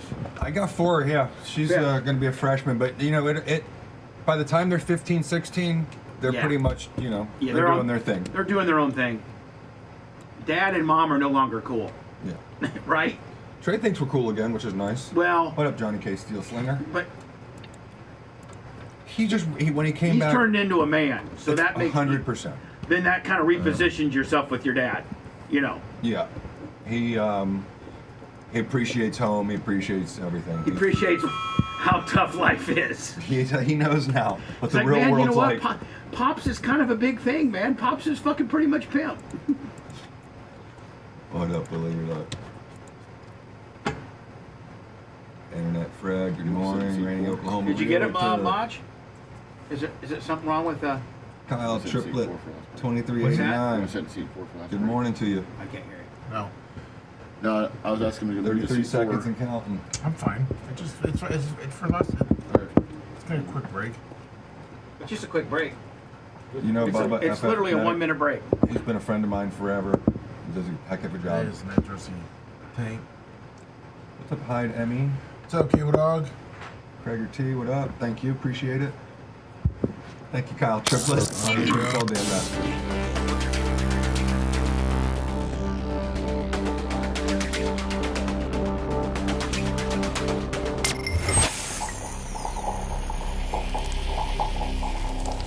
They're like a bunch of sharks circling in the water, searching for blood or any sign of weakness, and are ready to strike.